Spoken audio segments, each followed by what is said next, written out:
Welcome, everyone. We will be beginning in 4 minutes. Please find your seats.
We will be beginning in 3 minutes. Please find your seats.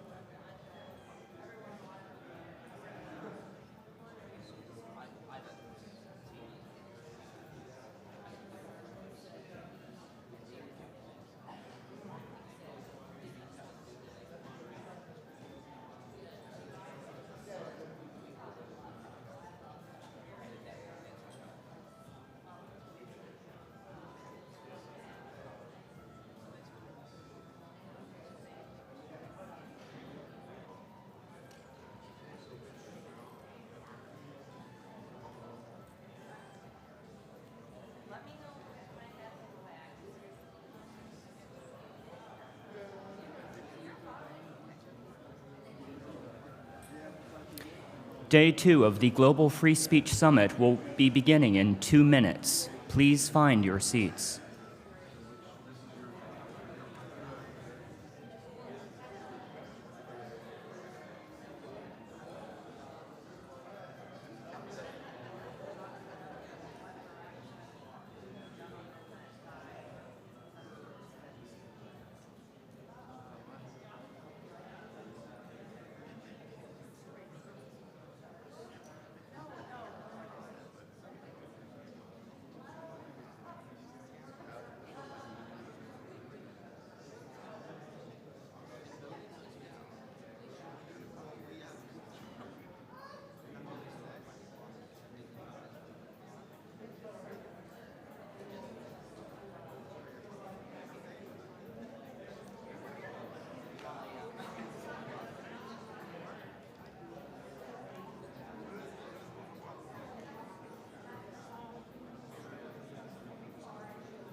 Attention everyone, the event is now starting. Please take your seats. Now would also be a good time to silence your phones. Welcome to Day 2 of the inaugural Global Free Speech Summit, hosted by the Future of Free Speech and Dialogue Vanderbilt. Now, please welcome to the stage the Future of Free Speech Executive Director, Jacob Mishangama.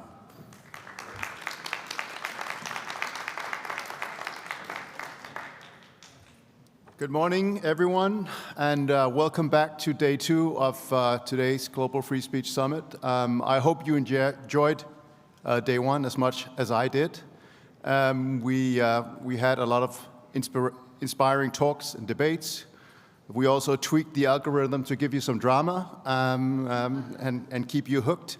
And we finished with an emotional appeal to the importance of freedom of speech in safeguarding democracy and freedom more generally. And that's also where we're going to keep going. Very shortly, you will meet one of the most inspiring defenders of human rights and free speech in the world today, Masih Alinejad. But before she starts, we will be showing a short video.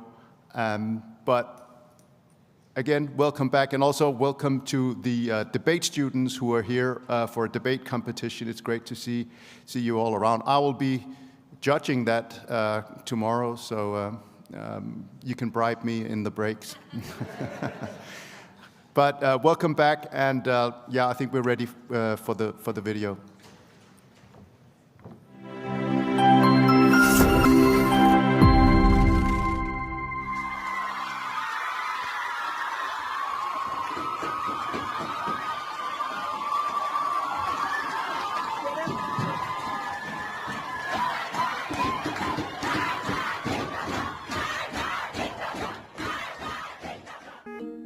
My name is Masih Alinejad. I'm an Iranian journalist, activist, and a troublemaker for the oppressors.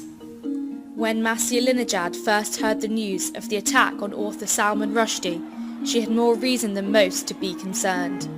An Iranian-born journalist and women's rights activist, she too has been hunted by the Iranian regime. You can see my picture in Friday prayer everywhere being hanged. So basically, yes, I can go back, but definitely I'll be executed. My window is my social media. The mullahs are watching me and watching millions of women like me who are talking to them and telling them that we're not going to obey the barbaric laws of the Islamic Republic. And police say has been arrested near the Brooklyn home of an Iranian-American journalist. Police say he was heavily armed. Journalist and activist Masih Alinejad posted the video to Twitter yesterday saying the man was at her home to kill her. She was targeted in an alleged kidnapping plot last year after speaking out against the Iranian regime. Described by the New York Times as the woman whose hair frightens Iran, she founded a campaign against the compulsory hijab, which became the largest civil disobedience campaign in the country's history. Hijab is the most visible symbol of oppression against women. Of course, some women want to wear it, which is beautiful if it's your own choice. Some women protesting against religious edicts by cutting their hair in public and burning their hijab, all in reaction to the death of a 22-year-old Mahsa Amini who died in custody of the religious police. Mothers, fathers, they relate to her story. They say that it could have happened to their daughters, and they are right. She remains now a leader of the revolt against the Iranian dictatorship that has led to widespread protests over the death of Mahsa Amini, who was arrested by the morality police because they said her hijab did not cover every hair on her head. If you don't cover yourself, you receive lashes. You go to jail. You won't be able to get a job. You won't be able to exist, to live in your own country. Enough is enough. We want an end to this regime. Women have been pushing back compulsory hijab laws and all the anti-women laws in Iran. But this is the time that the movement gaining momentum. This is a women revolution. They are the warriors in the middle of the street, pushing back Taliban, pushing back the Islamic Republic. These are the true feminists. These are the true Rosa Parks of Iran and Afghanistan. These are the women of suffragists, risking their lives, facing guns and bullets. A woman from Afghanistan, from Kabul, sent me a video to show her solidarity. I told her, shall I blur your face? You know what was her response? She said, don't. This is what the Taliban is doing to us. This is what the Islamic Republic is doing to us. They want to make us invisible. And we are in the streets of Iran and Afghanistan together to take our visibility back. Don't blur my face. This compulsory hijab is like the Berlin Wall. Now, we're tearing this wall down and the Islamic Republic won't exist. This is the end of Okay, but It's not about me. It's about Iranian brave women within the society, and all I do, I just give them a voice. Your voice is a threat to the autocracy. My voice is more powerful than their weapon. They following me. I have only one message for them.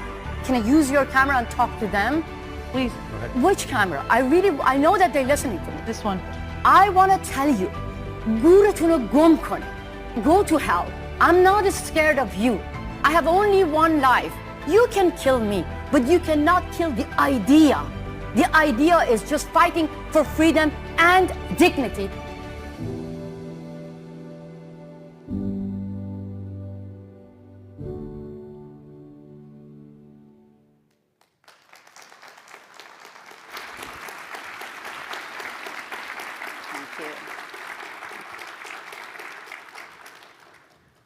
Did you really take that serious? I'm not scared.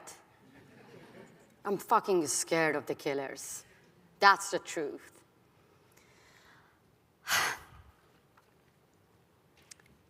2 years ago, the Iranian regime killed a young woman, Mahsa Amini, for the crime of just showing a little bit of her hair, not covering her hair appropriately.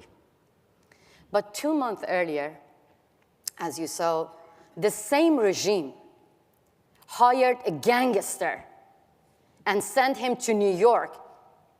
In front door of my house in Brooklyn, I saw him with loaded gun, AK-47, planning to kill me. Of course, this is scary. This is scary that the Iranian regime can challenge the US authority on US soil. But because we, the women of Iran, know the ideology behind the assassination plot, killing, torturing women, is to put the fear inside us, so we try to overcome our fear. You might say, why? Because in my country, Iran, freedom of speech is not just about books, and censorship is not just about limiting words, arts, film, cinema, articles. No. It includes erasing the entire society if they challenge Sharia laws in Iran. Because they hate those who say no to Islamic ideology. Because they hate you, all of you, especially women. How many women are here? Hands up. You are all like master criminals in the eyes of the Islamic Republic. You're all now sitting together, all of you, men and women, shoulder to shoulder. And before coming here, you all used mirror to make yourself the one that you want to be. No?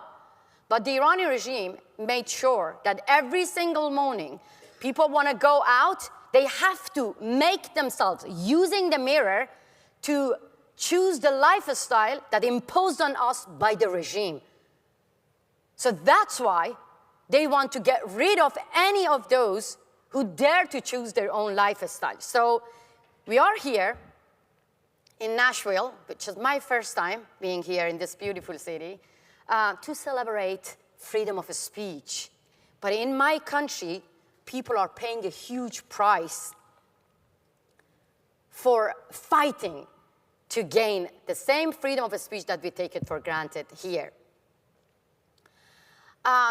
It feels deeply ironic for me to share the stage with Salman Rushdie, a man who has been the target of an assassination attempt, who actually, the government from my country issued fatwa against his head. You all see him, that he was yesterday on the same stage, was like a symbol of a man fighting for freedom of speech with one eye.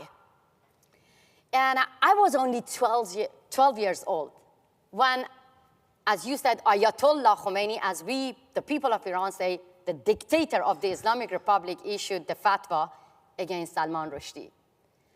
Alongside millions of children, alongside millions of 12-year-old students, schoolgirls, I was told, I was brainwashed to call Salman Rushdie a Satan.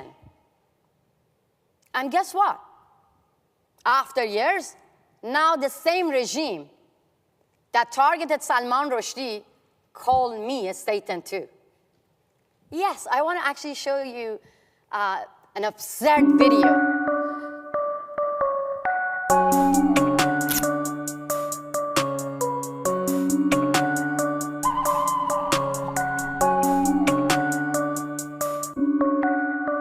That's me, in the streets of Tehran. The video made by the Islamic Republic to mock me, to brainwash now the new generation against me and calling me a Satan. But I am here to tell you that this propaganda tool is not only cannot silence us, it actually determined people like me. I'm here to tell you that now Iran is full of Satan. The new generation paying a huge price, being intentionally blinded by the Islamic Republic. So Salman Rushdie is not alone. Now you can see that women who joined the uprising in Iran to fight against the brutal regime being intentionally blinded. These women lost their eyesight. These women were shot by the morality police, by the security forces, for the crime of just chanting, woman, life, freedom. That's the slogan of women. And their brothers joined them, Iranian men, to support these sisters. Because for years and years, the Iranian regime used men against us to tell men, the brothers and fathers and old men, that you own your sister. And if your sisters do not follow Sharia laws, you can kill them in the name of honor. So, but these men, they joined their sisters to support them. What happened, the Iranian regime blinded them. So they are like the living proof of the brutality of regime, not only target its own people who are fighting for freedom of speech, but also target their opponents or those who dare to challenge Islamic ideology beyond their borders, like Salman Rushdie. So I'm here to ask you that would you actually risk your lives to fight for freedom of speech? You might say no, but I want to thank you for sharing the same platform here with me and Salman Rushdie, because we are sharing the bullets with you. That's the fact, and thank you so much. I mean, I'm really thankful because here I'm going to actually explain that how censorship and fighting freedom of speech, targeting freedom of speech is not just something going to stay in Iran. But at the same time, I want to thank you for not canceling us. There are many organizations, many people in the West, they're scared of sharing their platform with those who are being the target of authoritarian regimes. So thank you so much for being here. Thank you, Vanderbilt, for giving me the opportunity to talk about how we must be united and show our solidarity with those of who actually risking their lives to protect freedom of speech. So a lot of people think that I'm brave, or these women and men who lost their eyesight, they're brave. They don't have any fear of being shot by the morality police or security forces. So I want to tell you about my story and my childhood, that how we learn to fight against darkness, to fight against our fear, to overcome our fear. I come from a very, very tiny village. I grew up in a very traditional family and very poor family. We didn't have running water in our house, in the village. We didn't have electricity in our house. And I remember that as a little girl, I was really, really scared of darkness. So during the night, we had to use the outhouse because we didn't have inside bathroom. And I remember that my mom was telling me that don't beg your brother or your father or anyone to help you. Monster is like darkness is like a monster. Darkness can swallow you all if you're scared of the darkness. But instead of being scared of the darkness, if you open your eyes as wide as you can and stare into the darkness, then the darkness will get disappeared. So as a kid, I thought that was a fact. And I used to go to the outhouse opening my eyes as wide as I could. But believe me, that worked. So growing up in the Middle East, we, especially the women, we face a lot of darkness. And that's how I learned to fight back the darkness instead of getting scared of the darkness. So I got expelled from Iranian high school for the crime of asking questions. And that was one of the dark times in my life because I didn't do anything wrong. As a teenager, I just challenged the existence of God, like teenagers everywhere. Yes, I know you challenge the existence of God, and I love your curly hair as well.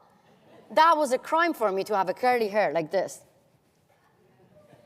So that got me into trouble, just asking a simple question. My teacher actually told me that, you're a village girl, have you ever been in America? I said, no. And then she said, have you ever been in England? No. So maybe God exists and lived somewhere in America, in England, and somewhere. Here we are. I'm here in America. And I'm still challenging religion, but I have the same freedom that you all have to challenge religion, to challenge authority, to challenge everything. But in my country, the cost of challenging the existence of God is execution.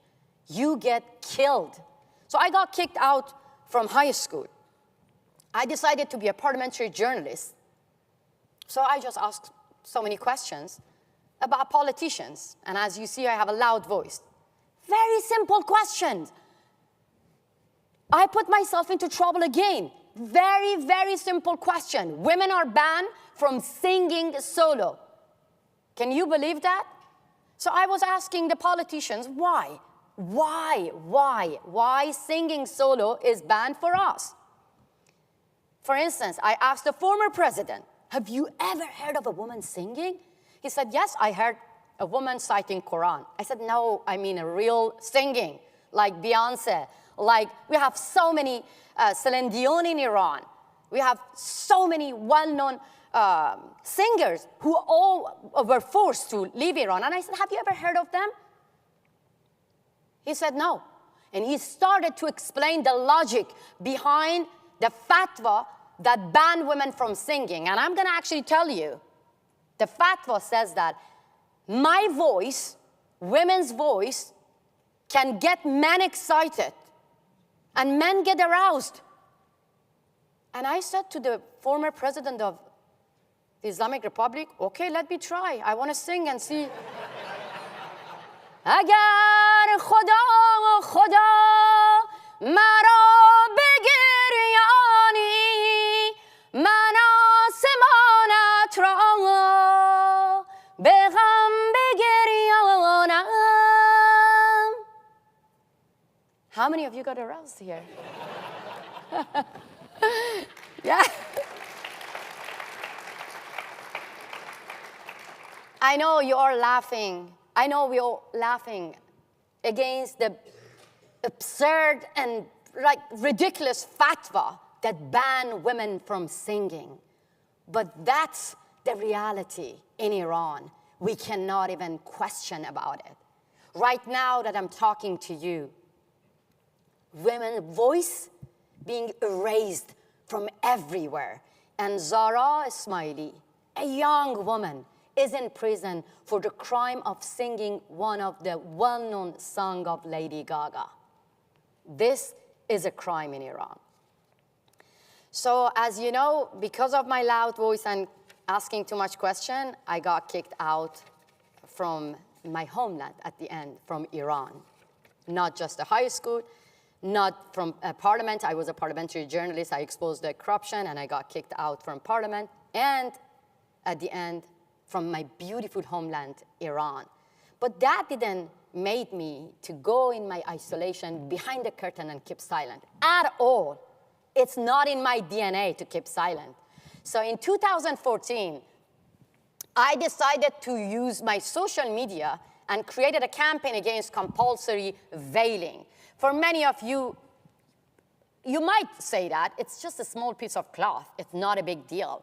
But for millions of us Iranian women, women in Afghanistan, when it is forced, compulsory veiling, it's the main pillar of a religious dictatorship. This is the most visible symbol of oppression when it's in the hand of Islamic Republic, ISIS, and Taliban. So in 2014, I created a campaign called My Stealthy Freedom and White Wednesdays, where women were going in public, waving the white headscarf, and showing their civil disobedience against compulsory veiling, which is a punishable crime. So I received a lot of backlash. First, the Iranian regime arrested 29 women of my campaign only in one day. Not only to silence them, but to put the guilt on my shoulder. And I felt the burden that I was going to shut down the campaign. But immediately, when the Iranian regime brought women on TV to denounce me and my campaign publicly, their mothers joined them. It was so beautiful to watch the mothers saying that you arrested our daughters. From now on, we are the voice of our daughters. We are saying no to compulsory veiling. So that actually gave me a lesson that I should not give up my fight. So that's why they went after my family members. I was watching my own sister denouncing me publicly on TV. And I even remember the day when I was watching my sister 17 minutes on TV. I mean, I barely get 5 minutes on CNN and MSNBC and Fox News. 17 minutes watching my sister denouncing me, cursing me, disowning me publicly. And my husband was like, stop watching. You're watching your sister and crying, so what's the point of watching this? I was like, I haven't seen my sister for 10 years, and this is the first time I see my sister in a good quality. Trying to be positive. But that's the mindset of the regime. Dividing family, putting family against family to survive, to fight against powerful women. I was watching my heroes on TV with bruise on their face, begging for pardon in public and denouncing the campaign. But behind the scene, we knew that they are the leaders of true change in Iran. None of them stopped me. They interrogated my mother for 2 hours to stop her from sharing her love with me. They put my brother in prison for 2 years for the crime of just being my brother. None of them stopped me. So then they started to criminalize sending video to Masih Alinejad. Sending videos. So be careful, don't send me any video. If you make video here, don't send it to me. It's a crime in Iran. The head of the Revolutionary Court came on TV and said that if anyone sent videos to Masih Alinejad will be charged up to 10 years prison. That didn't stop women. Why? Because it's not about me. It's about millions of women who have agency. That's the Iranian regime that they think that I am the agent of CIA, Masih is the agent of MI6, the agent of Mossad, and they think that one woman can work with different agencies at the same time. We have agency. And now I want to tell you that all these censorship that I faced didn't stay there. Here, miles away from Iran, when I was talking about the campaign that Iranian women launched against Sharia laws, in the West, people, some of the well-known female politicians, some of the well-known analysts, activists, leaders, feminists that used to be my heroes were telling me that, shh, you're causing Islamophobia. I was like, wait a minute. Talking about the brutality of the regime that lashing people, executing people for challenging Islamic ideology, raping women in prison, you think that sharing this story is calling Islamophobia? Phobia is an irrational fear. But my fear and the fear of millions of Iranian women in the hand of morality police is rational. Of course we're scared of Taliban. Of course we're scared of Islamic Republic. They didn't stop there. During Trump administration, I was told by many of journalists and my own colleagues that used to be my mentor that talking about compulsory hijab campaign, challenging the Islamic Republic, might put you in the Trump administration's narrative. You might jeopardize the nuclear talk. I was like, wow. So you want me to keep quiet because Trump administration might take advantage of that? To be honest, I don't care who's in power in America, Trump, Biden, Obama. What I care, I don't want Taliban and Islamic Republic that rape women and expand their ideology everywhere and target dissidents beyond their own border with transnational repression should not be in power. And they were educating me, an Iranian woman, the Nobel Peace Prize winner, Narges Mohammadi, is in prison for challenging Islamic Republic. But the West were actually lecturing us that hijab is part of the culture of Muslim women. Calling a barbaric law, a discriminatory law, part of the culture of Iranians is an insult to a nation. I know you see my anger. This is the anger of millions of girls and women who are being abandoned, women of Afghanistan, women of Iran, right now. Because I see that the campus and college protests, and it gives me hope that the new generation are taking actions. But the hypocrisy and double standards behind that breaks my heart. Because I believe that when it comes to defending women who face rape, we all should be together. When it comes to defend freedom of speech, we all should be together. I myself, I condemn Muslim ban. I condemn Burkini ban. And I strongly believe that those who actually hesitate to condemn women ban, which I call it, they should question themselves. Because half of the population, half of the global population now are being banned from entering Iran. So if we all condemn the Muslim ban in America, rightfully we supported our Muslim sisters, Muslim brothers, but then why the same female politicians go to Iran and they wear hijab, or in front of Taliban in the West, they bow to the Taliban and they wore hijab? Why? That's something that I believe freedom of speech, freedom of expression is at risk, even on Western soil. A lot of time when I go to different platform and different stage, I got scared if I talk about this, maybe people lose their hope and say that, this is difficult. Believe me, it's not difficult. I want to end my story because I know I have 5 minutes. There are people telling me your time is over. So I want to tell a personal story to tell you that this is not difficult, to hold our hands and be united when it comes to protect freedom of speech. You know, when I first came in America, so my plan was to interview President Obama. I got invited by Obama's administration, and I was so excited I came to America to interview him. But when I came here, the Green Movement happened.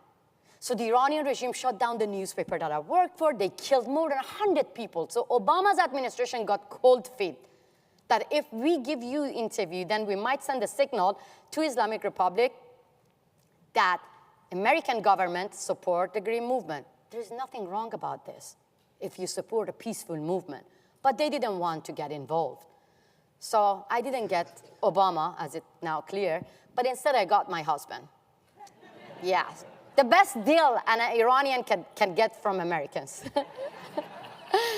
But when I moved to America, I asked my husband, do you know your neighbors? And he was like, what is the point of knowing neighbor? Why should I know the neighbors? I was like, wow, I'm coming from a village. I mean, if we need tomato, potatoes, we need eggs, we knock the door, we go to neighbors. And he was like, oh, no, this is not gonna work here. He came back from his work, and I said, I know the neighbors. They are amazing people. One of them had the sign of supporting Trump. The other one Bernie Sanders. I remember I didn't know who Bernie Sanders was. I Googled him to find out who he was. So I saw different signs in my neighbor's front garden. And I said to my husband that it was easy. I went there, I knocked the door, and I said to any of them that I want to have a glass of wine with you. And my husband was like, did you offer them a bottle of wine? I said, no. When they opened the door, they had a lot of wines. So, and I found out this is how I can make my neighbors, like my family members, that I was forced to leave them. So next time I knocked the door and I offered them basil, tomatoes, cucumbers, that I grow them in my garden in Brooklyn. So I used to make pickles out of the cucumbers that I grow in my garden and offer pickles to my neighbors. They didn't know who I am. But when the guy got arrested in front of my house, when the kidnapping plot was stopped by the FBI, when my brother got arrested by the regime, so it was everywhere on the media, Fox News, CNN, everywhere. So that time, it was my neighbor, every single of them, knocking the door and offering me a place to hide, offering me wine, offering me food, love, family. And that's the beauty of America. When it comes to the national security, when it comes to the safety of their fellow citizens, they were all united. Doesn't matter, they were Trump supporters, Bernie Sanders supporters. When it comes to protect America, they were all united. And I showed that to my husband. My husband said, this is because of your pickle diplomacy. So, yes, pickle diplomacy works. America should learn about this diplomacy because you take freedom for granted. And I want to end it here. I was going everywhere on Fox News and CNN talking about how women facing rape in my country. In New York, I was walking and people were praising me, giving me love, and I was very, very appreciative of the amount of love that I received from Americans. But one day, one American citizen stopped me and said to me that, you know what, we love you, we support you, but can you stop going to Fox News? They're miserable, stop going there. Only next block, one block took time that another American stopped me and said that we are with you, we support feminist movement, but please don't go to CNN. They're not with you, they're using you. I was like, wow. Guys, having Fox News and CNN is the beauty of America. If you're coming from a country like Iran, North Korea, Russia, that you have only one state-controlled television and you only see people repeating the narrative of the government, or you only see your family members and your heroes doing false confession in order to survive the brutality of the regime. I know you hate, some of you, Fox News. I know some of you hate CNN, but that is called freedom of speech. What you want? You want to cancel Fox News and just sit every single day and listen to CNN? Or you want to cancel CNN and just listen to Fox News? You have it. North Korea, Islamic Republic. So join us, because dictators from Russia to China to Venezuela to Africa to many countries, to Iran, and their proxies are united. And believe me, if we don't get united to fight against dictators, the alliance between authoritarian regimes, they will get united and they will end all of us. They will end democracy. They will end freedom of speech. When I came to America, I learned that what happens in Vegas stays in Vegas. But believe me, what happens in the Middle East is not going to stay in the Middle East. The Islamic ideology is deadlier than coronavirus, and they will infect the rest of the world. Join us, be with us, and support us, because we cannot do this on our own. Thank you so much, and I appreciate your support. Thank you. Thank you. Thank you so much. Thank you. Thank you. Thank you. Woman, life, freedom! Woman, life, freedom! Woman, life, freedom! Thank you. Thank you, Masih. The next panel on free speech challenges in democracies will begin in 5 minutes.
And now, please welcome participants of our next panel on free speech challenges in democracies.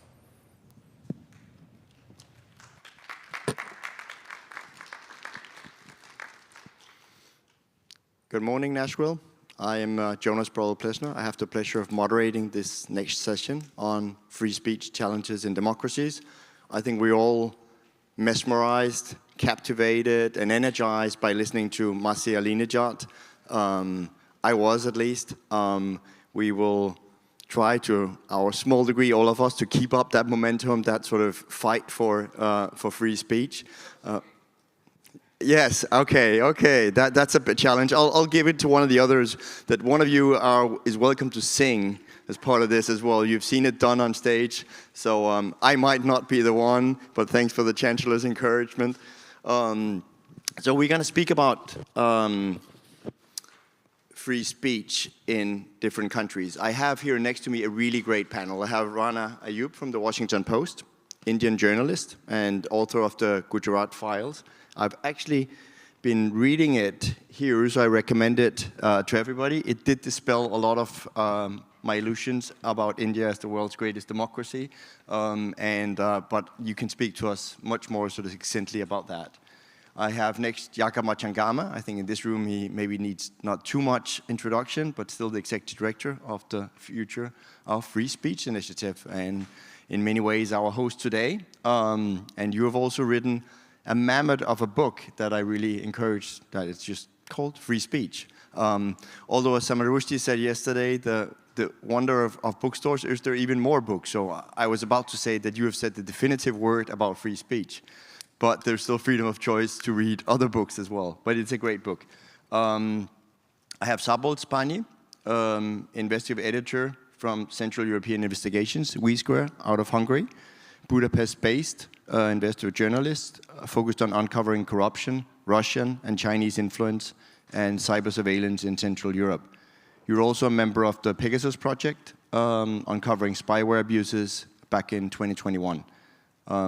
The Hungarian government has been hacking your phone and been surveilling you. I don't know if they're listening today. I hope they are, because we're going to talk about free speech.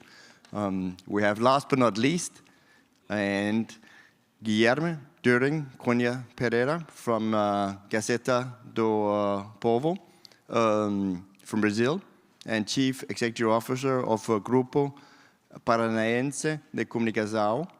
Was that okay? GRP.com, it's abbreviated, the largest communication group of the state of Paraná, and one of the foremost media companies in Brazil.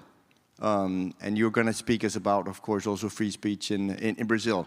So I'll let each of you speak for 5, really max 7 minutes, and I'll use my moderator.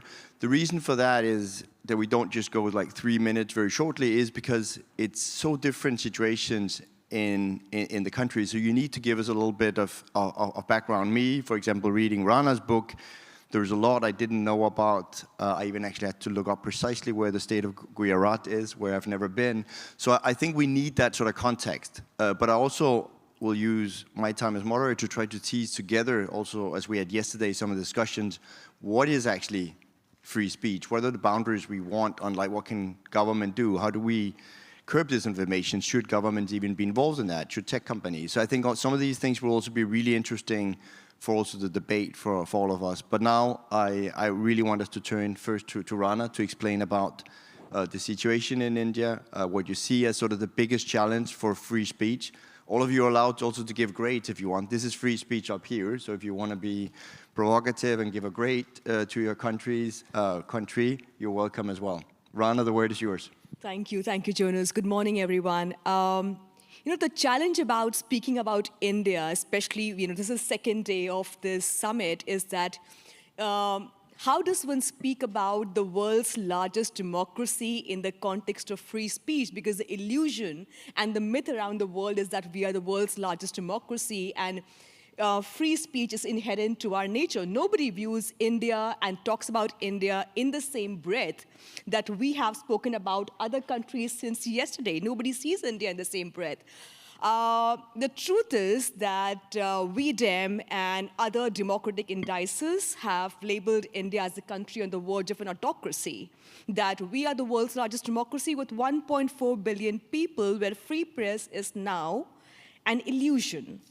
That journalists like us, journalists like Ritu, who's in the audience, who runs a publication called The Quint, are subjected to tax raids, money laundering. It's a new thing that dictators are using around the world. We are facing multiple cases against us. I got a message from my lawyer this morning for a summons that I've got to a court. You need to get court permissions to travel when you are speaking about democracies. This is India is rated as on the 159th position in the World Press Freedom Index out of 180. And as Salman Rushdie said yesterday, when he was speaking about transnational killings, you don't expect the world's largest democracy to go around killing critics and dissenters willy-nilly in other countries. That's something we expect from countries like, well, you know best. So it's very difficult to talk about India and free speech because over the last 10 years since Narendra Modi, who is the Indian Prime Minister who has come to power, some of India's best-known journalists and editors are now independent journalists. We no longer get employed in mainstream publications. We are no longer getting bylines in mainstream publications. Kashmir, which is an embattled military zone in India, journalists in Kashmir don't even have the privilege of coming to platforms like this and speak. We do not. Most of them are jailed. Some of India's finest journalists are behind bars. Our civil society is almost as good as dead. We have a few vibrant civil society voices and human rights voices who are facing money laundering, tax evasion. Arundhati Roy, the famous journalist and writer Arundhati Roy, faced sedition charges earlier this year. So that says something about the world's largest democracy. And of course, we have Prime Minister Modi coming to America. He's a state guest for the United States because the United States normally sees India as a bulwark against China, not realizing that when you're fighting this country and platforming it as a bulwark against China, it is a country which is almost on the verge of becoming China itself. I'm a proud Indian. I'm a proud Indian, and I hate to keep repeating that, but in my country, where I'm a Muslim minority also, it's held against me that I'm not patriotic enough. When somebody like me, a woman of color and a Muslim journalist, criticizes India on a foreign soil, it is not seen as a criticism of my government. It is seen as a criticism of my country. Modi has conflated himself with India, which is why some of the best journalists in India, some of the best voices in India are facing sedition charges. So that is the state of free press in India. I'm sorry to break your illusion. I'm assuming that you came here believing in the idea of democracy, but democracy in India right now only exists on paper. This year, Mr. Modi received a minor setback when he did not get a complete majority. And to prove that he is not deterred by it, he made sure that he inflicted sedition charges on other writers. At this point of time, we have discriminatory laws against India's Muslim minorities, who are the third largest population in the world. We have the Citizenship Act, which discriminates against Muslim citizens in India.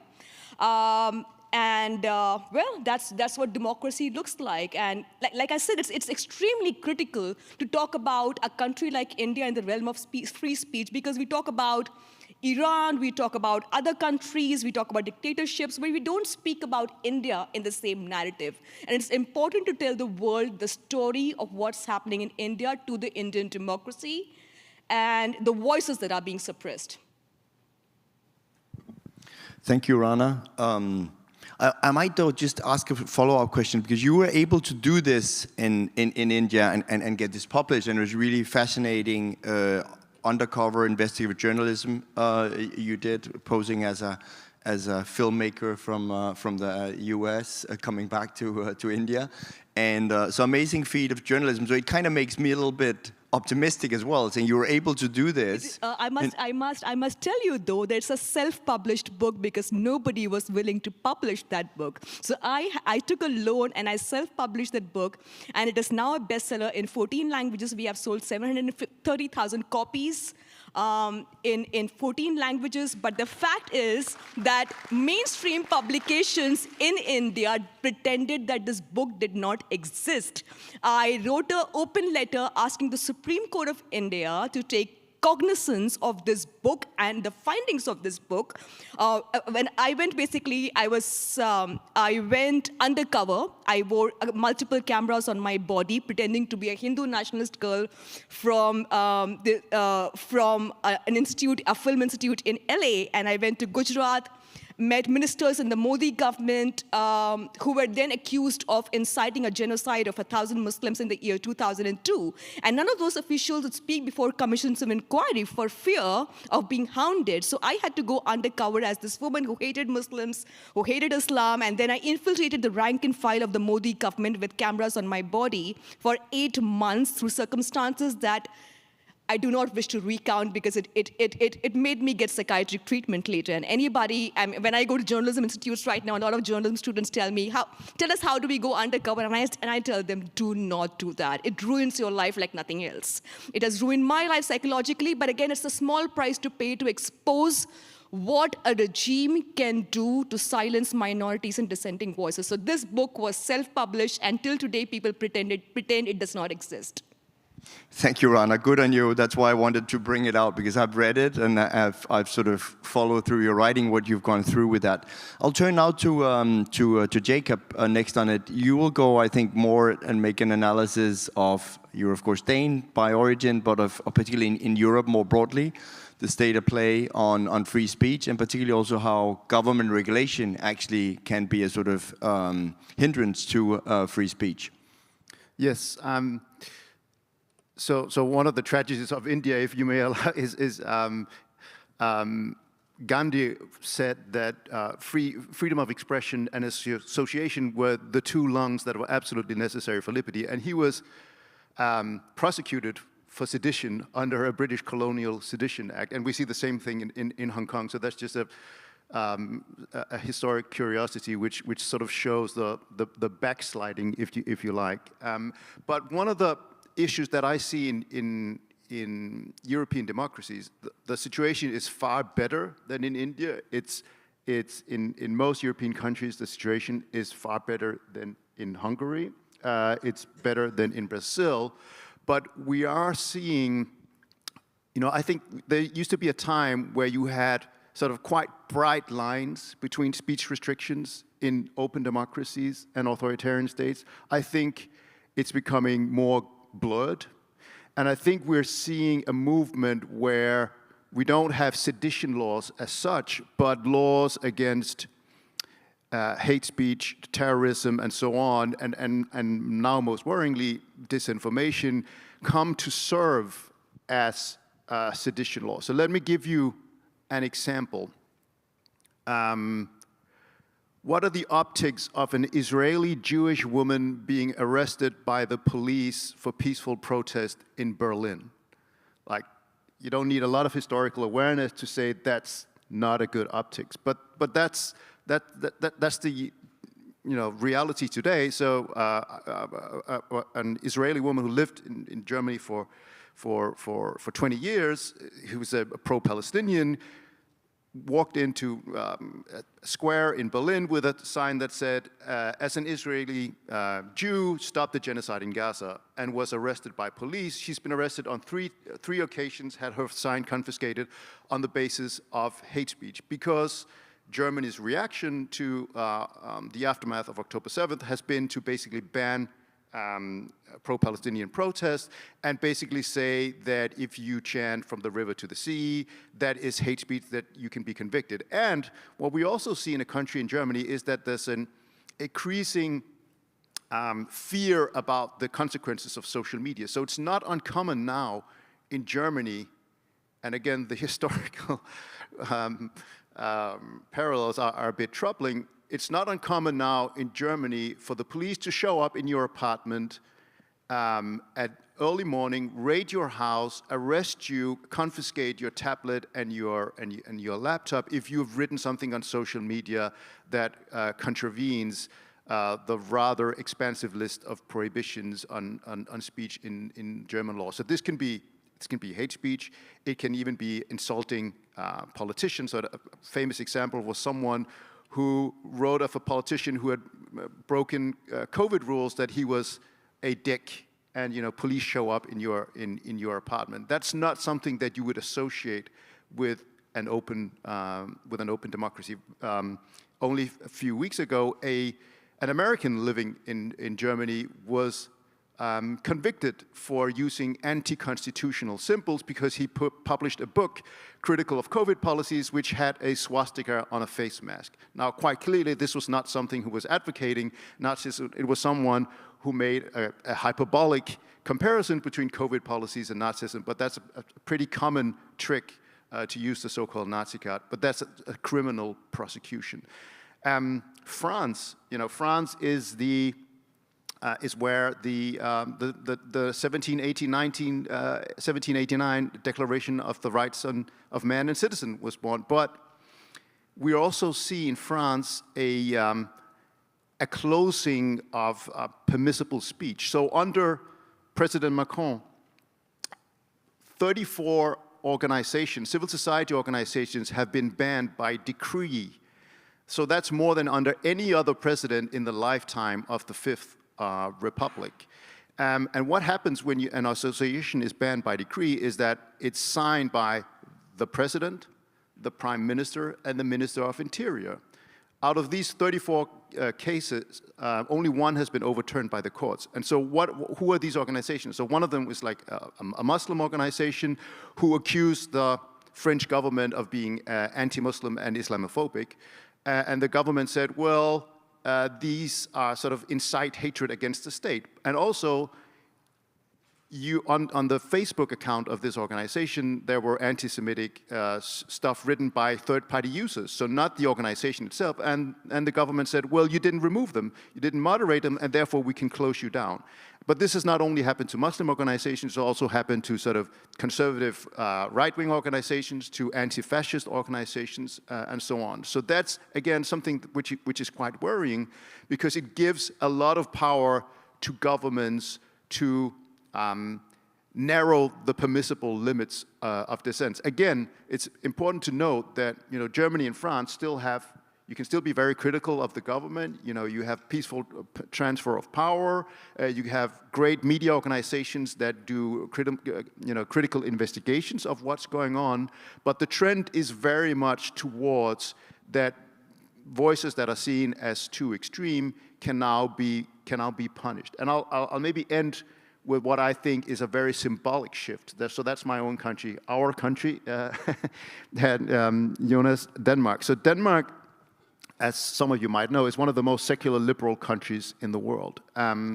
We had a blasphemy law that was abolished in 2017, but no one had been convicted for blasphemy until since 1946.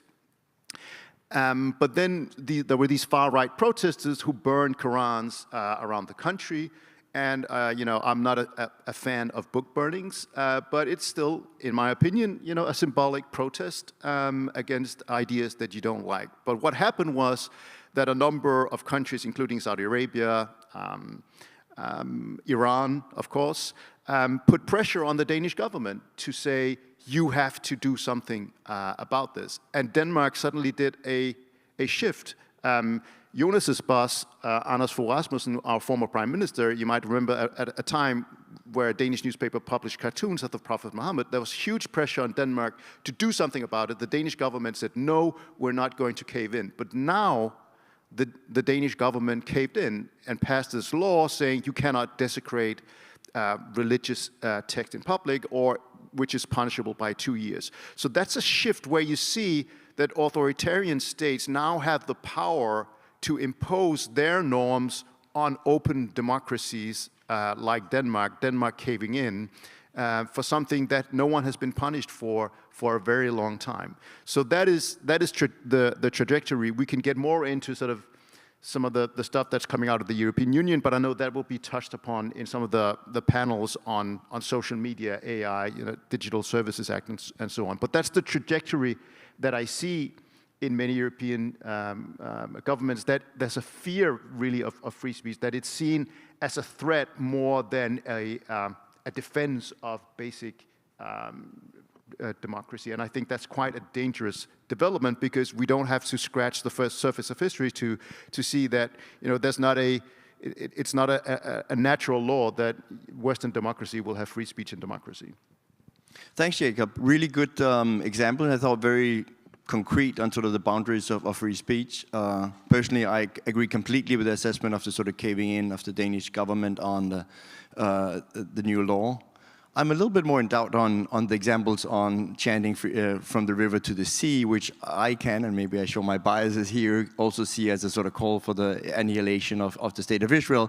So I think it really... Just to be like, so one of the examples is a woman saying, from the river to the sea, we demand equality. So, there's, if you interpret that as sort of incitement to violence and genocide, that's a very, very, very broad interpretation. And this was a person who was arrested, manhandled by police officers, a woman. So it's a very, very broad definition. And I would argue that even from the river to the sea,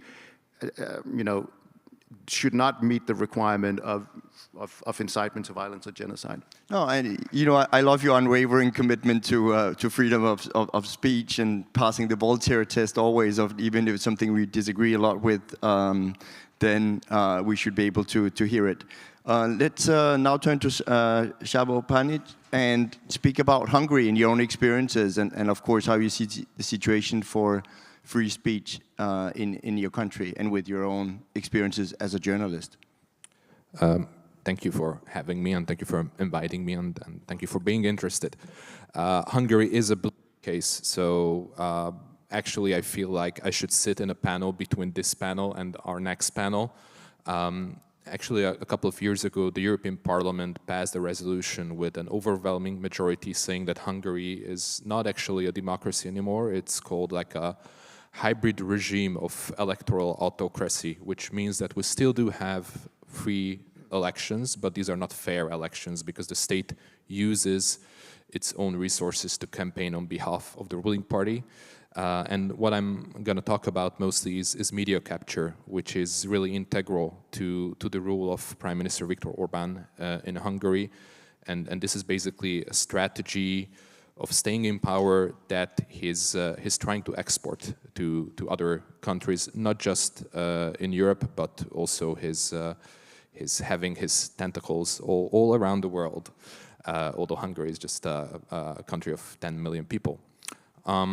But first, I'd like to talk about what was, I guess, already mentioned here, is that I've been a victim and target of cyber surveillance by my own government, and I was also a member of the so-called Pegasus project. It was an investigation led by a French non-profit outlet called Forbidden Stories.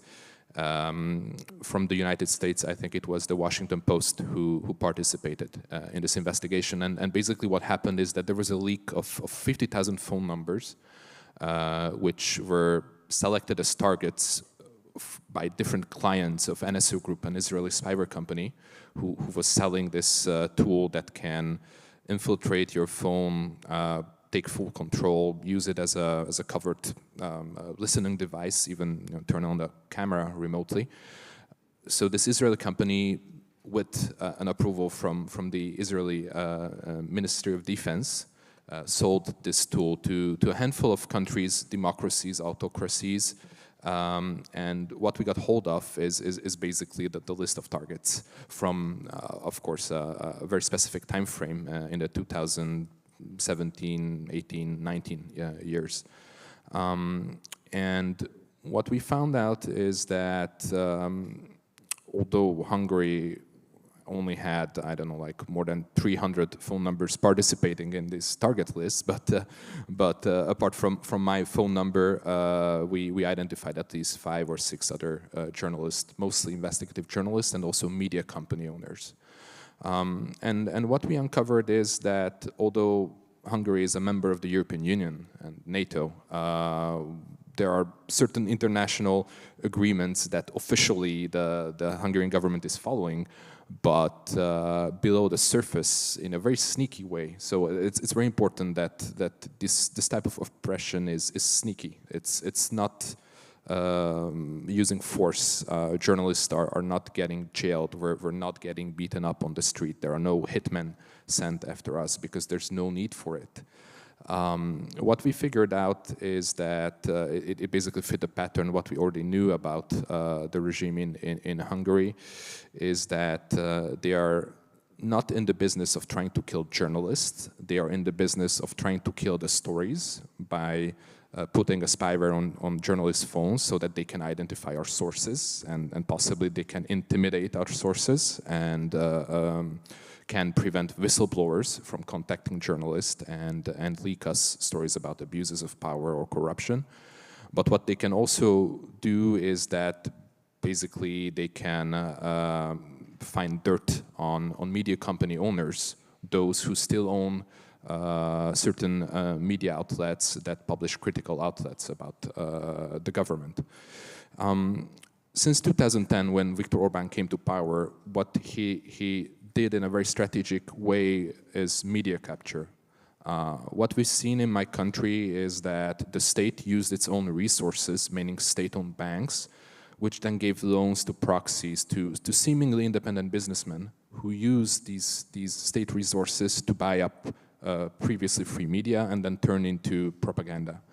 And through these methods, the government essentially took control over more than half of Hungary's media, especially focusing on local, regional newspapers, on broadcasts, TVs and radios, because they know very well that these are the media that their own voters, who tend to be more rural voters from smaller cities, lesser educated, older people, these are the outlets that they consume news from. So what they did basically is that they didn't have to, I don't know, jail the journalists who write critical questions. They bought up the media, so that was a more efficient way and a more civilized way of cracking down on independent journalism.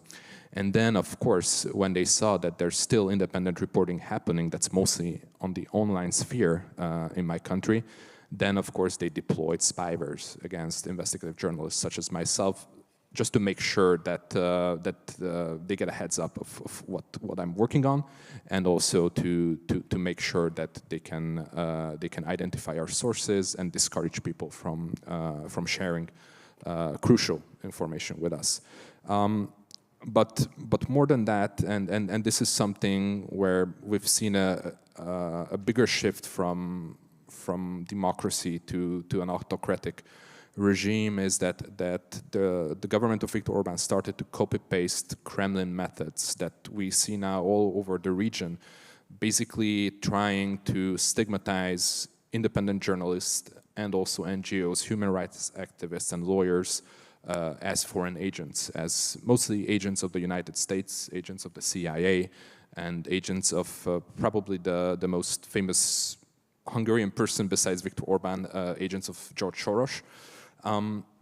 And basically they created a Russia-style law and an institution that is tasked with investigating so-called foreign-funded NGOs and journalists.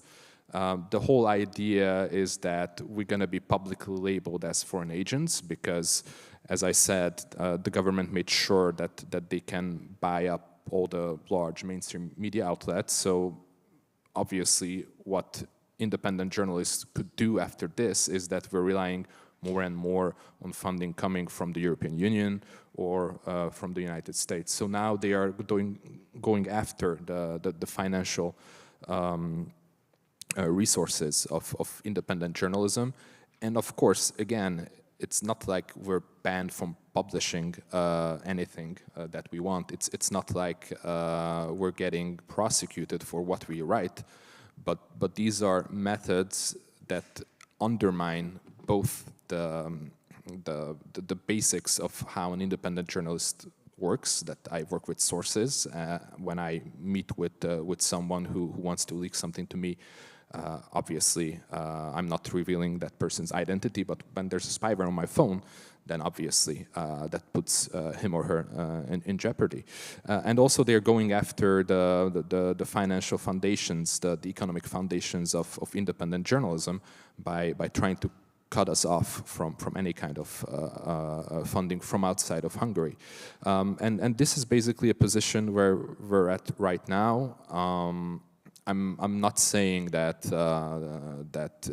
this trend cannot be stopped, because I still believe that, for example, my outlet in Hungary, it's called Direct 36. It's a small investigative outlet, has I think 3,000 supporters. They give us recurring donations, and we can survive on that, but at the cost of only having like 10 people on staff and reaching a very limited audience, mostly in Budapest and in bigger cities. And I'm not saying that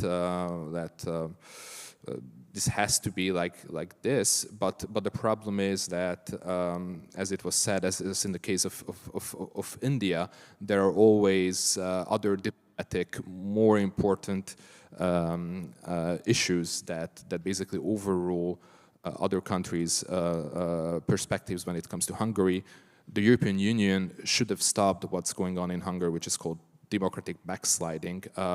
There are already some methods there to try to punish the government from abusing, for example, EU funds and stealing it. But still, I believe it's too late, and it's up to the international community to point out that although this country, Hungary, disguises itself as a democracy, disguises itself as a country that still upholds free speech and free media, in reality, what's happening is the opposite. Thank you. A follow-up question on the foreign agents law that you described. This is a situation that's, of course, happening in a number of other countries. We see Georgia right now, the country heading into elections, and where what has been really discussed a lot has been the introduction of this foreign agent law. At the same time, you also see in democracies that we increasingly try to protect our open societies, rightly so, I think, from autocracies, but also that often means that we would do a little bit some of the same. You would see here over the last years in the US how Chinese state television has been labeled as foreign agents. And again, I think that that's correct, but it does give a sort of really a situation, global situation, where of course Putin would be saying when he's encouraging governments that he's close to in Europe, oh, but we're just doing the same thing, and this is just about protecting. So it's a big question. I don't really have the answer myself, but I would like your thoughts on that, having been seeing this insidious way of it happening in Hungary, but also the way it's a global play here as well around freedom of expression. Well, as we say in Hungary, this is the classic Bolshevik method to accuse your opponent of what you are doing. I mean, there's a very clear distinction between these two cases. So when an independent journalist in Hungary or in any other European country receives, for example, a grant from the European Commission, it's completely transparent. We publish it on our website. Everyone knows who finances our operations, and these are support mechanisms where the donors have no say over the content. That's like auto question. And then you have different actors in the United States or in Europe who get financed from Chinese or Russian sources, and they do everything to hide the source of that money and use different layers to disguise the origins. And then there is a very legitimate national security investigation by the FBI here in the US or by other counterintelligence agencies in Hungary. But what I wanted to add is that Viktor Orban's government is not only trying to crack down on so-called foreign agents and foreign influence in Hungary. At the same time, what they are doing is that they are meddling in the media and the politics of other countries. It was just revealed by my colleagues a couple of months ago that Euronews, which is a well-known European TV channel, was actually secretly bought by Hungarian money, by the Hungarian state, using a Portuguese investment firm as a front. But in reality, it serves Viktor Orban's long-term interest. And also, the Hungarian government bought media in Slovenia, in North Macedonia, in other Balkans countries, and currently it's in news in Poland that TVN, which is the largest Polish privately owned TV channel, owned by an American company, they're selling the TV. And a Hungarian proxy of Viktor Orban is trying to buy that because he knows very well that in order for him to sustain his power, he needs allies throughout Europe. And to support his allies, he's trying to export his way of staying in power, which is capturing media. And this is completely different. So these are different methods when real journalists receive funding from, I don't know, family foundations in Sweden, from the Open Society institution of George Soros, and we publish, we're transparent about where the financing is coming from, and it's completely different when authoritarian actors are trying to disguise the source of the money using front companies, using strawmen to basically carry out influence operations abroad. Thank you. Really important clarifications. I did not know about Euronews that had just been bought sort of by Hungary. I actually just published an op-ed there a couple of weeks ago, highly critical of China. That might then maybe not be possible in a month or two with new ownership. Guillermo, let's go now to Brazil. It's a country I personally have a lot of admiration for. In my youth, I traveled to 22 out of 27 states, and so I've seen the people, I've seen the geography, but of course, that does not mean that there are not a lot of challenges to free speech in your country. So let's hear from you. Okay, thank you. Honored to be here. Very inspired by all some so nice panelists. I apologize for my weak English. That's why I take advantage of the. We read the explanation here. I believe many of you have followed the news about the suspension of X operations in Brazil, and probably in the supposed clash between Elon Musk and the Brazilian Supreme Court judge. Okay. Given the contours of what was published, the unusual nature of the decision, and the peculiarities of personalities involved, I think it's difficult to adequately assess this episode without keeping in mind a broader context. I try to offer this context. Let me try to summarize the nature and this essence of the serious crisis that freedom of expression is currently facing in Brazil. So, a quick characterization. Unlike what our colleagues from India and Hungary have reported, this is not about restriction from an authoritarian and populist government. It is not about restrictions coming from the right, quite the opposite, almost always, but not always. These restrictions are aimed at combating the right. They come from the judiciary. It's not unusual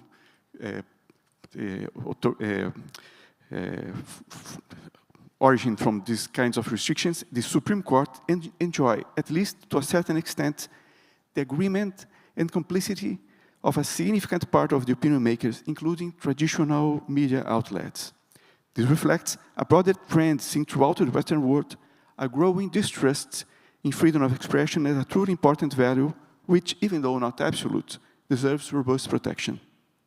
And what was the factual context in which this crisis is unfolding? What was the backdrop? Just very quickly. Polarization, obviously, which has been intensified in recent years and reached a peak during the last presidential election 2 years ago. A real atmosphere of animosity between our previous president, Bolsonaro, and much of the media and the judiciary. I won't analyze here whether that was justified or not, but there was a clear concern in certain circles that Bolsonaro, in a second term, could advance an anti-democratic agenda or even potentially stage a coup. Widespread accusations that Bolsonaro, our previous president, used and abused fake news throughout his term in the election period.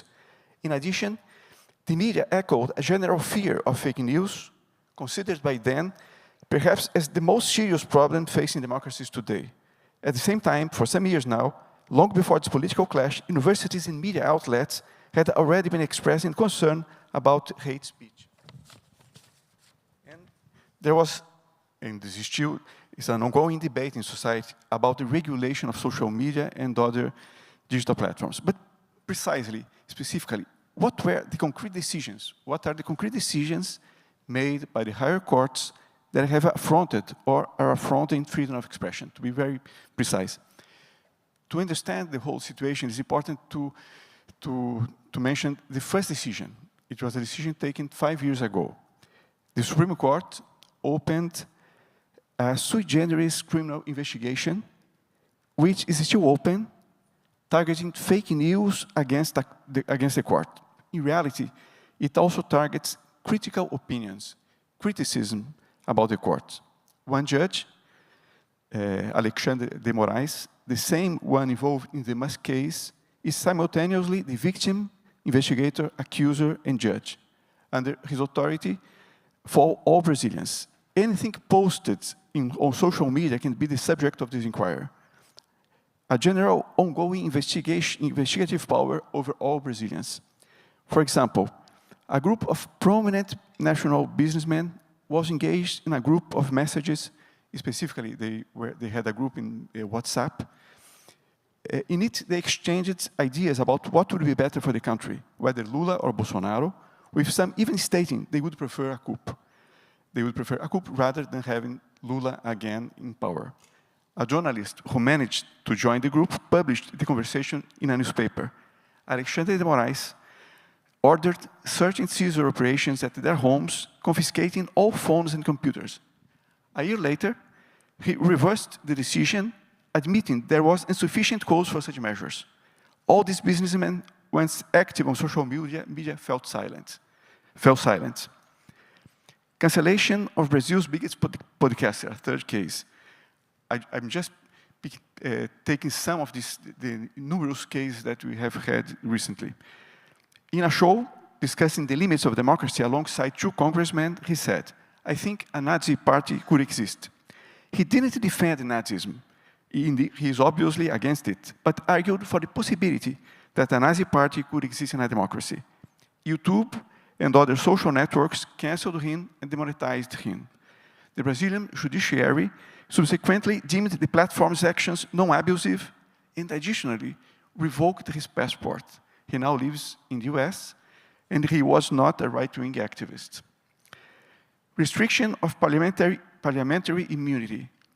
The most recent case occurred 2 days ago, but lawmakers were convicted for expressing opinions, some of which may have been abusive, but were traditionally protected by parliamentary immunity.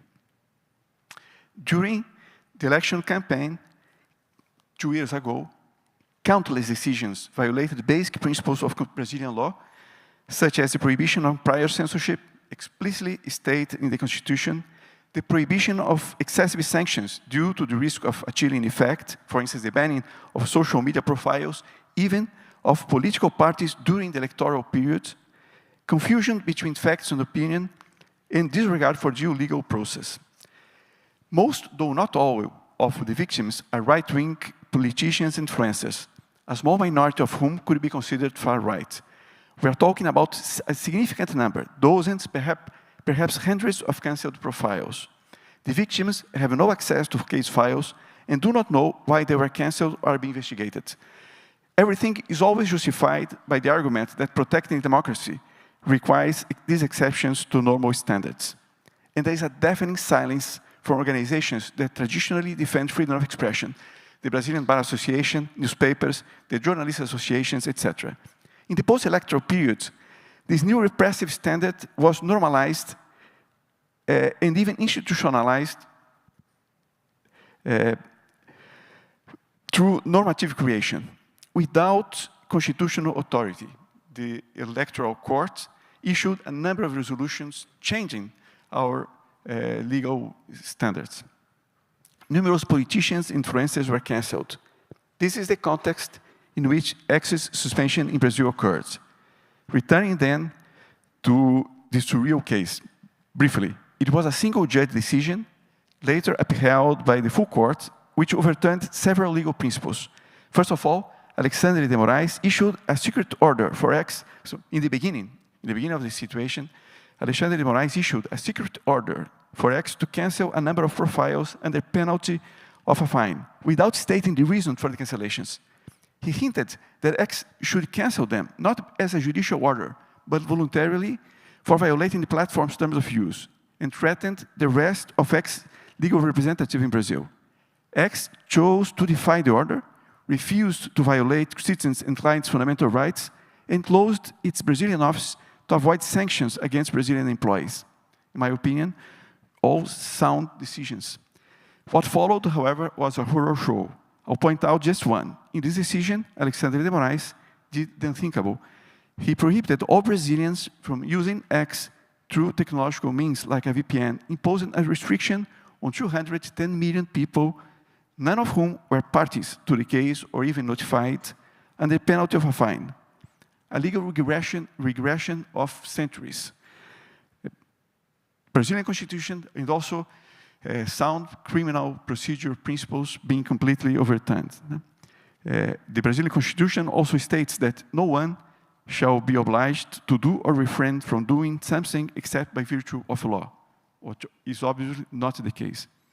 As a counterpoint, the absurdity was such that finally, the Brazilian Bar Association reacted with a keynote informing that it would appeal against this part of the ruling. Just final assessment. In conclusion, what I would say, it's a very weird, very very unusual situation. So I'm dropped to the phrase elite panic, coined by sociologists Lee Clark and Carol Chess and mentioned in the book Free Speech by our host here. And this perfectly describes what is going on there. Sorry. What is happening in Brazil. It's a global phenomenon that in our country, due to its peculiar political moment, has accelerated an unprecedented demolition of freedom of expression as a key component of a democratic society. By elite panic, I mean a level of fear regarding fake news and hate speech so intense that it leads those afflicted by it to forget the importance of freedom of expression in a democratic society and lose the ability to adequately balance the competing values at stake. I believe this can be reversed. It's probably an easier situation than that mentioned here in India and Hungary, but it will require society to wake up to the issue, to be aware of the values at stake. Gazeta do Povo, the outlet I lead, has played an important role in raising this awareness. Discomfort is growing, but I also think that international pressure, more prestigious figures denouncing the state of affairs, can accelerate the reaction. Thank you. Thanks a lot, Guillermo. Really interesting. It's also the time of this debate where you can join it. This is a free speech summit, so we want you to exercise that right. Come up and ask a question. There are mics here and over here, and you're allowed to say anything, no restrictions. Or maybe one, you're not allowed to yell fire if there's no fire in here. But apart from that, the word is yours. I mean, we've heard from a really broad range of countries, broad range situation, but of course all with that focus on free speech and the conditions and restrictions. So I'll start over here, and we go over here. Good morning. Thank you all for what a terrific panel. So one of the classic challenges that authoritarian regimes often face is sometimes called the information problem. Because there are no free and fair elections, because the press is circumscribed and the courts are not independent, the rulers are often blind or deaf to what's going on in their own countries. They don't know where the problems are, what policies are popular, or which of their agents are reliable and are carrying out their orders. So I guess my question for you is, how do you see authoritarian regimes or any particular country that you know of trying to solve this problem, or at least mitigate the harms that come when you restrict free speech, yet still try to maintain control and run an efficient government? Thanks. I will also say that the next panel is going to be on free speech in autocratic countries as well, so we'll also dig into it there. Over here, I think we'll take the questions now and then bring it all up to the panel in the end. So. Well, it's not only a question, it's also a comment about, I'm from Israel, and I hear the Middle East and Israel and the Palestinians and October 7th being brought on an hourly basis. And I think that free speech first should be about true free speech, about the truth first, and not about free speech. Since October 7th, you see in campuses all over the world, not just over here, the people supporting the minority over the majority. In this case, they're supporting the Palestinian cause over Israel because they're minority, but ignoring that we have a terrorist organization that murdering, raping, and burning babies in kitchen ovens in front of their mothers. This is what happened on October 7th. So, and I know for many of you doesn't know anything about the Balfour Declaration. The Balfour Declaration in 1917 promised by the British to promote only a Jewish state to the Jewish people in the Holy Land. not an Arab state. So all the claim about occupation and free Palestine from the river to the sea are false claims by universities, by politicians, or by anyone that support lies. So first, free speech should be about the truth and not about minority and majority. And then you can say whatever you want. And another thing is that if you read the Hamas Pledge of Allegiance, if you read the Pledge of Allegiance of the PLO, there is no differences. And the river from the sea was mentioned here, and the PLO and Hamas Pledge of Allegiance say the same thing. We have to annihilate the Jewish people from Palestine, from the river to the sea, and then it's going to consider as a success. We might have to call you also just because there's so many behind. So I want thanks. Thank you so much. Thanks a lot. We'll go over here, and then we go back over here. Hi, I want to thank the panel for their wonderful... Closer to mic. Oh, yes, here we go. There we go. Thank you to the panel for your comments today. I wanted to highlight a quote that was said, which is that oppression is sneaky.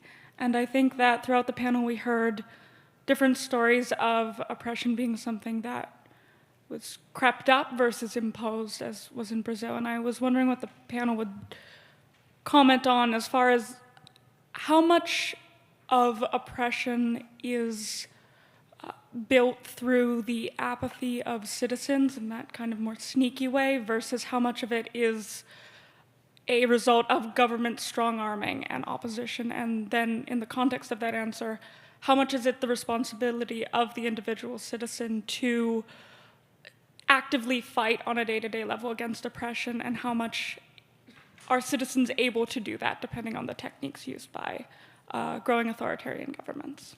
Thank you. So, I mean, I'm no dictator, but I do have a job as moderator, which is also looking down at that clock. We have 2.5 minutes left as well. Let me try to, if you do ask very short questions, to sneak in one from each side, and then we go quickly up to the panel to round it up. Over there. Sure, yeah, this will be a quick question and on quite a narrow topic about Hungary. Perhaps a loaded question, but obviously Orban has become a darling of the MAGA right and Musk fanboys. And I was just wondering, we've heard about Orban's methods. Does that not just expose MAGA Republicans as completely insincere and unprincipled defenders of free speech? Thanks. Over here, and then we come back up. Sorry, guys that also lined up, but we can do one more. Thank you for being here today. I was thinking back on many of the protests that have happened, and I feel like many of them have gained their oomph and power from the fact that governments are pushing back on free speech. So I'm wondering, in a perfect world where there is free speech uninhibited by government, do you believe that protests will lose their oomph? Thank you. And so I return up here, lightning speech of 30 seconds each to answer question and also give your, if you want, final remarks. If you can all do that within that time frame. There was a specific question on Brazil, so I'll let you address that. Guillermo, start over there, and then we... Okay. It's... the situation in Brazil is a curious one, but I think it's a serious problem that's happening all over the world. In Brazil, the population, the majority of the population is obviously against what's happening there. But what I feel now, that's my main fear when it reaches the freedom of expression, is this cultural change that's going on all around the world. This fear of freedom of expression out of fear of hate speech and fake news. And in Brazil, just to understand that, most of the population is against the decisions of the Supreme Court. But the opinion makers, the traditional opinion makers, are more or less agreeing with them. So there is the question there. You mentioned how the population supports these decisions. They are not supporting, but there is this cultural change. Some people have fear of the Supreme Court, and some of them, those who could make a change, are in a certain sense supporting. But the thing is changing, shifting in the last months. I hope in 2 years we can have a different situation. Thank you, Guillermo. Let's jump now over here to Rana. I'm going to misuse the privilege of this mic today because I have something longer to say here, because we have been hearing my colleague from Hungary and from India. We're talking about George Soros, who has become a common enemy for both India and Viktor Orban and Modi, because every kind of criticism in the country about oligarchy is seen as a Soros-funded or CIA-funded. Poor George Soros, I have nothing for him, but I feel like he's been brought into this conversation out of nowhere to stifle free speech and voices, and they all operate from the same playbook. I do not see Modi and Viktor Orban or Netanyahu or Trump in isolation. I see them as a problem of the new world order where they're trying to stifle free voices. There is a pushback, and the problem with dictators is that they do not see the rebellion that is brewing in their backyard. In India, Modi has used all central agencies and those institutions which were meant to protect democratic rights of the citizens of the country. They have become arms of the government. So when you have no criticism, when you have people, when people have been silenced into speaking, you do not know what's happening in people's minds, which is why Mr. Modi saw a reduced majority this time. So, and again, we don't have any platforms, but thanks to YouTubers, independent journalists in India are sticking their lives out there. I have a case of defamation against me for an article I wrote in 2009. Having said that, the last word that I'm going to say here is that many of us here sitting on this platform are popular voices. We are journalists who have traveled all the way from our respective countries to speak here about journalism under threat. So I must take this moment to acknowledge the more than 100 journalists killed in Gaza, in Palestine, who are not being celebrated, who should be spoken about, who are also doing the job of journalism, and they're not celebrated and unpopular. And they are being killed for bearing witness to what's happening in the world. So I had to put this in here. Thank you so much. Thank you, Rana. Thanks for keeping up the fire from Masih, Alinejad, of being personally so engaged and for your own investigative journalism. Sabo, over to you. I'll try to be extremely quick. So I just met with 5 Republican senators in Budapest who came to meet with Viktor Orban. He refused to meet with them. They were like all moderates. John Cornyn from Texas was one of them. And yes, the MAGA right wing of the Republican Party, they are basically, they believe what Orban is trying to sell them, that Hungary is this anti-Muslim, pro-family, anti-woke country, but in reality, Hungary is basically a colony of Russia and China these days. So Orban's strategy is to use these, it is a smokescreen to disguise what he's doing, and unfortunately a lot of people on the MAGA wing of the Republican Party are not smart enough to see through this illusion. And just one thing that I wanted to mention, since Israel, Gaza, and everything came up. So when we did the Pegasus project investigation, what we saw is that basically Israel, and it's the Netanyahu government, it's not Israel, it's the Netanyahu government that used Pegasus as basically a diplomatic gift to Saudi Arabia, to the Emirates, to other Muslim countries, basically in order to gain diplomatic support. And when it comes to this whole issue in the Middle East, what I don't really see in these debates in the US is the complicity of Saudi Arabia, complicity of Egypt, complicity of other Muslim countries in this whole debate, because what I saw during this investigation is that basically the Netanyahu government is contributing to suppression in other Muslim countries in return for support for their policies in Palestine. I know that this is not black and white, and I know that confronting the truth is sometimes hard. But when it comes to geopolitics, the picture is always murky and blurry. Thanks for giving us the truth of what you investigated. Jacob, you last, if you want to round this all up about the truth. So if we already know the truth, we don't need free speech, right? Because free speech is necessary to approximate the truth.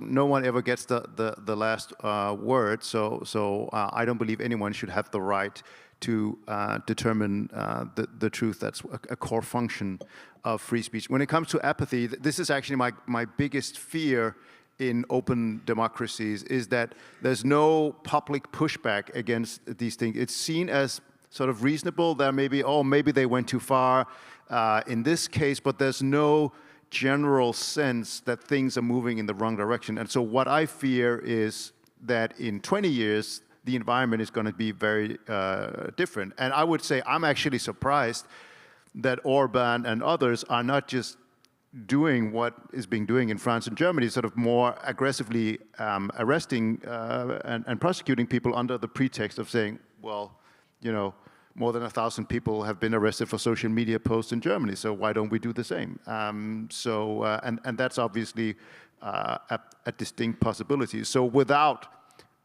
a culture of free speech, a robust culture of free speech where people speak out about it and do it on a principled basis, whether you're in favor or against Israeli policies, you stand up for free speech, and then you can take a separate position on the substantive issues. That's, I think, the way forward. Thanks, Jacob. That brings our session to a close. I want you all to, yes, exactly, help me give a hand to these intrepid journalists.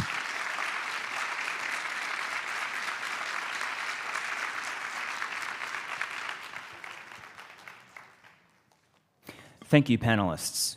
The next panel on free speech challenges in illiberal and authoritarian states will begin in 2 minutes.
Free speech challenges in illiberal and authoritarian states.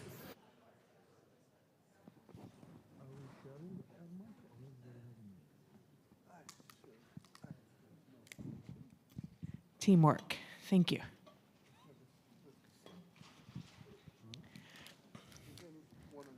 Well, good morning and welcome, everyone.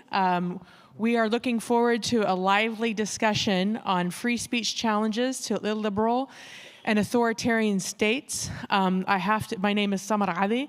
I'm going to be your moderator today. I'm a research professor of law and political science here at Vanderbilt, where I also co-chair the project on unity in American democracy and run a nonprofit called Millions of Conversations that focuses on how to bring people together around common values for a shared future. I have to tell you that in preparing for this panel, the conversation was quite lively. So I'm hoping that we're going to be able to bring some of that liveliness here as well. And one of the things we also want to make sure that we do is leave plenty of time for discussion with all of you so that we can really hear your questions and thoughts and considerations as well. So we're going to do this in 4 parts. I'm going to have the privilege to do the introduction here of my esteemed colleagues to my right. We're going to allow them to open up with some remarks and their own personal stories. Then I'm going to moderate the panel with a couple of questions, and then we're going to open it up to Q&A. So without further ado, I will introduce to my far right here, I'm going to go by our first names, Faisal, and I'll tell you 3 things, although I could tell you 30 things about each of them because they're so fascinating, but I'll tell you 3 things about each of them that I think is worth knowing and relevant to the panel discussion today. Faisal is the founder of Ideas Beyond Borders. He is a practitioner of countering extremism and misinformation internationally all over the world. And he received the President's Volunteer Service Award from President Obama a few years ago. Sitting to his left, we have Chidi, who is a professor of practice and international human rights law at the Fletcher School at Tufts University, where he also chairs the Truth, Justice, and Peace Commission, and he previously chaired the Nigerian National Human Rights Commission. And sitting right to my immediate right, Rodrigo is a Venezuelan human rights activist. He's the co-founder and president of an international NGO, which in English is called A World Without Censorship. And he is known for his successful grassroots organizing, so much so that he's received awards for it, called from the Medal of Rome and also the World Economic Forum. So please join me with a warm welcome in welcoming our guests today.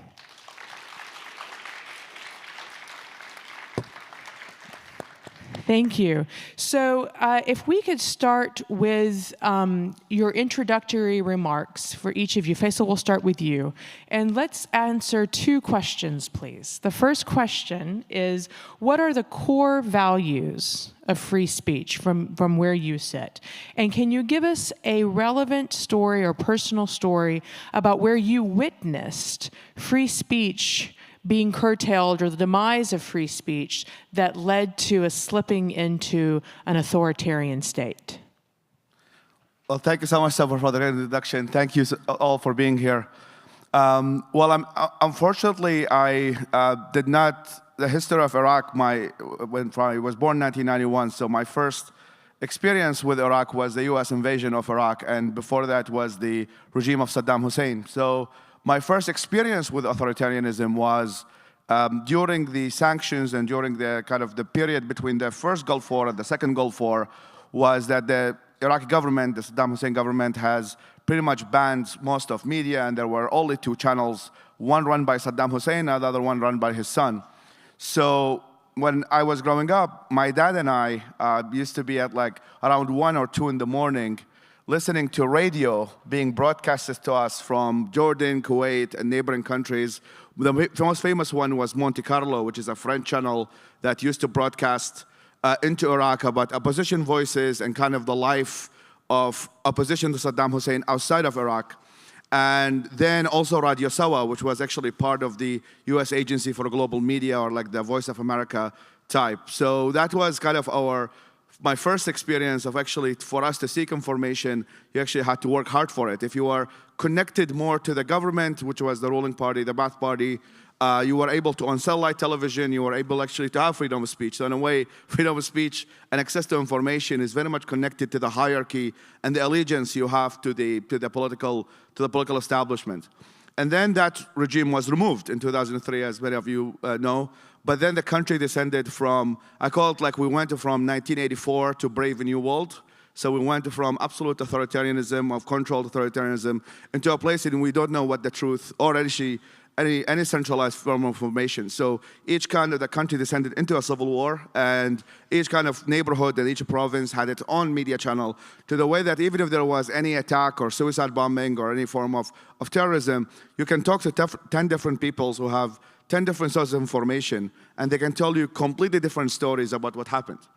So in a way is that all of the media was kind of decentralized. The militias started having their own channels, the political parties, etc. So in a way we went from like one version of the truth, which was what the government said, into like nobody knows what the truth is. And then eventually everything kind of destroyed. So really my kind of interest in this subjects came first into like obviously the freedom part and kind of making knowledge accessible and fighting authoritarianism. But the other piece is actually how can people have a healthy relationship with information?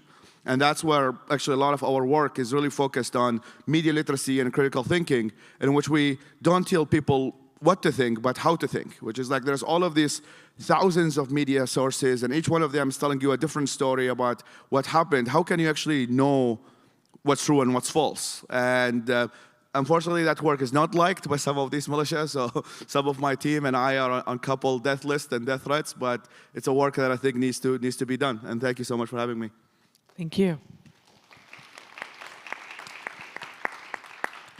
Chidi, would you like to go next? And also, if we could just answer that question on the values piece too, which I think is so critical. Thanks a lot. I think I'll say two things to begin with.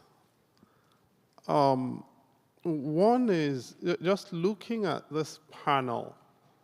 I don't want the subliminalism to come out that authoritarianism comes from one part of the world and freedom of speech lives in another part of the world, because there is something inherent in the composition of this panel that could lend itself to that kind of conclusion. And from the conversations in the last panel, it seems quite evident to me that we are not in either or. Most societies have in them tendencies that are authoritarian and tendencies that support freedom. And we're here because there's a contest between those tendencies in most societies. And at some point, one tendency may well have the edge over the other. But it's actually, it's cyclic. And in many ways, that reflects my sense and experience with questions of free speech in most of the parts of the world I work in, which are, for the most part, in the global south. I'm Nigerian, and anyone who knows Nigerians will know you cannot put us down. No amount of authoritarian infrastructure will stop Nigerians from getting their message across or their point of view across. It doesn't mean that people have not tried. I was born inside a civil war as an IDP under military rule. It doesn't get more difficult than that. I've spent my life, I've spent 10 years in exile, or 12 years in exile, over 2 cycles. I've chaired my country's National Human Rights Commission. I've been detained 4 times doing that. But I will still struggle, and I will not call my country authoritarian. Are there authoritarian tendencies, though? Absolutely, they exist in the country, right? And the people battle it, and we will continue to battle it. And that really is the fun of free speech. But what is one thing that strikes me at this time? And that's the thing I pushed back against, the point about culture. I do think that what we have now, particularly in a lot of developing countries, is a marriage between Queen Victoria and Mark Zuckerberg. And it's really amazing because the the legal infrastructure that governs free speech for the most part was written in colonial times, but actually the contents were written in the time of Charles Dickens. And reference was made to Charles Dickens here yesterday. That was when the substance of that infrastructure was done. What we now do have is, by the way, a digital age in which everyone can say what they like. And what governments are doing is working with the platforms in a lot of developing countries to make life unbearable for citizens trying to do their work. And when I hear people, Americans, sit down here and tell me, oh, you know, platforms are exercising their free speech rights, I can't stop laughing. It is beyond ludicrous. Now, when a platform is working with my government to make sure that I do not have free speech, and the Americans are sitting down in the comfort of Vanderbilt University and telling me how that is free speech right, I don't want to speak in expletives, but I do think that people need to understand that there is a world beyond the United States, and that world also is entitled to free speech. Thank you. Thank you. Good morning, everybody. My name is Rodrigo. I'm an activist for Venezuela. I've been an activist all my life, as I remember. I started when I was 18 years old. And I'm going to start first answering the first question. What are the values, intrinsic values of freedom of speech? I think that number one is to not being afraid of saying what you think. That's the most important one. But then you need to have the means to express your opinion. You need to find a way. If you want to create a press conference, you need to have access to media so other people can hear you, or through social media. You need means to express your opinions or creating a forum. And third, of course, is access to information. If you don't have access to information, your opinion will be blind and it will not be, could never understand reality and their full capacity. And that's why it's so important for regimes to censor information. The best way to censor free speech and having an opinion is by censoring first the access to information, because you basically create your opinion based on the information that you have. So I'm going to talk about my story for a couple of minutes. I started when I was 18 years old. My grandma went to a protest. She voted for Chavez, who was the guy who was before Maduro. So Chavez was trying to introduce ideology into the educational system of Venezuela. So she went to a protest because she felt responsible for voting for him. And they throw tear gas and rubber bullets at her. So she called me. This was back in 2001. It was like my first week, my second week at the university. And she said, we're going to lose the country. These people are, this is going to be fully authoritarian. So I said, don't worry, Grandma, I'm going to go with you to the next protest. And then I see with my own eyes how, relative older than me people around 60 and 70s were in the protest, and they were aggressively beaten by the militaries. And I understood that something was going in the wrong way. Of course, Chavez made 2 coup d'etats in the past. And he killed, or his group, they killed 100 civilians before arriving to power. So I understood that, of course, this guy is not a democratic guy. I don't know why Venezuelans vote for a guy who made 2 coup d'etats and killed 100 innocent people. We pay the result of that voting. And one day, 6 months after, I was in a protest, and I saw how a guy was shot in the leg. So I went after him, tried to support him, and when we moved him to another place, a friend of mine told me, did you see the guy that is laid on the floor dead? I said, no. When I turned back,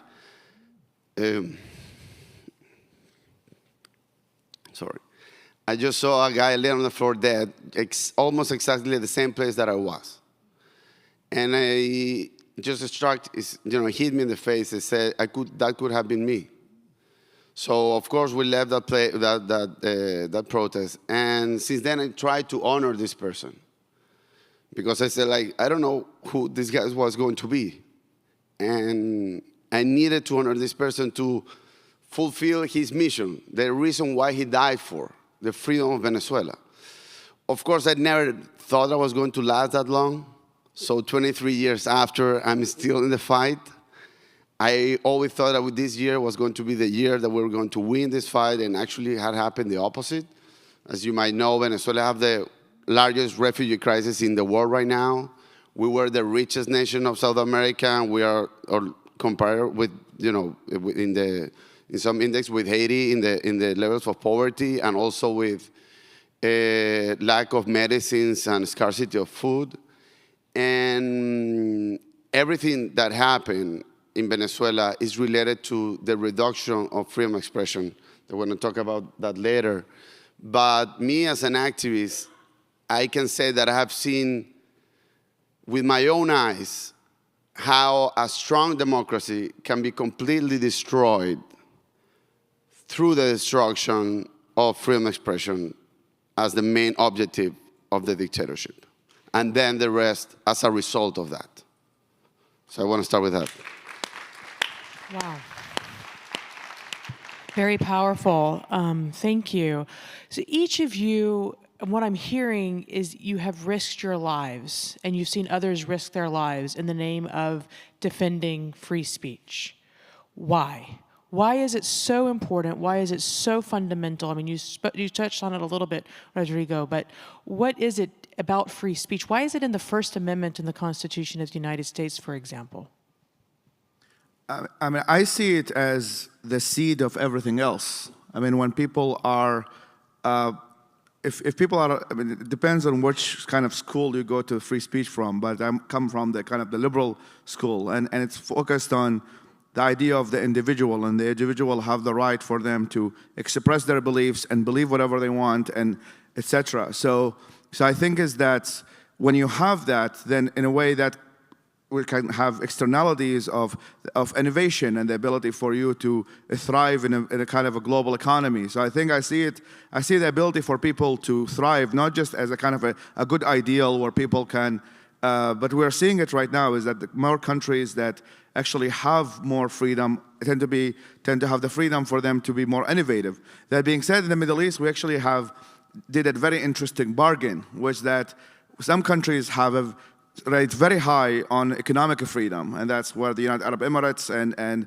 Saudi Arabia and Qatar, etc., where you have very low income tax and you actually have able to innovate through economic ways, but at the same time they have very restrictive free speech policies. So in a way, it's like we're trying to disprove Milton Friedman's theory that economic freedom leads to political freedom. So that's the job of the region. But at the same time, when you actually talk to a lot of people within the UAE and within many of these countries, they still believe that even when they actually make investments, they mostly tend to invest in American companies and countries where there is relative respect for property rights, respect for freedom of speech, etc. So even within their kind of mindset, which is, okay, if we give people lower taxes and we give them economic freedom, that's good. But then when you see their decisions, you see that they're more likely when they actually build sovereign wealth funds, when they actually invest in other countries, they most likely invest in places where there is respect for property rights, there is respect for free speech, which tells you about the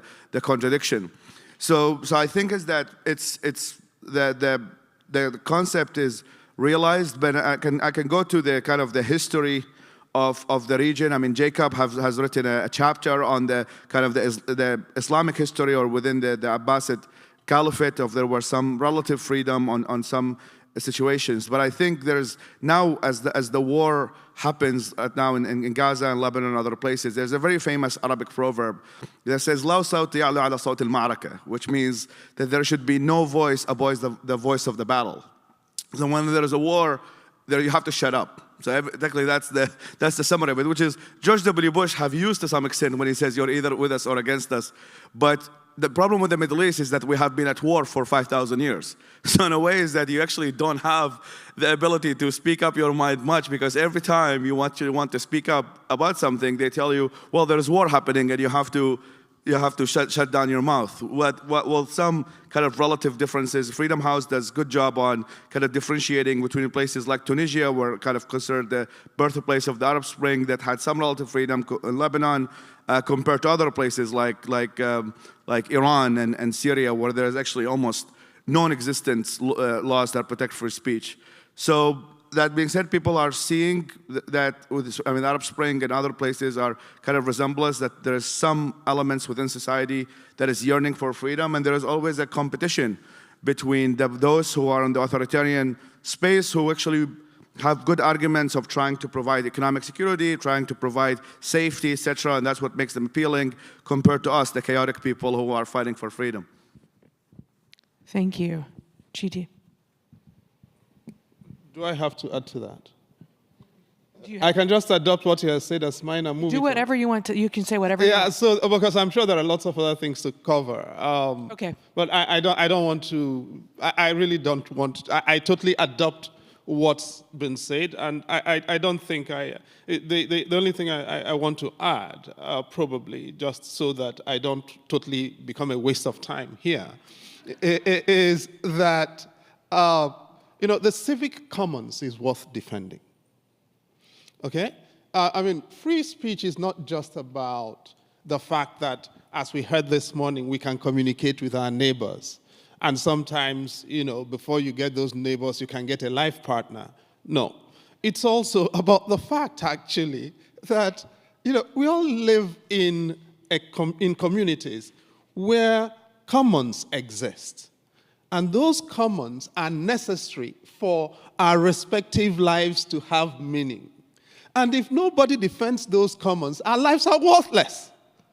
And so the civic commons, actually, the defense of the civic commons is essential to our very existence. So if you don't care about your civic commons, your life has no meaning. Your life is denuded.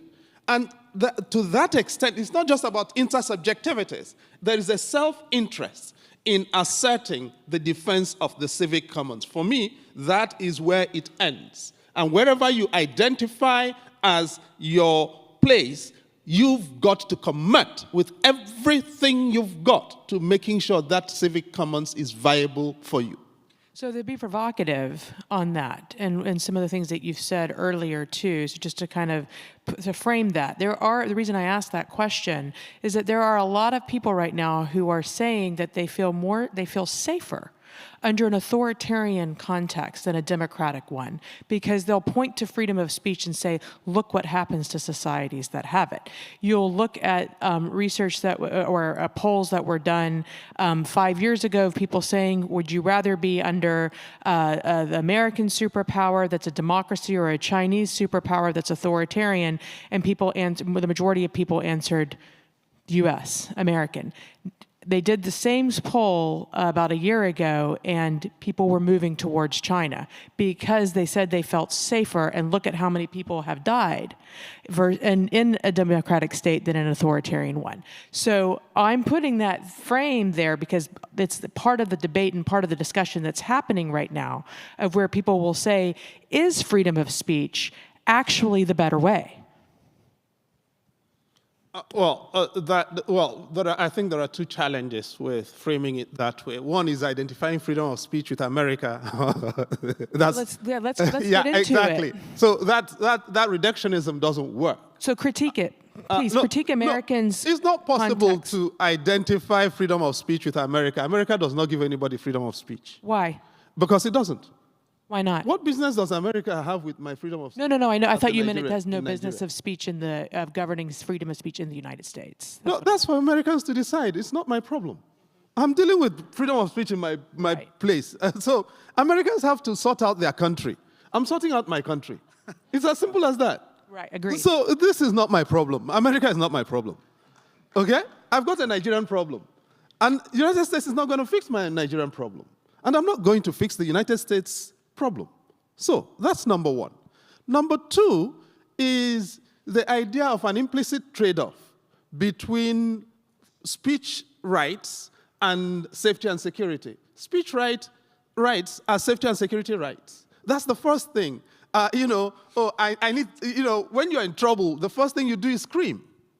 That is the first instinct. The second thing is run. Okay? Those are the two things, fight or flight. So the idea, therefore, that we bifurcate those two or have them in opposition to one another is logically and experientially and evidentially unviable, in my view. Thank you. Actually, may I jump in, Rodrigo? You give me permission? Please. Okay, thank you. So that's actually some of the work we have done during COVID, and actually during that period. Russia Today has one of the largest Arabic channels called Russia Today Arabic, which has millions of followers. And then the other channel is CGTN, which is the Chinese official television. And one of the things they actually were broadcasting during that time was they show women in Beijing or other places in China walking at 3 in the morning at night.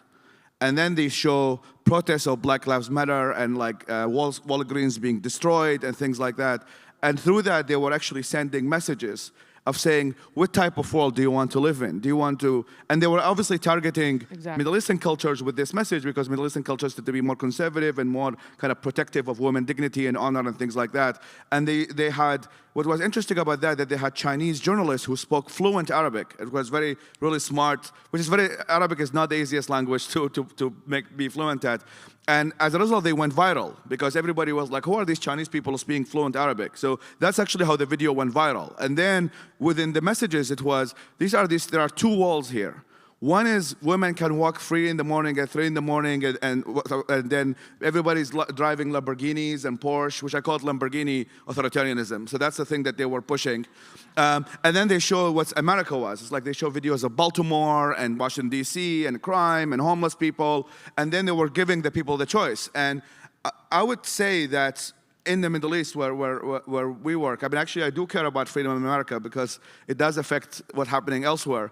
But is that many people in the Middle East, unfortunately, have taken that bargain. Like even there is an Arab Barometer report, which I think affiliated with the University of Michigan, that does a lot of surveys, and most people will generally tend towards security, which is we would rather have that, or would rather have women walking 3 in the morning, or have the jobs. And then when you talk even like to Jordanians and other countries, they will tell you, you know what, politics is for the people above. It's a very intellectual thing. It's very smart. Only smart people can discuss politics. And when I mean by politics, it depends on, we're talking about criticizing the monarchy. But for the rest of us, we can do economics, we can make money, we can go to Greece and have fun.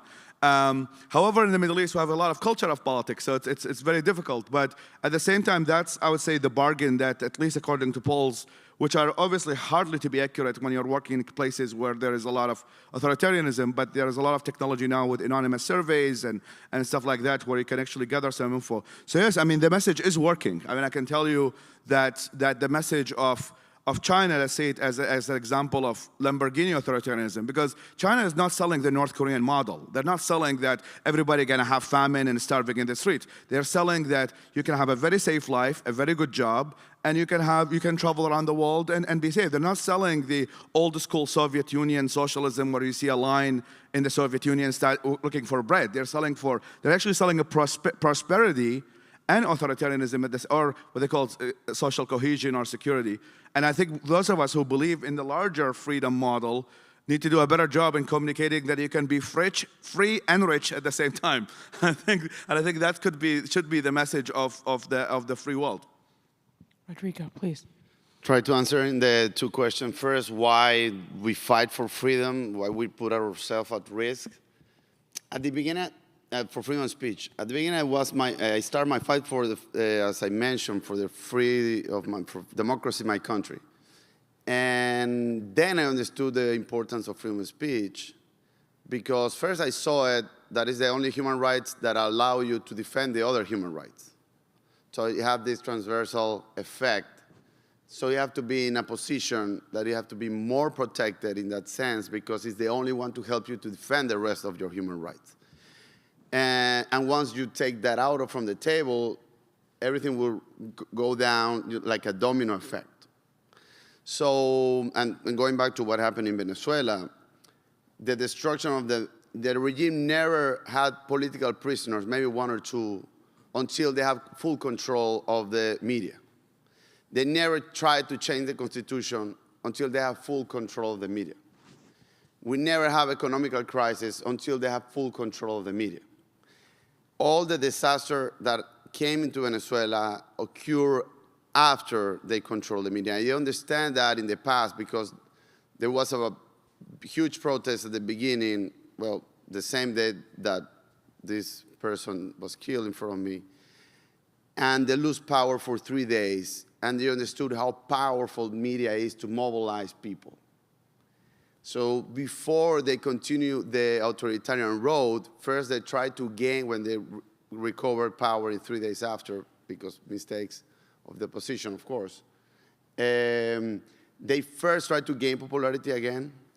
They increase polarization. Polarization is a powerful tool to destroy democracy. You have to, basically, the formula of the regime was polarization and destruction of freedom of expression. Because polarization is what helps you to justify your anti-democratic actions, right? And then the freedom of expression is what allows you to control society. So, and democracy can be destroyed completely, because, so I'm trying to connect that with the previous question. Democracy is not an important value for a daily routine, like for people who are trying to survive their own life. This is just more like an abstract, like what are the benefits of democracy? It's not clear for people. So, and also sometimes freedom of speech is a privilege because they say, okay, I don't use social media, I don't go to TV, like who cares about freedom of speech? I just want to have a better life, so I prefer security. And I think Venezuela is also a good case of that. They vote for someone who was completely anti-democratic, a guy who was completely anti-freedom of speech. By the way, when this guy, I just realized when this Chavez arrived to power, his first coup attack, he entered into the national TV channel and killed 5 people to take control of that TV channel to send his message, like a V for Vendetta type. And of course, people knew that he was against democracy, against freedom of speech, but they didn't care, and he won. So basically, these are not our primary instincts that we have, at least the majority of the people, the necessity to have democracy and freedom of speech, that this will resolve all your problems. So that's why it's so important to remind people and to act every time that freedom of speech or democratic values are under attack. And just to answer the first question of why we do what we do and why we put ourselves at risk, sometimes I have to do a lot with your sensitivity for oppression. For example, me as a Venezuelan, I will never stop fighting for freedom of expression and democracy around the world, no matter if we recover democracy. I can't. And the reason of this is that I already suffer enough to understand the pain that it means to lose your country or to live under an oppressive regime.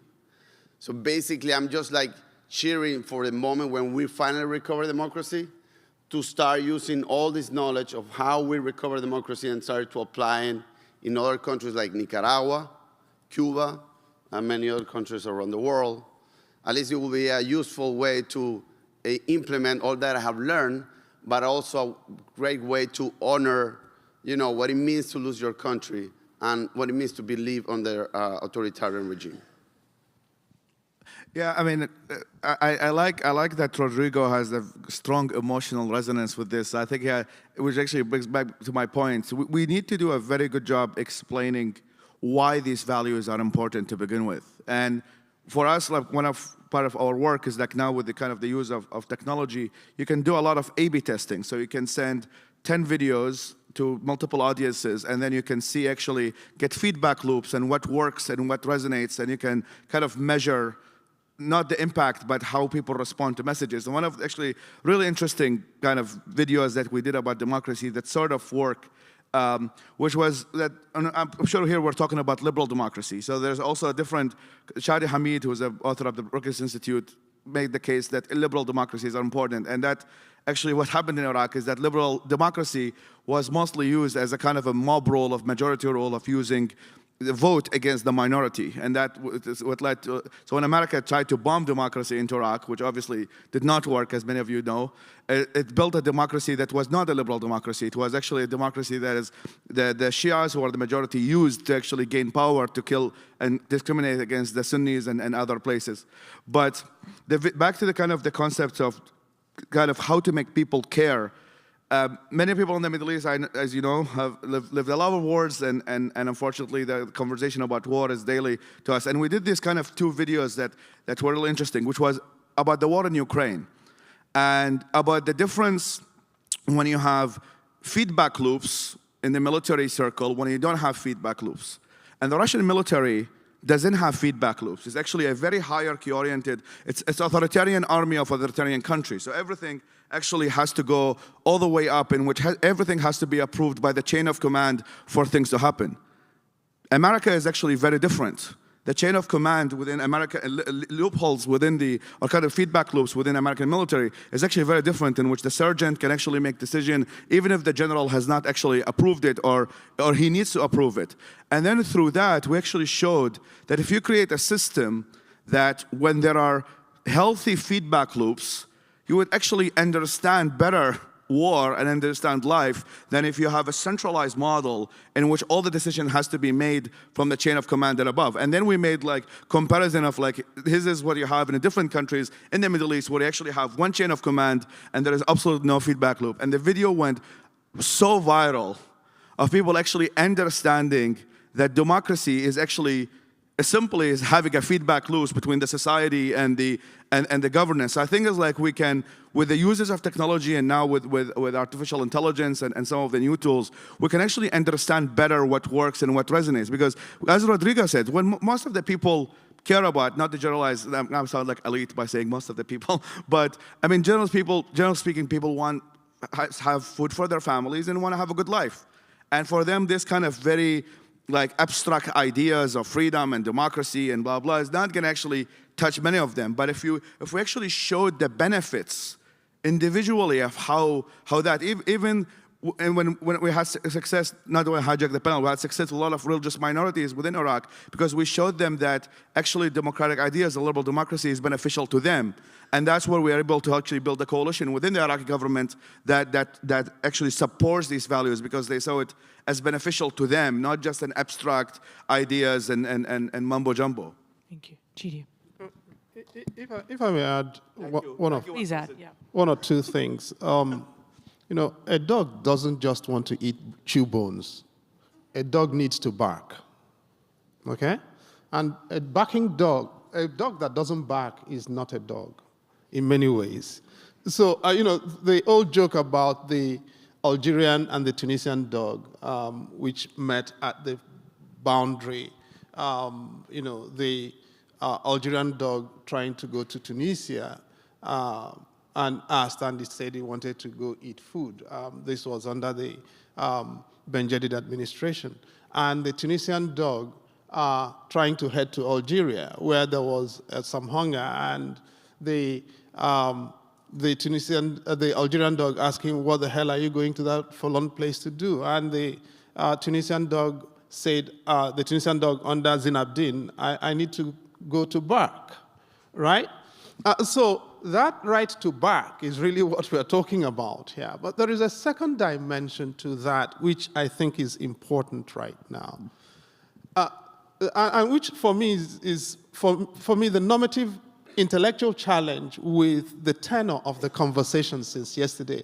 There is a civil libertarian overemphasis, in my view, on in our conversation on free expression. For many of us, for certainly my part of the world, part of what is happening these days is, you know, most media have migrated to digital platforms. And the free expression now is mediated by corporate power. Corporate power of the platform owners and platform providers. And many of them, so what happens? The government wants to switch you off. They put pressure on the companies, and traffic to the website of the news medium is turned off. Or you want to organize a demonstration, and the digital platform simply, or the owner of your operators of your telephone networks are simply told to crash your communications. And that way, you are no longer able to, you now have to resort to analog methods to organize, and the government picks you up as you're trying to do that. And that means what? Normatively, we're not just talking about free speech, we are talking about the right to privacy, data. And I've not heard enough since yesterday about the intersection, the vast intersection, as we speak, between traditional libertarian, civil libertarian free speech rights and the intersection with data. So Jacob's book on free speech begins in Greece and ends up in social media. And it seems to me we've got to navigate that entire value chain. Getting stuck in First Amendment rights and talking about that does not address the fact that most of our conversations on free speech today happen within the zone of the right to privacy. What does that mean? What are the implications of that normatively, functionally, for free speech? I do think that is missing from the conversation so far. Thank you. Definitely agree. Rodrigo, please go ahead, and then we're going to open up to Q&A. Yes, no, I just wanted to use my freedom of expression and have a different point of view than my good friend here, Chi. By the way, I love yesterday when they talked that the importance of having discomfort and stress is very important to know if you have freedom of expression. If there's no real debate and discomfort, and the right, and we say the importance that if you're being offended, that doesn't justify censoring someone. But I'm saying that because he said that he doesn't care, or he's not like, or the way I understand it, you don't care as much as what will happen in freedom of expression in the US. Like that's their problem. And that, I was impressed by that. I didn't understand it because two things. I think that the fight for freedom, first, the fight for freedom is the fight for humankind. We have been always gaining year by year since 200,000 years ago, more freedom. And that's the trajectory of the humankind. If we have a spirit or we're just a species, that's where we're always aiming. And the fight for freedom and the fight for freedom of speech increase where the fight is being done. For example, if Venezuela recovered democracy, I hope this happens finally soon, the ones who are going to benefit not only be Venezuelans, they're going to be Hungary, we're going to be Nicaragua, Cuba, Hong Kong, everywhere. Because first, that will give so much energy and hope for other countries. But basically, the fight for democracy and against authoritarian is not being fight in the US only or in Europe. It's being fight where the change can happen. And the same happened to freedom of expression. The US is the most important country in the world. So the quality of freedom of expression here will affect everybody because it's the first example that we all see. So even it's more important to fight for freedom of expression, as the way I see it, in the US than in other countries, because it will have a domino effect on the rest of the world. So, and at the end, I just want to finish that I don't like this vision of them and us. I think we should see ourselves just as humans. I would love to think that in 1,000 years, we'll not have the division that we have, because we understand that at the end, we're all the same. And I think that division of them and us is what is creating this tragedy in Gaza, is because the Israelis see themselves, they have to protect from them as a completely separate thing than us, when we are all humans. And of course, they have to defend their country, but that doesn't mean they have to go after and kill everybody because they are them and we are us. If they didn't have that division between them and us, they would have never done this massive attack in thousands of innocents, because it will hurt them as much as the people that were killed from their side. And as long as we don't develop that empathy for the other and we see that we are all the same, these tragedies will continue. So that's why I think it's very important to have that point of view. At least that's my opinion. Thank you. Let's go ahead and turn to you all for questions. Great points, Rodrigo. Good morning. Thank you so much for that. I'm surprised that this may be necessary, but perhaps someone needs to quote Chomsky and say, of course, Goebbels agreed with free speech. for free speech. He liked. So did Stalin. But to believe in free speech is to believe in the right for those who you most profoundly disagree with to speak. And I think comments with respect to the development of truth and safety are ironic in a place like this. With all due respect, what the fuck are any of us doing at a global free speech summit and hearing such basic comments like that? And the question I have for the panel is, why is the principled perspective so hard? It seems that to defend free speech for free speech we like is a fundamentally human condition. Censorship is also a human condition for free speech we don't like. Why is it so hard for us to appreciate what you're saying, Rodrigo, that we are so common, we share so much, and that the defense of free speech for our opponent is the basis of the freedom on which we stand? Let's take two. Let's just do two. Oh, sorry? Are you pointing to, yeah, here. Yeah, so this is kind of in line with what he was asking, but in 1989, the Washington Post posted that democracy had won, but ever since then, we've only seen the decline of democracy and like the erosion of freedom of speech across the world. And so I ask, like, how can we better sell the ideals of democracy and freedom of speech against the backdrop of, as you describe it, China's like Lamborghini authoritarianism?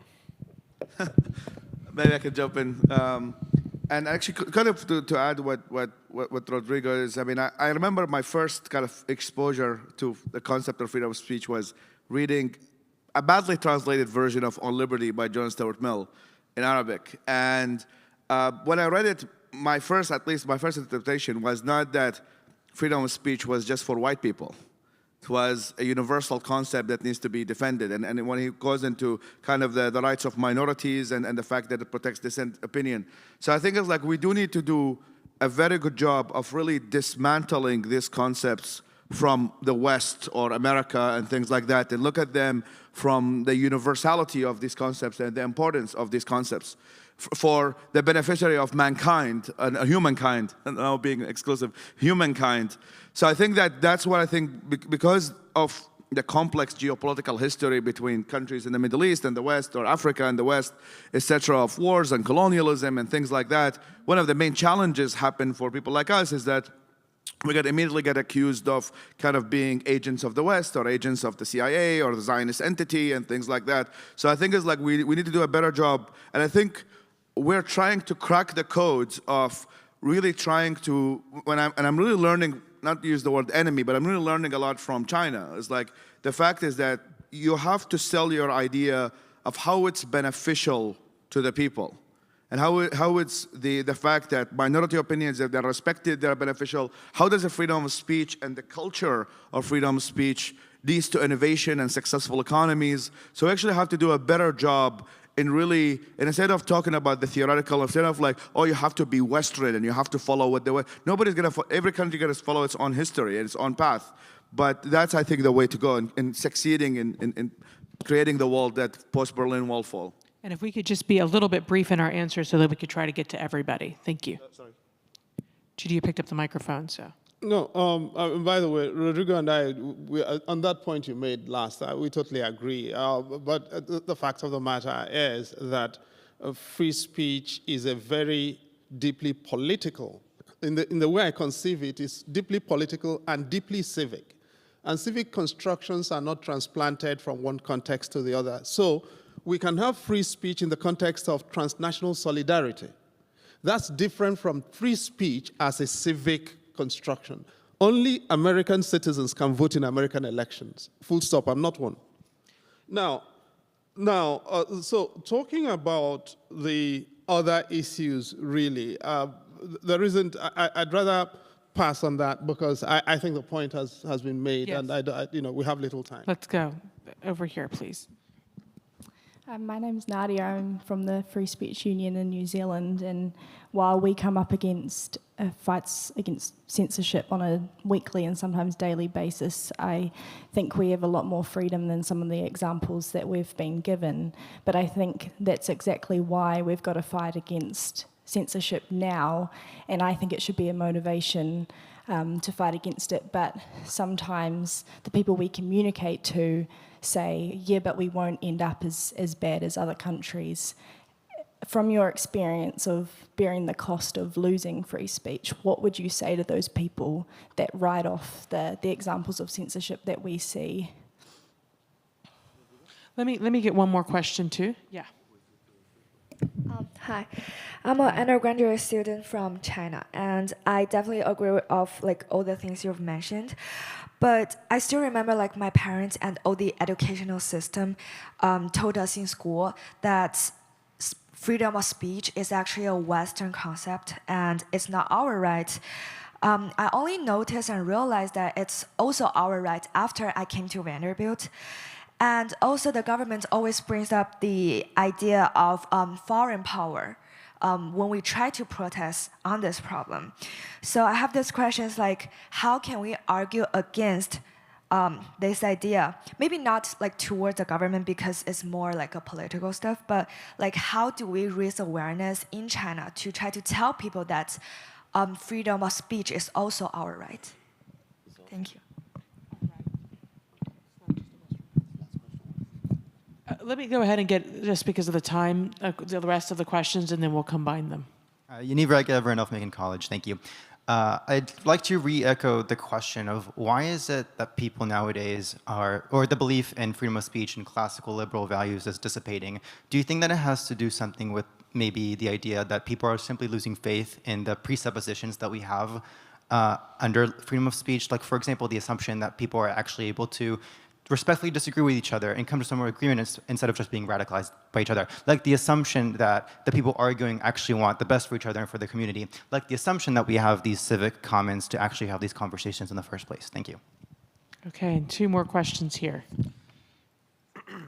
I just wanted to ask, in this discussion, it seemed like freedom of expression and security was like a choice that we had to make. I wanted to ask, why is that a choice that we have to make? Why can't we have both? And do we not get some sort of individual sense of security from knowing that we can express our ideas without being persecuted for them?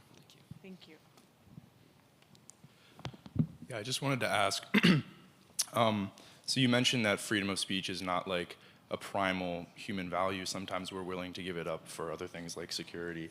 And that most often happens when people are polarized and when they view others as the enemy, and they're willing to give up democratic rights to defeat their enemies.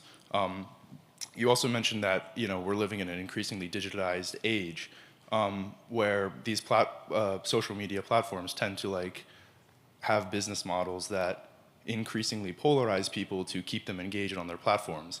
So, what do you think we can do to combat those kind of echo chambers that are increasingly developing on social media platforms, and do you think that poses a threat to the value of freedom of expression?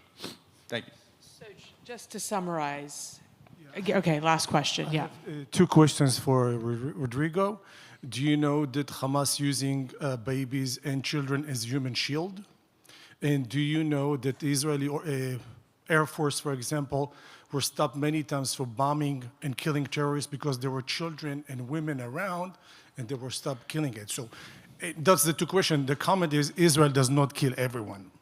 Okay, thank you. So you received that question. I don't think I have to repeat that one since there's the last one we just heard. And then the other 5 questions here is about New Zealand and about the question regarding China and how to explain that this is a right, that this is not, freedom of speech is not simply a Western concept, but it is also a universal concept, and to actually be able to explain that in China. And then also another question, just to summarize, is why are we still having to even talk about this, prove this, sell this? Should it just be automatically accepted as common sense? And then the next question was about security versus free speech. Doesn't free speech actually help create a more secure environment? And so why are we treating them as two different, or why are they even being discussed as in tension with each other? And then lastly, to answer the question regarding how do we address echo chambers online through social media platforms, particularly that are being administered through algorithms? Let's go, yeah. Okay, I just want to, just to give I know this is about freedom of expression, but I just want to say what is happening for me in Gaza is like if they see themselves as the same, the result will be different. It's just like a kidnap of people inside a bank. You need to resolve that. They are the kidnappers, and you need to, they're threatening people's life, and then you need to attack them. You need to maybe eliminate them. But because this happened in your own country, you will never bomb the bank just to kill the innocent, the criminals. You will try to find a way, and knowing they're using a baby as human shield, but you will find a way to avoid the killing of the innocent people if you feel that you have to care from them. And just because of lack of vision that we have, that we are all the same, that's why this tragedy is happening. At least that's how I see it. Going back to the control of information, Maduro has 30% of popularity, 30%. We have the worst migration crisis in the world, more than Ukraine. We have gone through the worst scarcity and humanitarian crisis in the continent in history. 1/3 of the population left the country because of the crisis. And 30% of them, they still support the regime. Basically because the regime controlled 100% of the media. We even had an interim president 4 years ago, and some people never knew about that because they never saw the interim president being interviewed on TV.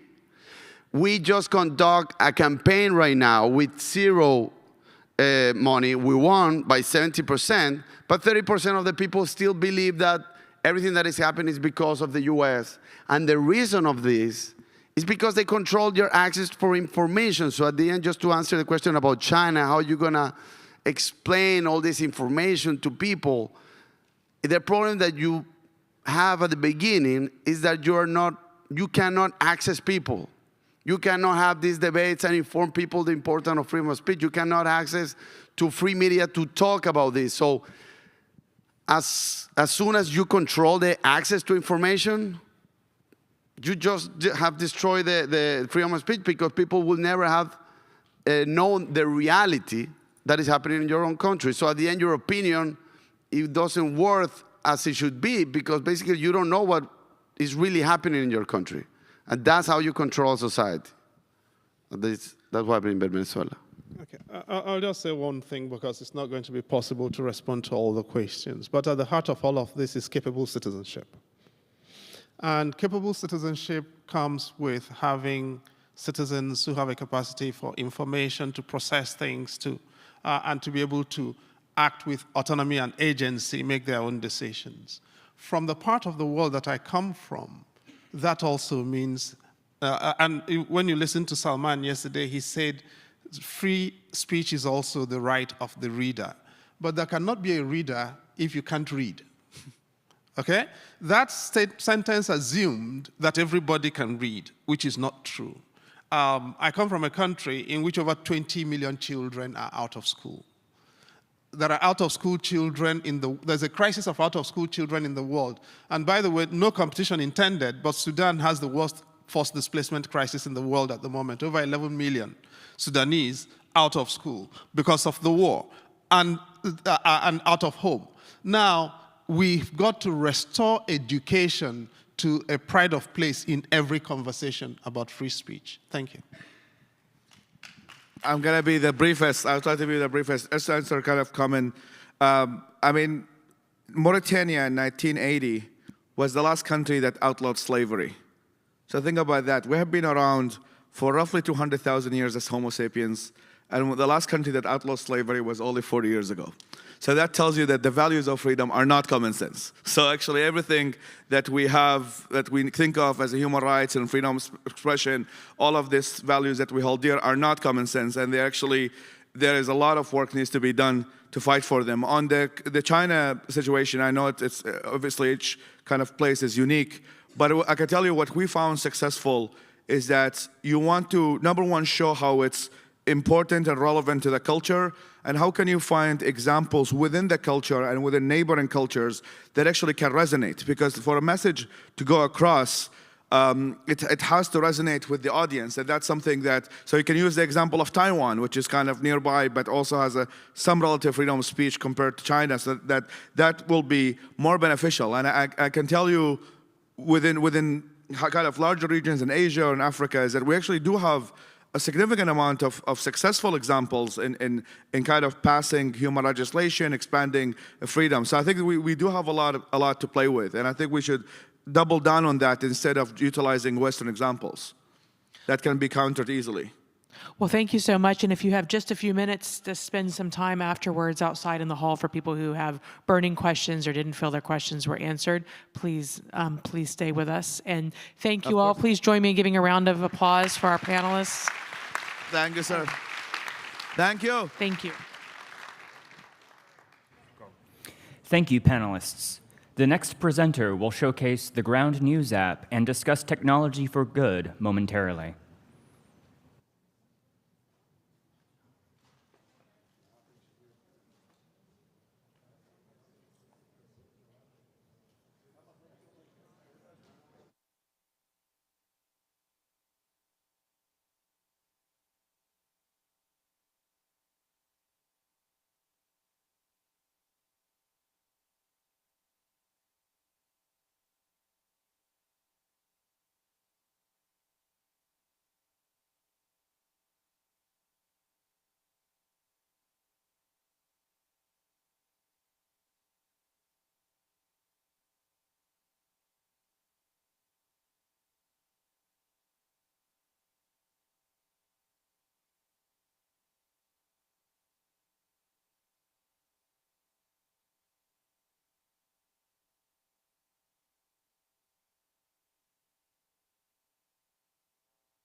Now, please welcome to the stage Matthew Brassard to showcase the Ground News app and discuss technology for good.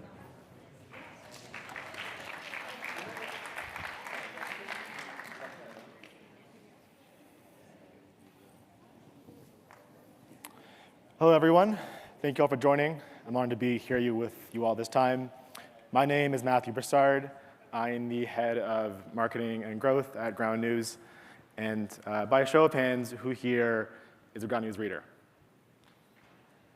All right, that's OK. I should do a bit better job, but that's fine. Maybe next year, you'll all be readers. So for those of you who don't know, Ground News is a news comparison platform that allows you to compare what multiple sources are saying about any story. We're based in Kitchener, Ontario. For those of you who don't know, it's about an hour and a half west of Toronto in Canada, for those of you who are familiar with our geography. I was actually the 5th employee at Ground News back when I was a freshman at university. That's my headshot then. Haven't gotten a new one since, so that's why it's still there. And today I'm here to discuss how our approach to news can keep the world well informed while still upholding to free speech principles.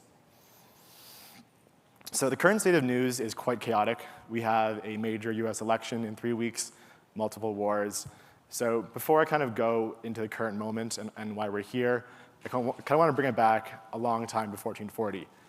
Those of you who may be more news nerds like myself will know that this is the year of the invention of the printing press. This ushered in a massive change culturally.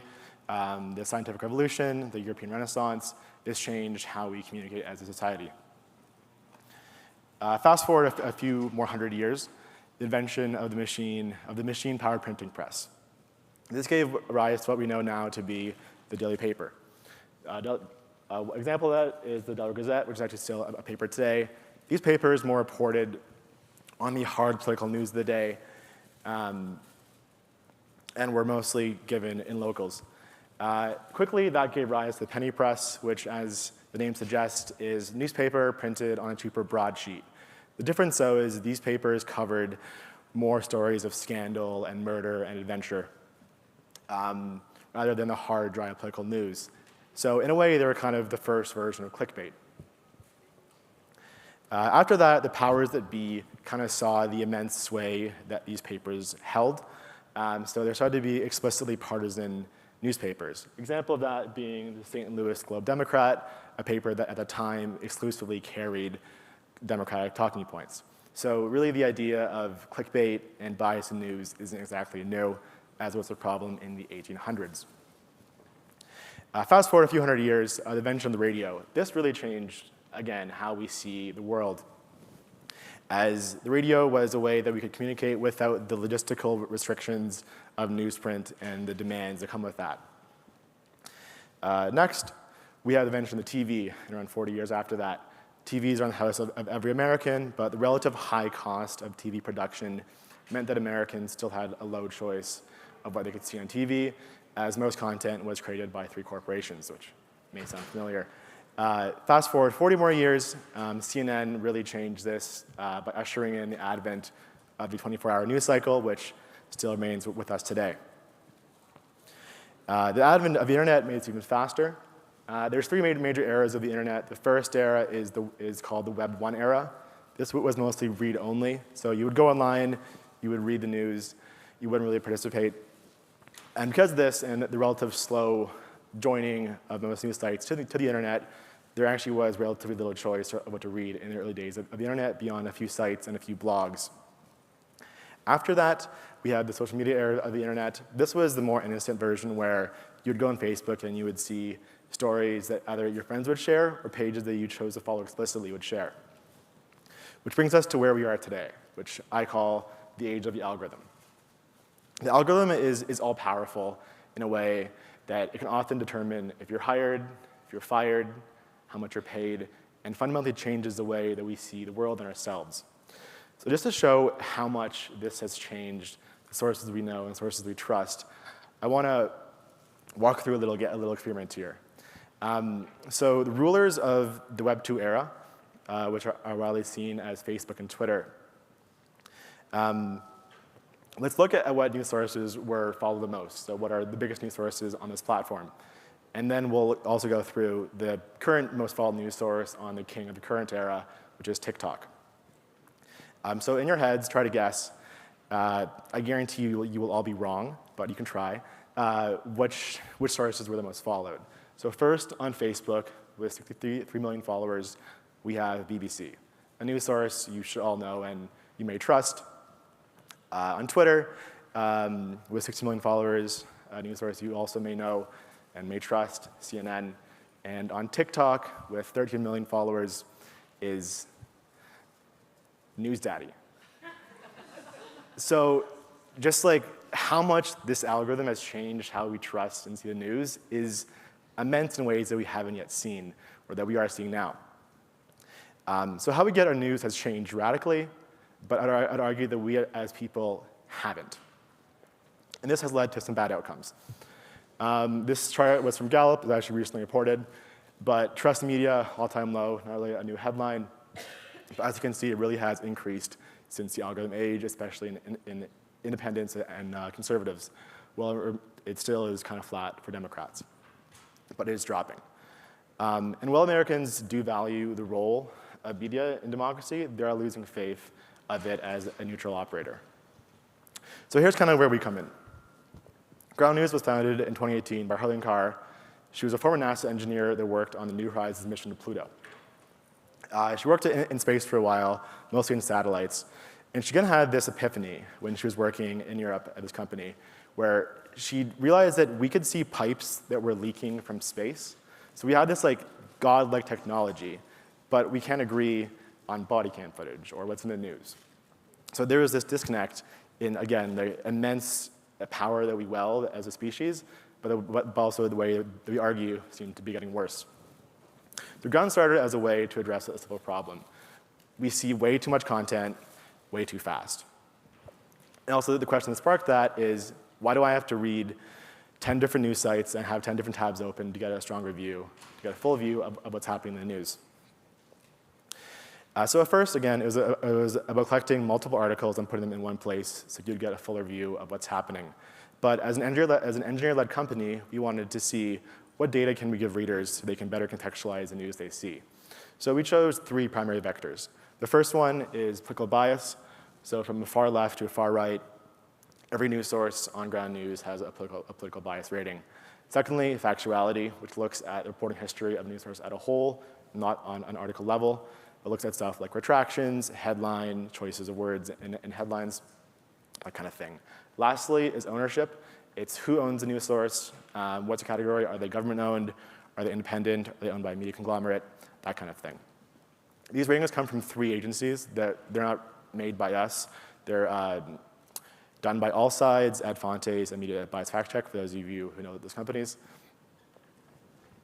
And here's how it looks on the site. So when you go on Ground News and you go into any story, you can see, for example, Breitbart, owned by Larry Solov, has a mixed factuality history reporting and has a right bias. Axios, same story, owned by Cox Media, has a high factuality rating and also has a lean left bias. So putting these headlines together creates what we call split headlines, which are massive discrepancies in how a story is covered. Example, recent story, Toyota recently rolled back their DEI initiatives. If you read this story from the left point of view, you would think, okay, this was done because of like one really strong conservative activist. But if you saw it from the right, you may think, oh, this was done to prioritize the employees' skills and stuff. So what headline you see has a massive change on how you may interpret and see a story. Recently, with the war in Gaza, this has kind of come to a bigger head. So this is a story of a recent event there. As you can see, the coverage from Al Jazeera, NPR, the Times of Israel, all has a massive difference in how the story is covered. Like, for example, who was killed? Was it gunmen? Was it Palestinians? Was it terrorists? Each source kind of has a different point of view. So if you just saw one of these sources, one of these headlines in isolation, you would have a massive different interpretation of what's happening in the world. This leads to our next feature and kind of our calling card of Ground News called News Blind Spots. It isn't really a new concept, but it's kind of been made a lot worse by the era of the algorithm. News blind spots are stories that are disproportionately covered by one side of the political spectrum. For example, the story about school teachers told to past migrants in Chicago was a story that was just covered by sources on the right. So if you lean left, you may have not seen the story in your news feed. If you lean right, you probably would have.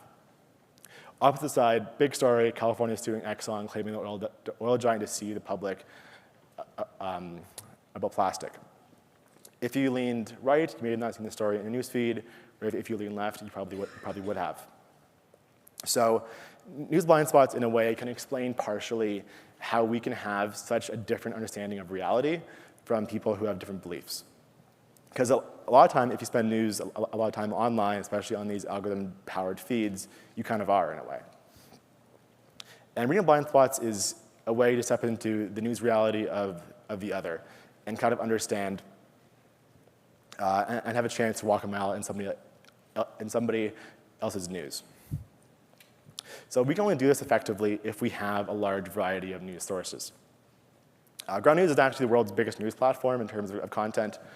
We have more news articles on the site than Google News, than Apple News, countries the size of small countries. But this includes sources that are currently banned in large swaths of the world, including RT, InfoWars, Press TV, Al Jazeera, Sputnik. And I'll kind of walk into why I do this later, but first I want to walk through a quick story. So this choice to have these sources on Ground News has been challenged a few times. The first being the war in Ukraine. 3 months after the war, the EU and the UK banned RT from the airwaves in their countries. Did this ban work? Not really. 2 years after the ban, you could still actually access these sites in the same building in the EU in Brussels where it was banned. So despite this, we chose to keep the sources on our platform, but with context. So if you go on Ground News and you see any story from RT, you can see they're funded by the government of Russia, they have a low factuality rating, and they lean right. And for those of you here, I think I'm talking to mostly a bunch of news nerds here, but this isn't apparent to everyone. There is a large portion of the population who does not know who these sources are, what they stand for, who they're funded by, so if they encounter these sources in their own life, they may not know what it means. Now, I'll be honest with you, we don't have these sources in Ground News because we think that they're fearless truth tellers or that all points of view on the war are equal, or that Press TV and InfoWars practice fact-based reporting, because they don't. Despite this, we don't believe the solution is to hide sources and pretend they don't exist. As you can see here, and as you may know, we're currently experiencing a huge crisis in trust. Most Americans do not trust institutions or each other. And often in this kind of society, telling people to not trust a certain source can often inspire a reactionary lurch to actually trust that source. We often get asked, well, what about misinfo, which is a valid concern in today's world. As you can see, a lot of people feel a great deal of confusion when reading sources online. Again, but we believe that context, not to censor, is the go-to move.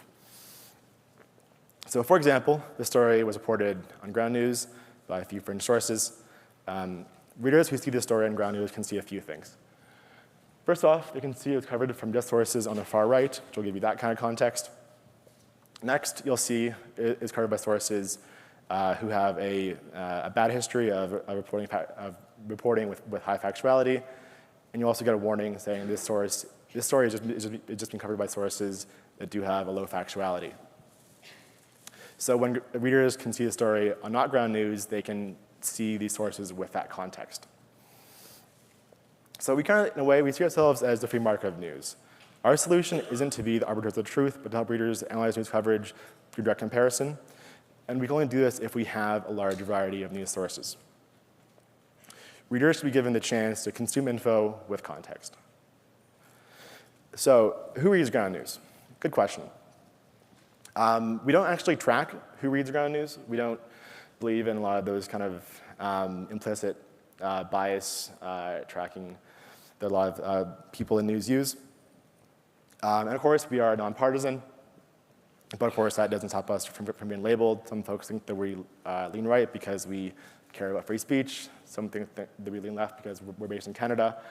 But yeah, so who reads us? So I'd like you all to kind of give me a hand here. So we have this newsletter called the Blind Spot Report, where each week we have 6 blind spots, and we ask readers polls about questions related to the stories. 1 week we asked, do you support stricter voter ID laws? So by show of hands, who thinks that the pie chart on the left is the way that our audience answered? So show of hands on the left. Okay, cool. And now show of hands who thinks that the pie chart on the right was the way that our audience answered. Okay, survey says the left. So they actually were more supportive of voter ID laws to be stricter. Next question. Do you think that the US is currently underestimating the cost of CO2? Hands up for who thinks that the pie chart on the left is correct. Chart on the left. And chart on the right. All right. Not bad, yeah, it was yes. So they did think that the readers of Ground News, or our readers did think that we are currently underestimating the cost of CO2. Last question, is it wrong for Texas to send migrants on buses to the north? Who thinks that our audience voted the chart on the left, yes, and who thinks that they voted no? So show of hands for left. All right, and show of hands for right. It was no, so they actually did support that initiative. So we don't, again, track our ideology of our audience, but we do think that we have a pretty diverse audience, at least in terms of their ideology. So the next question to ask is this working? We put a lot of trust in readers, but is this actually working out to a good outcome? So here's my favorite review that we've ever gotten from a reader, and I'll read it out. It's, I want to make an effort to hear from people I disagree with, to be forced to be uncomfortable, having my views challenged in the hopes of others doing the same, and start to bridge the divide. I'll be recommending Ground News to friends and foes alike. We've also been awarded App of the Day 5 times, have 1 million+ downloads on both the App Store and the Play Store, and have over 4.5 on both stores. So we're doing okay at the time. And lastly, despite the charts that I've shown you today, and the scary stuff you may see on Twitter, most Americans are still open to challenging their point of view and trying new ideas. And those people will always have a home on Ground News. Thank you.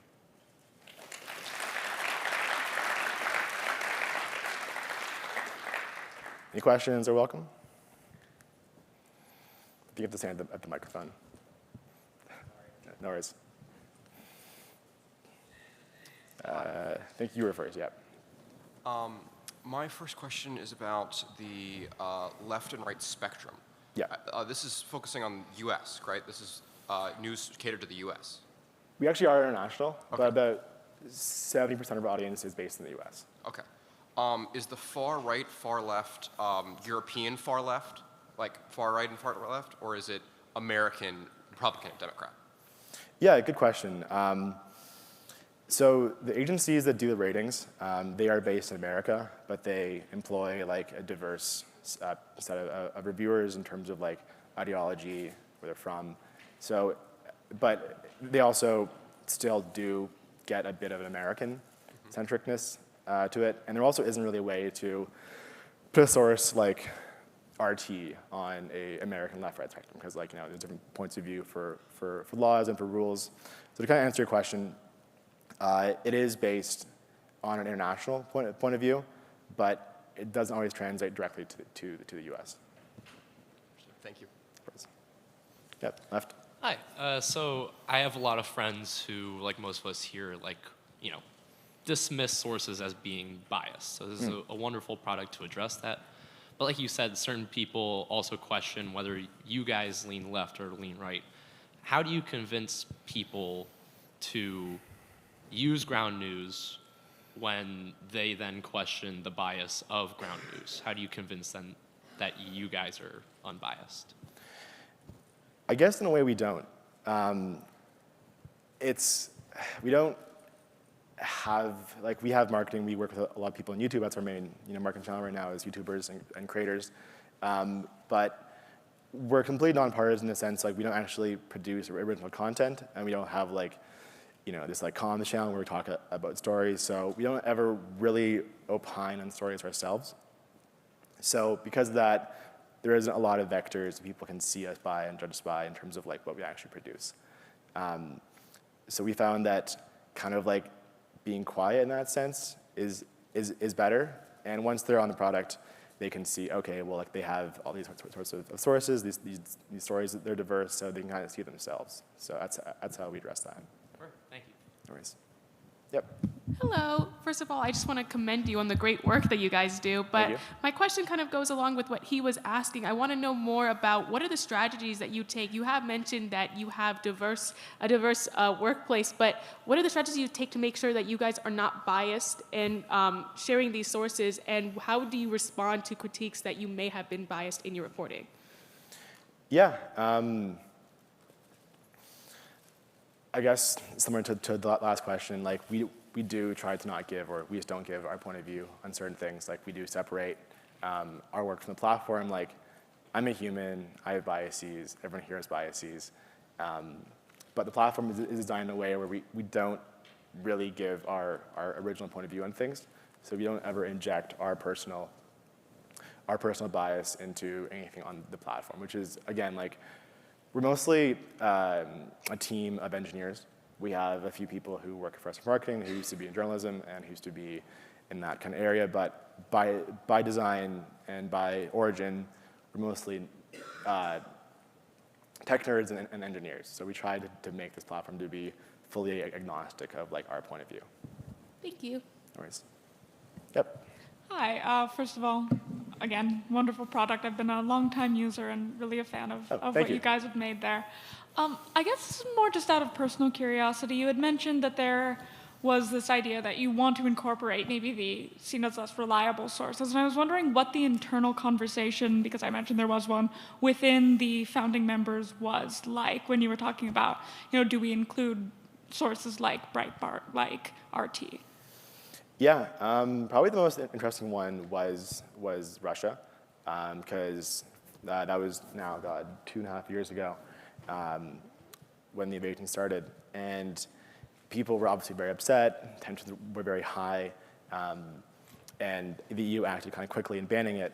And so we chose to not ban it because it was more just like no action yet, and then we decide kind of on the line as we got more feedback. And then after the UK banned it, people who, because our second biggest base of users is actually in the UK, people were like, hey, I see that you still have RT, I'm gonna call the authorities on you. I'm gonna report you to Oxcom, I'm gonna call the police. And we got like 3 or 4 of those DMs where it was like, I reported you to the British authorities, buckle up. So that never actually happened, they didn't do anything. But kind of the sense was, what would banning RT actually do practically? Like, whose mind would that change? Who would that benefit? And we kind of figured out also it's like the war, as we thought would be a war, fought mostly online in terms of propaganda, as Russia tries to sway anti-West discord and Ukraine tries to sway support in their way. So we thought, okay, if we want our readers to be fully informed and resilient when they enter stories beyond ground news, it'd be good if they could see what people in Russia are actually seeing. So like, you can step into the reality of a Russian in Russia by going on ground news and seeing that coverage.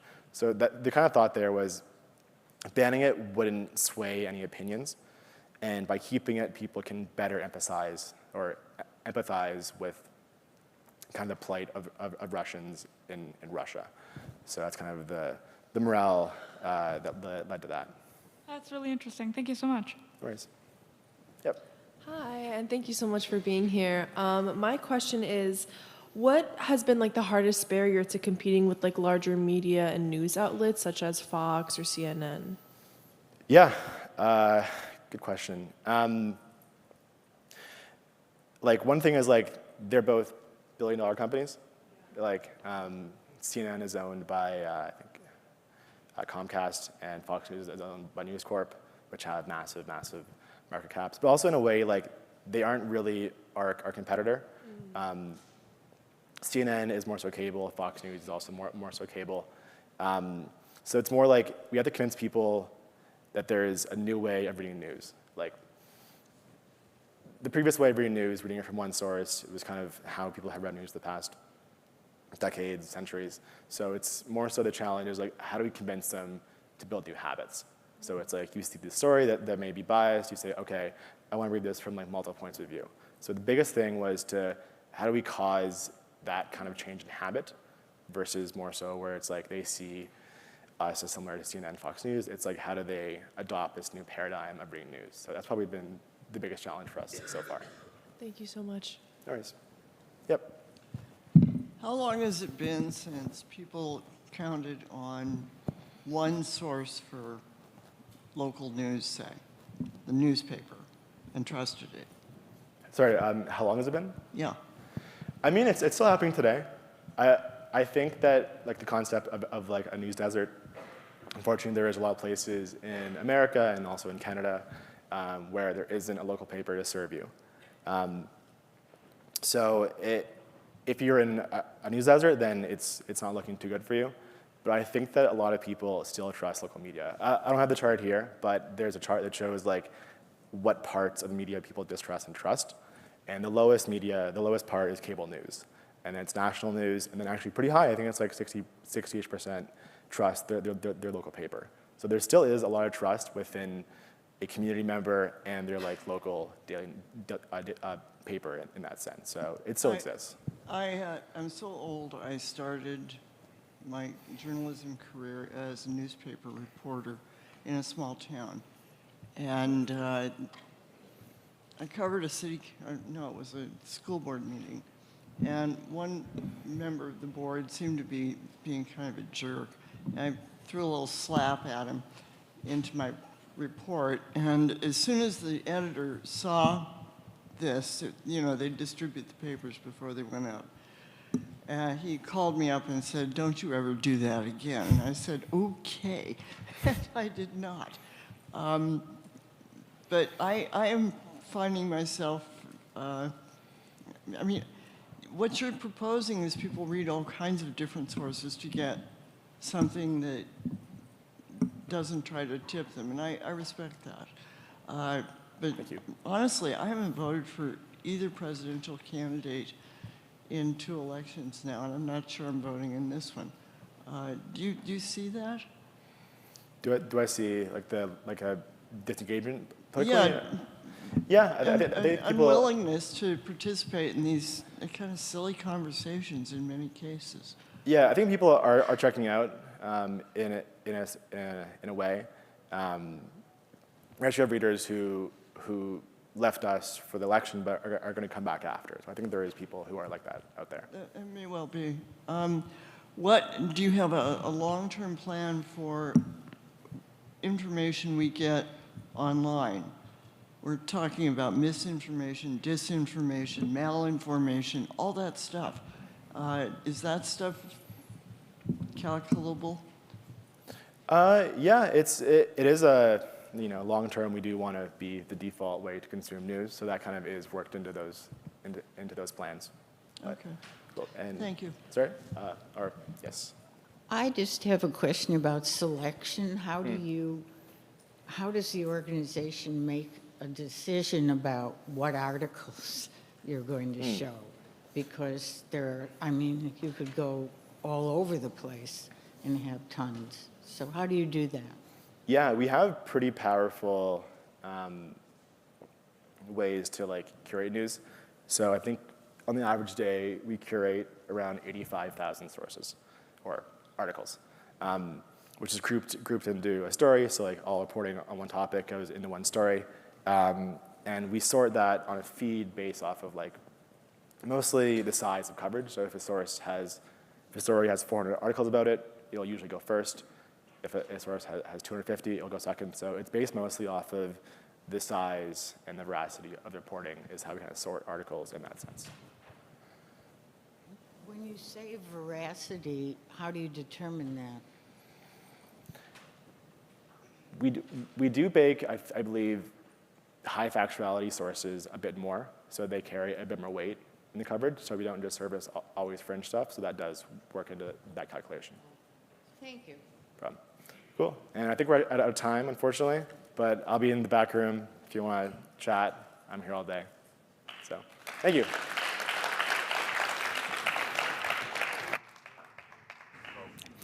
And now we will break for lunch, which will be served in the lobby and outside of the Board of Trust room. There are tables to enjoy lunch inside the Board of Trust room and on the patio. Please return promptly at 1 p.m. for the next session.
And now, please welcome to the stage Alliance of Democracies Foundation Executive Director Jonas Perello-Plesner for a fireside chat with Taiwan's first digital minister, Audrey Tang. Across the world, democracy is on a decline. Authoritarianism is on the rise. Global freedom has eroded for the 18th consecutive year.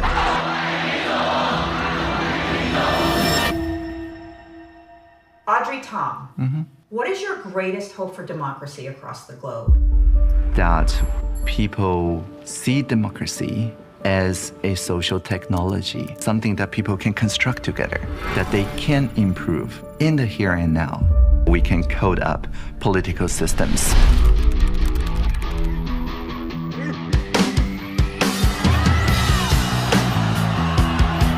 The Sunflower Movement was a real turning point for Taiwan's democracy. When the Sunflower Movement happened, I said to my colleague, I have to leave now. Democracy needs me. I brought a very long cable for internet connection. I live streamed through Twitter. Everybody saw it is possible for democracy to evolve, to come up with novel policies simply by asking the people, what should we do together?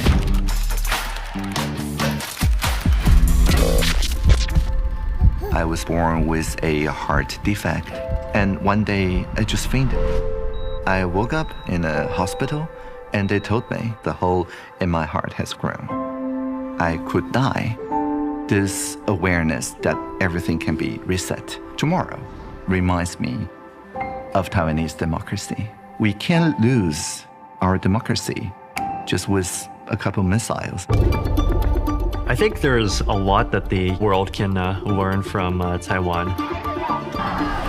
The US is running on a 250-year-old operating system. There is a strong desire to move beyond this and properly rethink from first principles. What would democracy in the 21st century actually look like? We can make the government more open to the public. It'll be easier for people to access the data, to analyze it, transparency. Audrey has created the opportunity to make Taiwan the most exciting constitutional democracy in the world. I think it's a very critical moment. China really wants to invade Taiwan. You're sitting on a place that is the flashpoint if there's going to be World War III. And yet there's calm in the eye of the hurricane. And that calm, I think, emanates from all that Audrey's done. We can become co-creators of our democratic system, reconfiguring society in a way that is more transparent, more inclusive, more fair.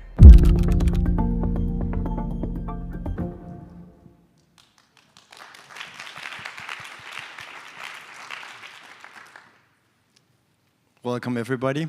I'm Jonas Perello-Plesner, Executive Director of the Alliance of Democracies Foundation, to this fireside chat with Audrey Tang. I'm actually looking at Wendy. We could need a little fireplace here because it's a bit, I find it as a European, you keep it a bit chilly with all the air condition. So I was looking, when is it coming up, our little, but we will keep the conversation warm and cozy, that we promise you. I'm personally, it's really a delight to be here with you, Audrey, again. We've been in different settings in discussion. I've actually also written this book recently, The Battle for Taiwan, and which, as you also saw in the introductory video, that Taiwan is really also a possible military flashpoint. But and one of those chapters I had was interviews when you were a digital minister about the digital resilience of Taiwan. And that's also where I want us to start. Just very shortly ago, the Freedom on the Net came out with their yearly assessment, which put Taiwan as number 7th globally, or among the countries that are ranked, 72 countries in that assessment, and number 1 in Asia. And you can think this sounds a little bit strange, because at the same time you know that Taiwan is under massive pressure, massive also cyber attacks from the People's Republic of China, and you would think, how can that be? Wouldn't the natural attitude be to close off more, close your society off more, because you're under attack, including digitally? And that's been a large part of your story as well, both as the first digital minister, also as a hacker whiz kid before that, and you still are. and now also a fellow with the Project Liberty, US-based Project Liberty here as well, that we might get to speak about. So many interesting things to unpack. But as in the video, your own personal story is very linked to the story of Taiwan and Taiwan's digital resilience. So I wanted you to take all of us here in the audience sort of through that. Well, thank you, and really honored to be here. Yeah, as you saw in the video in 2014, the Taiwanese people went through a kind of peak experience with the sunflower movement. The background was that the trade deal with Beijing was being fast-tracked by our parliament, but the trust level in our democratic institutions in the administration at the time was at a 9%, which is not particularly high, which means that whatever the administration does, like 91% of people automatically reject it. And we saw around that time in the Arab Spring and other uses of social media, although it is very easy to manufacture counterpower to exhibit outrage and so on, collective action on social media, it is actually a broadcast media. It is difficult to broadly listen on social media and agree on something. On the other hand, when people occupied the parliament and we helped to make sure that they have high-speed internet connection, what we needed is not just protesting, because protesting is against something, against a trade deal, but rather we call ourselves demonstrators. Demonstrators are builders of alternative envisioning of what is possible.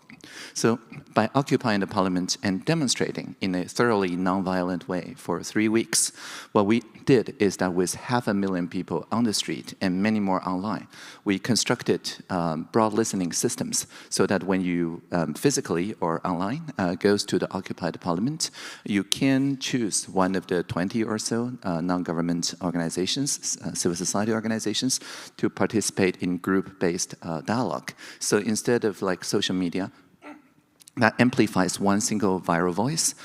These dialogue networks ask people, like, what's your company registration number? And there's a helper system that shows exactly how does the trade deal affects you. Maybe you're interested in talking about the new 4G network with Huawei and ZTE. Maybe you're interested in labor rights and so on. But whichever group you went to, it actually converges over time. So every day, you can see a readout of what was broadly agreed on the previous day. And so people go into details, more details, and after 3 weeks, we did converge on a set of very coherent demands that the Speaker of the House at the time, Wang Jinping, simply said, okay, I agree. And so that was one of the very few Occupy movement that did not diverge, but rather converge. And so because 500,000 people had this peak experience of broad listening together, right after that, in the mayoral election, many mayors, including our current president, William Lai, run for the mayorship with open government, citizen participation, radical transparency as their platform. And anyone who did that got elected, sometimes surprising to themselves, and anyone, regardless of party, who did not campaign on such a platform did not get elected. And so the kind of political overtone window really shifted by the end of 2014. And so the cabinet at the time, after some reshuffling, decided to work with the occupiers, with us, the civic technologists. So we became reverse mentors, people younger than 35, to advise the cabinet in the art of broad listening, of civic participation. And so we use some of the same tools because people don't want the parliament be occupied again, just because we have a kind of polarizing environment. People don't want this polarizing environment to again result in this kind of direct action. So we made sure that we can replicate that experience by using online platforms. So for issues that threaten to polarize the society and that foreign influence, malign influencers sometimes used to sow discord in our society, we made sure that on the civic platforms, such as Taiwan and so on, instead of in the social media where the more extreme ideas float to the top, we ensure that on this kind of pro-social media, you can still opinionate on your ideas about a public policy like Uber and so on. And you do see that people's different groups, different clusters, people feeling differently about this issue, but only the ideas that are bridge-making, only the idea that speaks broadly to different opposing groups do float to the top. And so it gives a very different sorting algorithm that are equally engaging, but then from the policymakers' viewpoint, can very easily then let people have a group picture and see that we're actually, most of us agree with most of our neighbors most of the time on most of the topics, and so gradually heals and depolarizes the society. So we've been exercising that for like a decade now, and you see the trust level from the 9% to 2018 at 20-something% and so on, all the way to 2020 when the trust level was at 70%, and it has been quite stable since at around 60%.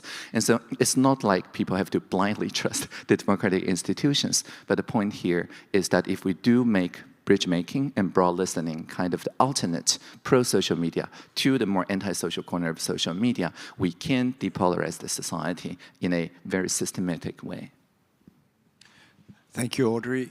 There were, this year in January, really pivotal elections in Taiwan that basically, you could say, sparked off this great big year of elections around the globe where we have the largest number of people heading to the polls. One of the discussions we have around that is, of course, doing that in a digital democracy. How is it impacted by different versions of disinformation, misinformation that we've also talked about today, but of course also combined with the advent of artificial intelligence. So I wanted you to maybe walk us through again how Taiwan has done very specifically also this year and what we saw in the elections on Taiwan's sort of digital resilience. Yeah, so in terms of this kind of what we call FIMI, foreign information manipulation and influence, interference. You heard probably yesterday the COFAX project talking about how instead of taking anything down, we add back the context. So it's like community notes on x.com where people can add context to anything that's trending, except COFAX does it in even end-to-end encrypted groups, so that people can, in the line group, which is like WhatsApp or Signal, long press something and then report that as probably disinformation, maybe rumor, and so on. And then there's a kind of shared clearinghouse where people can see what things are trending. And so we already knew, for example, that there will be deepfaked audios and video. We already knew that there will be attacks on election rigging and so on. So the strategy we used is not taking anything down, but rather what we call pre-bunking. Pre-bunking is this kind of inoculation of the mind, like letting people know that this kind of attacks are coming. Even 2 years ago, I deep-faked myself, showing exactly how it's done. 2 years ago, it cannot be done in real time. You have to actually wait for like 10 minutes in order to synthesize a audio or a video of a public figure. But I already made it very clear at the time that this is coming. And so instead of saying that because of the content, like the video or the audio, it looks like something true, it is true, actually don't believe anything that on the content layer. Instead, look at the author, look at where it's coming from. For example, in Taiwan, we have this telephone number called 111. And if you get a SMS from 111, then you know it came from the government. And there's various other shortcodes that says that it's from a bank or things like that. So instead of having to tell from the content, which is almost impossible nowadays, you can now shift to tell from the source. And so because people got exposed to this kind of pre-bunking for like more than 2 years, this year there was deepfaked video and audio, but arguably they backfired, especially on the presidential ticket when they tried to take down the William Lai, our current president. He actually beat the polls in the actual final tally, and many experts attribute that to the clear attribution and also the pre-bunking work. And so even if you did not anticipate the disinformation campaign, you can also simulate a pre-bunk if you debunk within 60 minutes, because then people get the debunk before they get the disinformation packet, and therefore, even when the disinformation goes viral, they already have this like immediate debunking that's going on. But in order to make that happen, we have to work very closely with the counter-disinformation ecosystem. So not just COFAX, but also the Taiwan Fact Check Center and Doublethink Lab, IORG, and so on, and also the leading antivirus companies, so that whichever client software you use, you have the same way to contribute to the context making, to look at disinformation. And so again, the context that is added by people that are broadly agreed by people of different parties and so on flow to the top and became kind of the rapid debunking message that we choose to use. And so that was how we, instead of hampering free speech, according to Freedom House, our Freedom on the Net score actually increased this year compared to last year, despite the Vimy attacks. No, that's, yeah, great you underlined that also, that Taiwan actually have been rising in these last years where a lot of other countries, or most countries, have been regressing. So, and even in a period where you would think, being under sort of a lot of cyber pressure from the People's Republic of China. One of the things I noted during the elections was this new phenomenon of fake people with fake news, that you didn't just have, you had in previous elections a lot of text that might be wrong and could also increasingly by the social media companies be checked and sort of be labeled, but you also saw increasingly then newsreaders that were like reading aloud some of these texts, which were basically AI-generated characters. So it raises, I think, a specific issue, but also a broader question about artificial intelligence, and can we still even trust anything we see? I think we had a lady asking a question in a previous session where she said, I've like, and now I paraphrase or maybe wrongly, I've kind of dropped out of everything, including elections, and you don't really know what's up and down any longer. So what's your thought also, because you're also a big technologist that really know how these things work. How worried are you overall on artificial intelligence and what it will do to our democratic societies?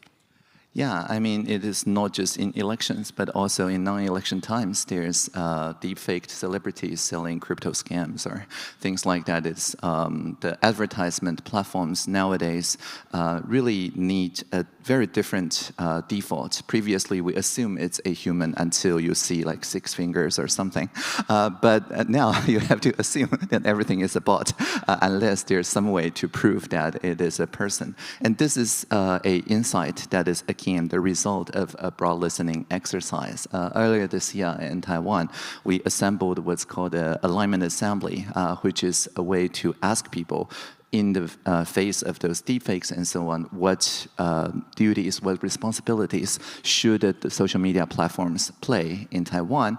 And also, like, because everybody in Taiwan doesn't want government overreach, so how to ensure that this actually protects free speech instead of giving the government any way to censor speech and so on. So the way it works is that we use the same 111 official number to send SMS to 200,000 random SMS numbers in Taiwan. So everybody has a roughly equal chance to get the invitation. And we ask, again, a simple question: how do you feel about the deepfakes online? And if they're willing, they can dedicate their time, almost an entire day, to an online citizens assembly. And we chose, out of all the volunteers, randomly 450 people through stratified random sampling, so that we know these people are a kind of microcosm of Taiwanese society in terms of age, occupation, where they live, so on and so forth. And so then they met online in groups of 10 people, so 45 different rooms simultaneously. And working with Stanford, these rooms are auto-facilitating. So instead of a human moderator, it is an AI in those rooms, constantly taking the transcript, making sure that people have the kind of straw polls in order to move on from topic to topic, like a constant group picture of what people are disagreeing on and what are the agreements among the people who disagree.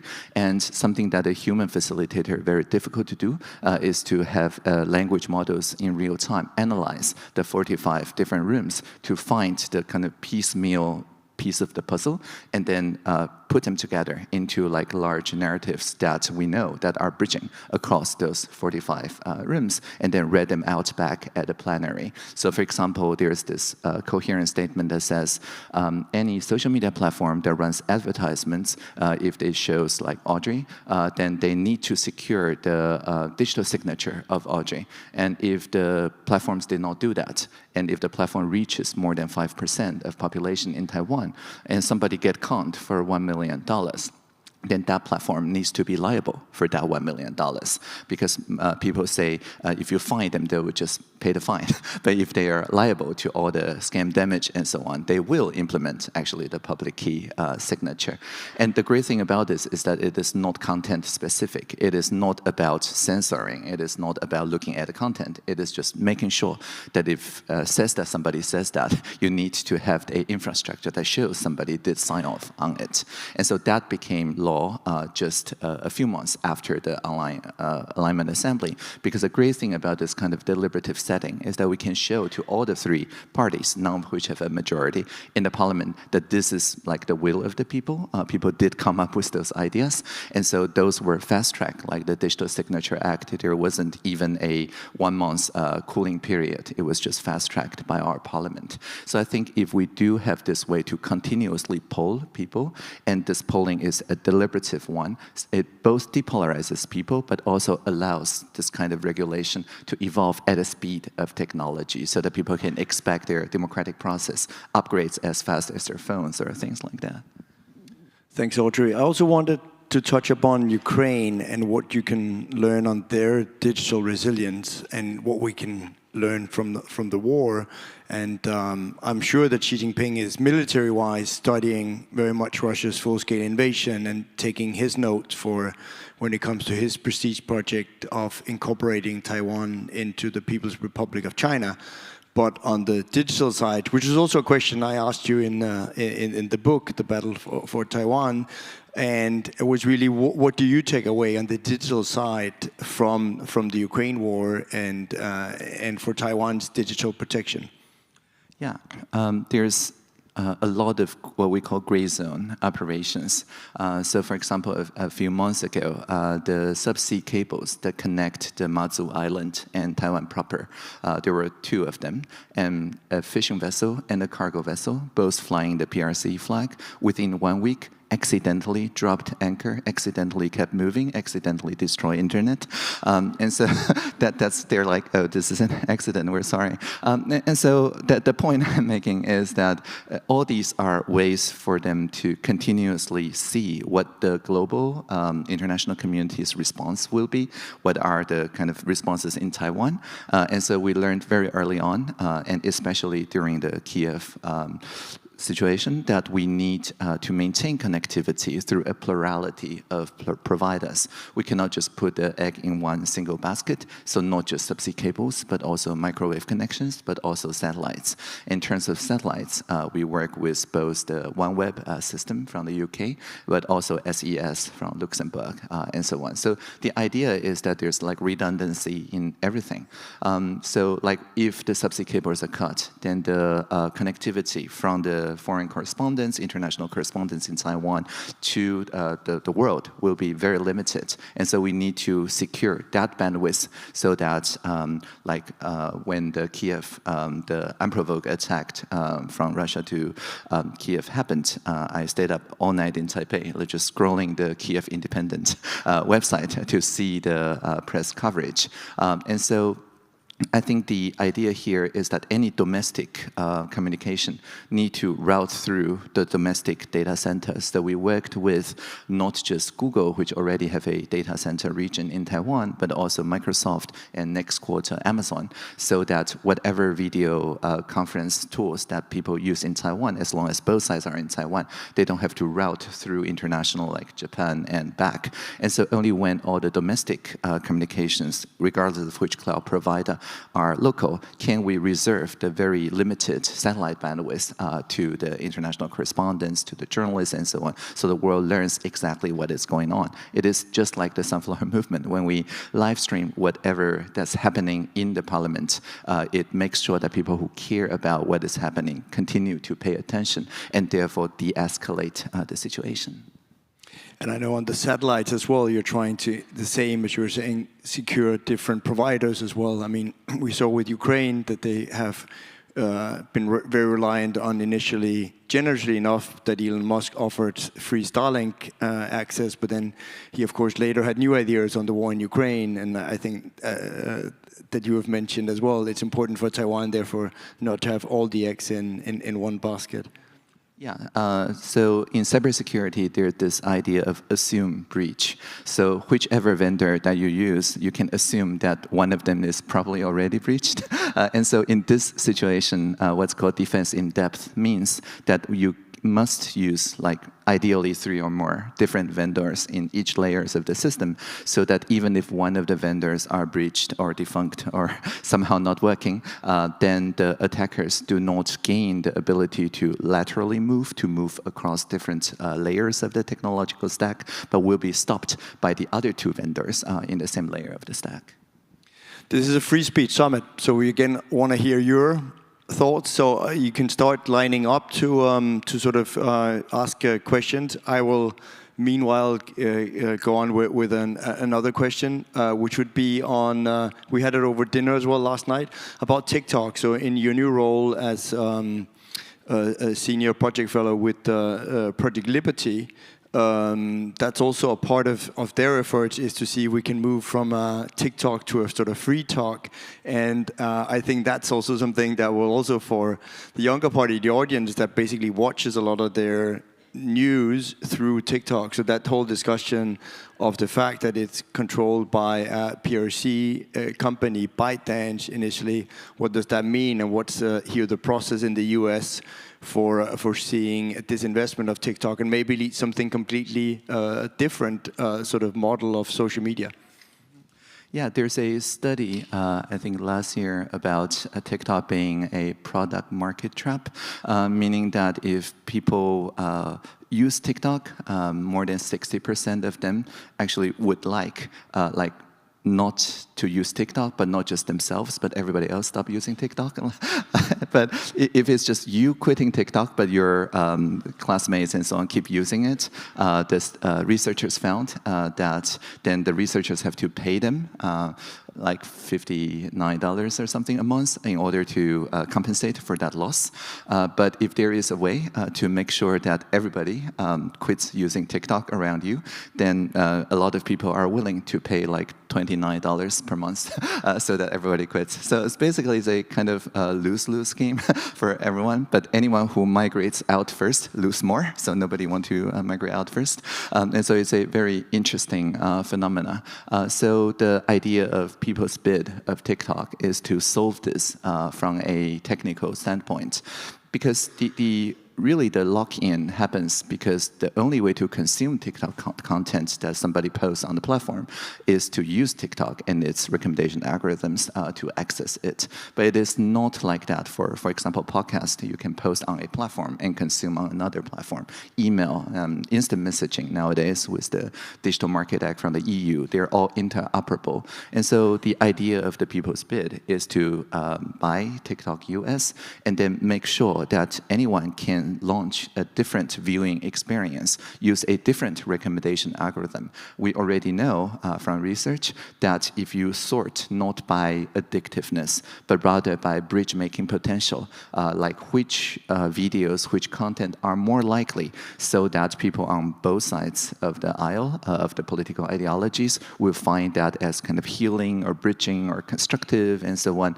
If you sort by that instead, it does not decrease engagement. So it doesn't hurt the bottom line, but it results in a much better subjective quality of life using the TikTok platform.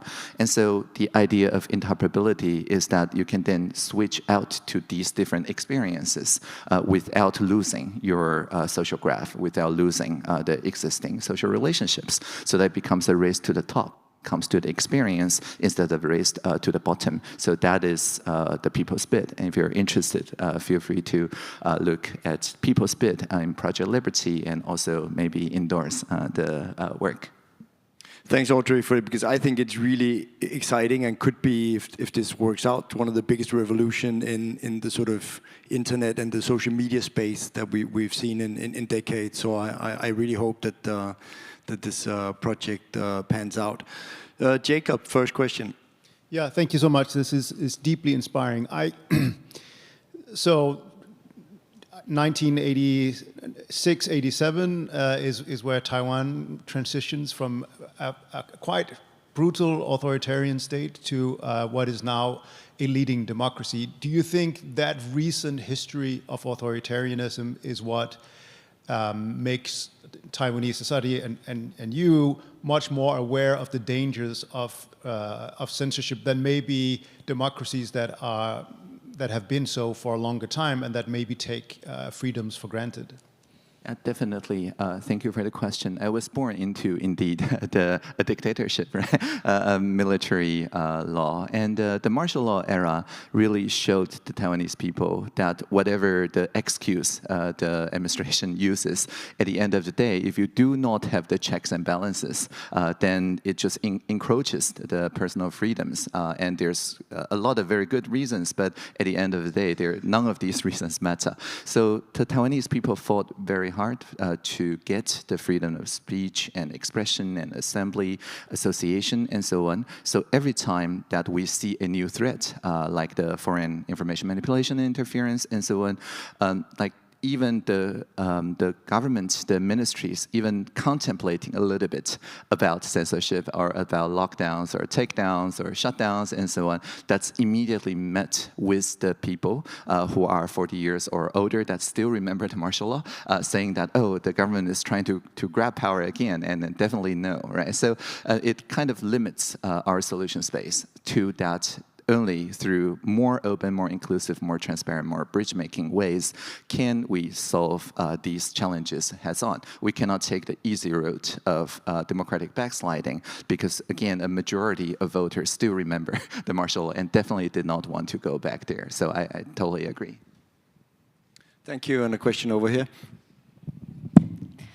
Hi.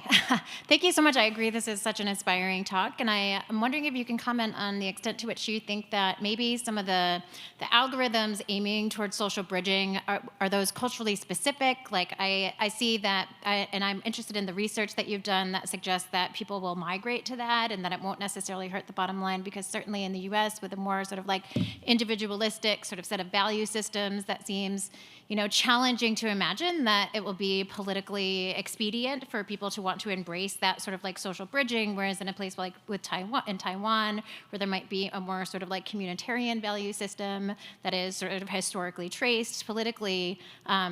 So would that sort of social bridging algorithm actually be politically possible in a place like the US? Yeah, thank you.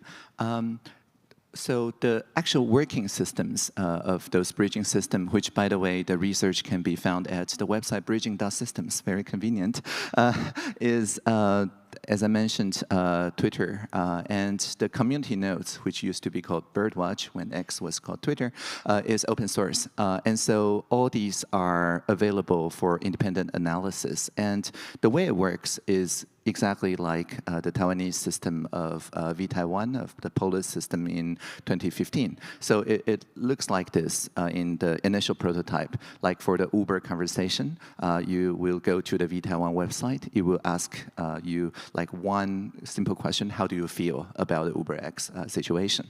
But before you answer, you are also seeing the clusters of people who are feeling very differently on the very different corners, like people who think it's extractive economy, people who think it's a efficient sharing economy, people who care about the rural areas and the coverage, and so on. So you can click into every cluster to see what brings them together.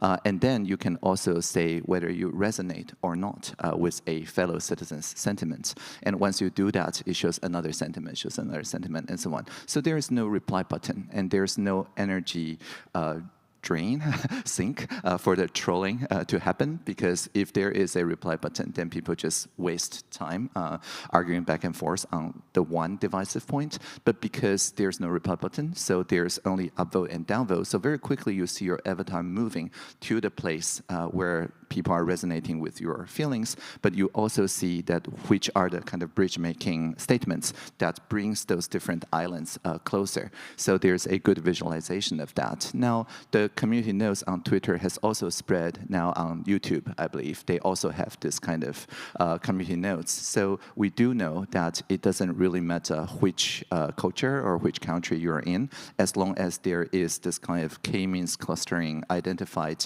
polarization, it can systematically bring the voices that heals this polarization to the top. What's important is that the algorithm and the data set needs to be open, because otherwise people can say, that this algorithm has a bias, and if it is black box, then it is actually like subtle manipulation, right, of the public square.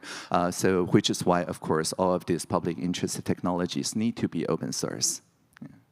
Thank you. And a question over here. Hi, I was just wondering, Taiwan's a much smaller country than the United States in terms of population and size. Do you think this is easy enough to scale up? I mean, it sounds like it the way you're talking, and maybe it's even more beneficial because there's so many more people here. Yes, so Taiwan is 23 million people, so comparable to a state, right, in the US.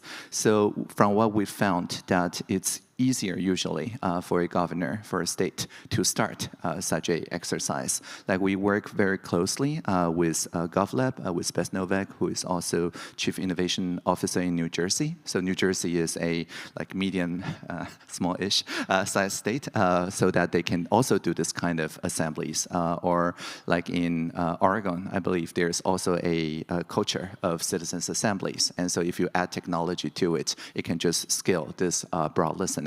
And I believe also the state of California is also now thinking to try this kind of online deliberation to solve some of the parameters on social media use for youth, and so on and so forth. So all these topics are what the British people call wicked problems.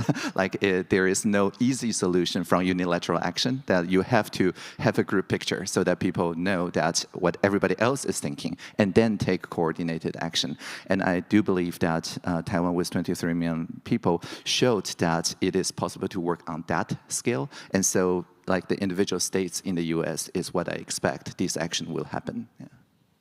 Thank you. And a question over here. Yeah, so the United States has a really big issue right now of both like Chinese and Russian information agencies displaying themselves as American citizens online, or outright funding a lot of our media companies to spread messaging as if they're American citizens, but it's actually foreign funded. And I'm sure there's a similar issue in Taiwan. And my question is, how can we help reduce this, causing polarization and stuff like this due to foreign agencies, while also maximizing freedom of speech for our own citizens? Yeah, that's a great question. So in Taiwan, we have a clear delineation between FIMI, which is foreign interference, and the domestic, like misinformation, disinformation.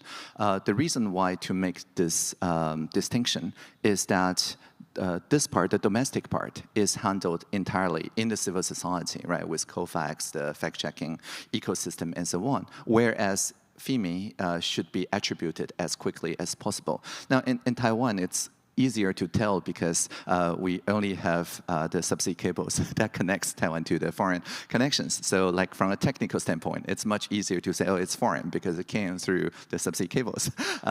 On the other hand, of course, there's VPNs and things like that. And so, again, we're working on ways to basically make sure that when you post something online, like an advertisement, as I mentioned, you can digitally sign it, but without disclosing too much information about yourself. Ideally, you can then prove you're a resident or a citizen of Taiwan without disclosing anything else about you. So this kind of privacy preserving is called selective disclosure.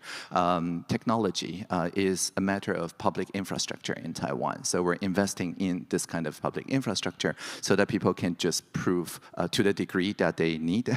It's called meronym, like proving part of their identity without disclosing anything personal about themselves. And anyone who cannot prove to this degree then can safely be assumed to be a bot. But whether it's a foreign bot or whether it's a local bot, it's kind of besides the question, because then we don't attribute the same kind of free speech rights to bots, right? So this is, I think, the technical way we're moving toward, and we see many other people around the world working together to establish the standard. So if you're interested in the technical part of it, you can look up personhood credentials, and it shows exactly how we must preserve privacy while having a way to resolve the issue of bot or not for once and for all. Thank you, Audrey. What I really love about you is that it's not just philosophical talk, but it's also practical, because you know so much on the technical side of things of how to do this. So I think these are really great answers. I also wanted to highlight, which you mentioned in briefing, your radical transparency, which made that when you were digital minister, all your meetings were on the record, so they're all recorded, including with lobbyists and everything that wanted to influence you and as well. And with me as well. Meetings. And I enjoyed it, particularly for the book, because I'd forgotten to press my record button and came out of the interview with like, oh, I missed this one, I have to ask for another talk. And then, of course, you had recorded all of it, so I could get it and not misquote you. But I thought that was such a brilliant example of saying, I want to do something different as minister than the way other people are saying, but this is sort of basically makes it completely open to the public, what I do each and every day. So we're coming this session to a close. I want you all to give a much deserved hand of applause to Audrey Tang, hacker whiz kid. Thank you. And I think I'm back in Wendy and good graces now of ending precisely on time, so that we're on schedule.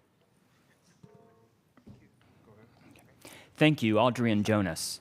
The next panel on the impact and future of private online regulation of speech will begin momentarily.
And now, please welcome participants of our next panel on the impact and future of private online regulation of speech.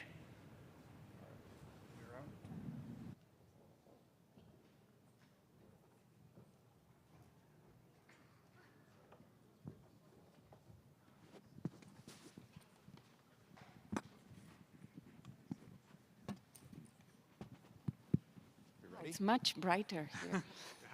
Okay, good afternoon, everyone. Thanks for sticking with us. I'm David Sullivan, and I'm the Executive Director of the Digital Trust and Safety Partnership, an organization that brings together technology companies to identify best practices for what we call trust and safety online. I think one of the topics that has raised itself throughout this summit has been the role of private technology companies and their impact on freedom of expression around the world. And we have really the ideal panel of three of my favorite experts to help us really focus in on that topic, thinking about it in the context of the United States, but also of everywhere around the world, and from thinking about all of the perspectives that have come up during the course of the summit already. So I'm going to briefly introduce our panelists, and then we'll get right into the discussion. So we have Joan Barata, who is a fellow here at the Future of Freedom of Speech. Jeff Kossev, also a non-resident fellow, legal fellow here at the Future of Free Speech. And Masih Chaudhry, who is the founder of Software Freedom Law Center India. And really I'm delighted to be speaking with all of you to sort of unpack some of these issues. So I think being very aware that the role of private companies when it comes to facilitating freedom of expression is one that plays out in very different ways in different places around the world. I think it's also worth stating and describing that predominantly at the moment, and this may be subject to change before very long, a lot of the companies we talk about when we talk about social media and other digital products and services are headquartered in the United States, even if they are operating in different places around the world with different consequences. So I thought we'd start with Jeff and to talk a little bit about the state of private regulation of online speech here in the United States, which then has consequences around the world. Jeff, it's quite a tumultuous moment when it comes to regulation of online speech. That's a kind word. We have new laws being passed in nearly every state across the country, as well as then litigation that responds to those laws and court decisions that are being issued all the way up to the Supreme Court at all times. What's the current state of speech regulation and regulation of private companies here in the United States, and what's the trend line that we're looking at? Yeah, so first, I'm really happy to be here. And yeah, in terms of what the current state is, I would say it's not great, it's not terrible, it could be much worse, and I'm a little afraid that it will get worse. So that's the high-level overview. Really what's happening in the United States, you have to first look at which government you're considering, because I think both in terms of the branches as well as state versus federal, you have very different things happening. So if you don't pay attention to what the states are doing, then things look pretty good. But unfortunately, you have to pay attention to what the states are doing. And there's the famous saying that states are the laboratories for democracy. They're also laboratories for incredibly bad tech policy. So we've had a lot of efforts at the states, a lot of experimentation to address what the states think are very real problems. And the courts have been repeatedly coming back and saying, you can't do that because of the First Amendment. So that's a good sign. So I'll give a few examples. One of the most recent examples was part of a series of deepfake-related bills that Governor Newsom had signed earlier this year that prohibit the distribution of certain types of political deepfakes related to the election. A judge very quickly said, no, most of this law is unconstitutional, and enjoined it. And interestingly enough, Governor Newsom also earlier this month ended up vetoing a very sweeping AI regulation bill that would have given the government a kill switch over AI. So that's kind of what's happening in California. We also had we have a number of states that have been passing laws to make the internet safer for children, well-intentioned laws, but they have serious First Amendment concerns, including requiring age verification, limiting the types of content that minors could see. And we've had time and again, we've had federal judges across the United States striking these down. We also had 2 states, Florida and Texas, pass laws that limit the ability of platforms to moderate content, and that went up to the Supreme Court, and the Supreme Court sent it back to the lower courts for a different way to do a First Amendment analysis, but made a fairly strong statement that public-facing social media platforms have First Amendment right to engage in moderation. And the last thing that I'll just talk about for the introduction would be Section 230. So Section 230 is the law that says that in most cases, online platforms are not legally responsible for the speech that their users create. And it's been fundamental in the business models of platforms for nearly 3 decades now.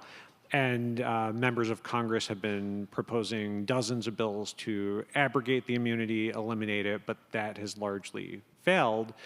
So what you've had instead are judges really showing a frustration with the breadth of Section 230. And we could talk about this later. They really, I think, somewhat out of thin air, have come up with new limits on Section 230. So I think that that really poses a significant threat to the ability of platforms to operate and to be able to provide forums for everyone.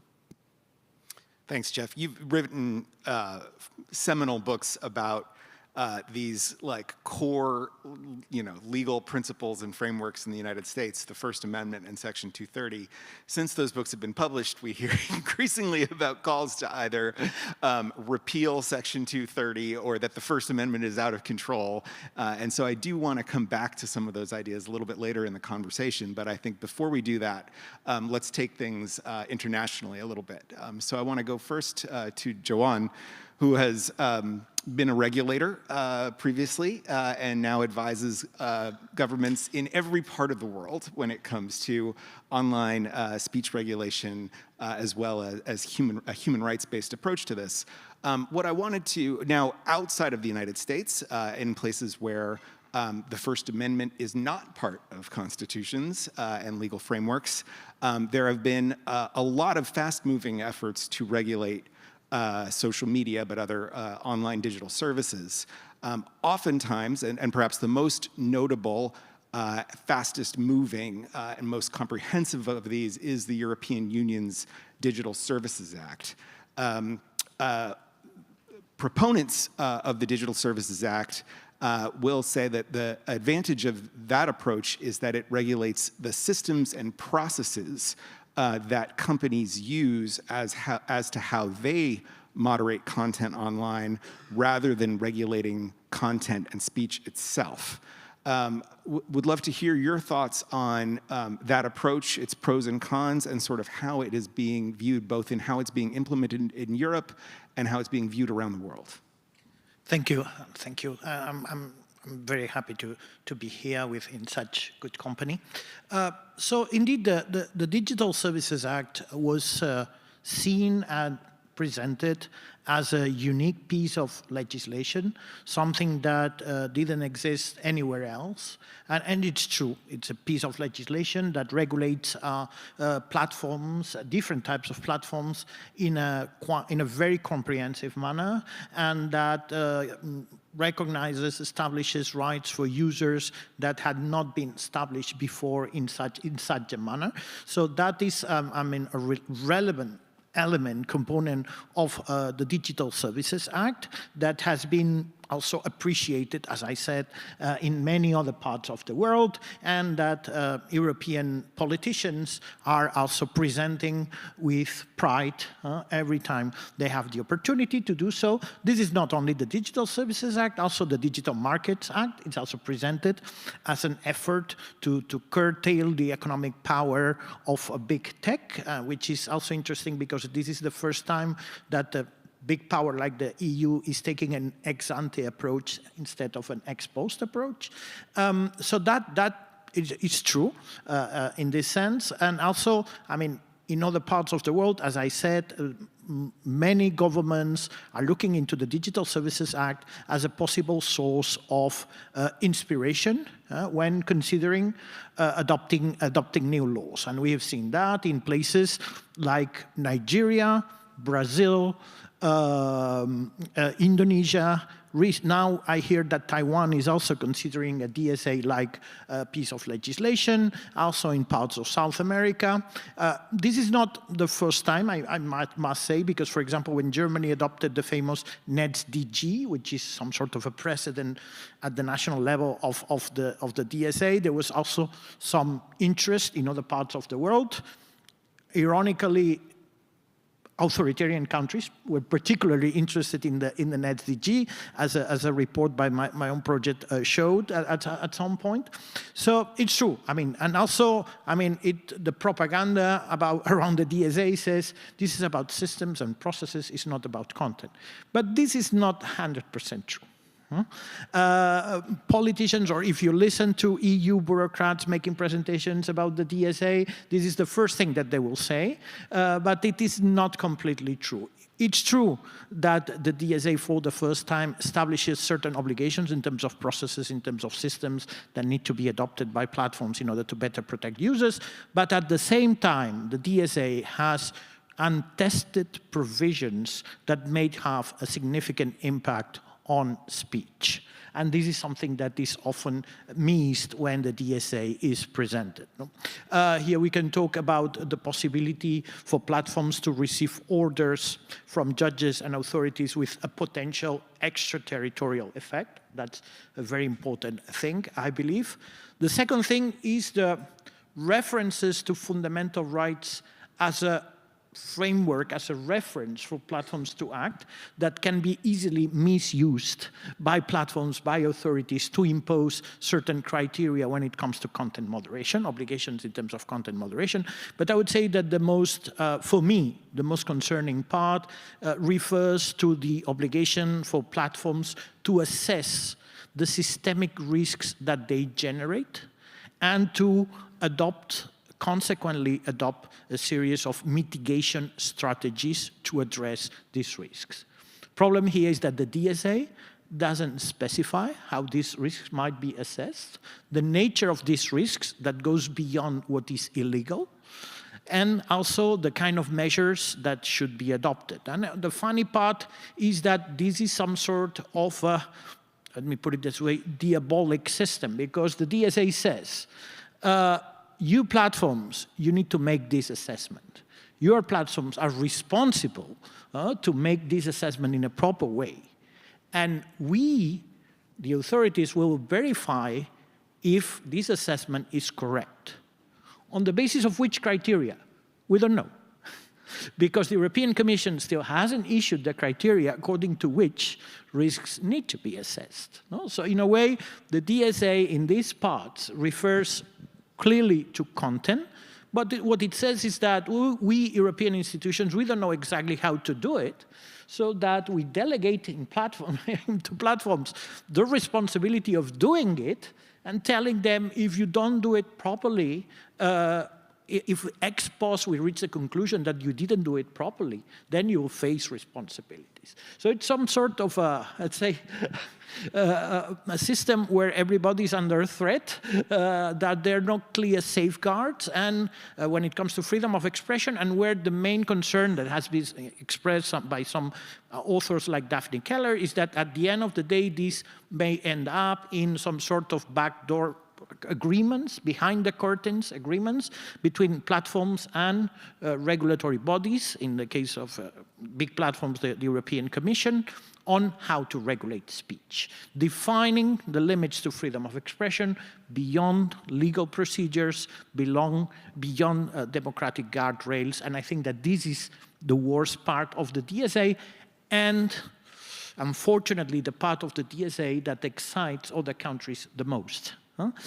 And this is the part of the DSA that if we look into some countries that have already incorporated DSA provisions into their legislation, these are the parts that they have taken. No? Say the risk assessments, etc. Even tweaking the DSA even more, because saying your liability exemptions will depend on that. which is something that the DSA doesn't say. But in some cases, for example, in Brazil, this is how it was articulated. So it has good things, but also it has problematic elements. Thank you. And we know very well that whether it is through regulation and the sort of emulation of different laws and regulations in different countries around the world, or whether it is through the application of pressure on companies that operate internationally, what begins in one country does not stay in that country when it comes to the regulation of digital companies.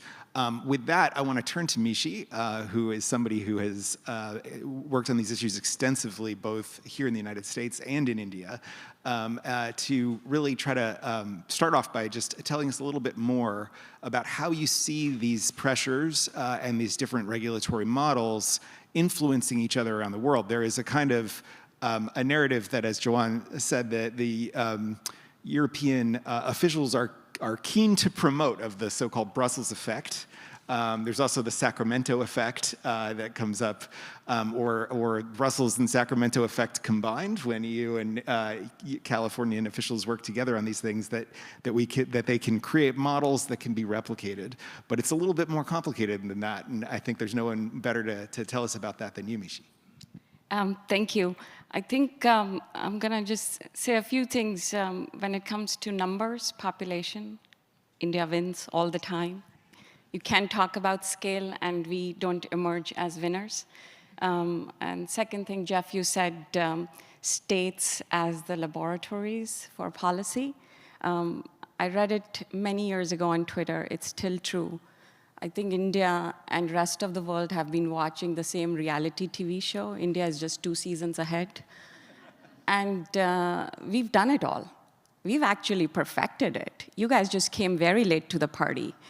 And when I say we've done it all, meant is that we lived in a world where First Amendment of the United States was an aspiration.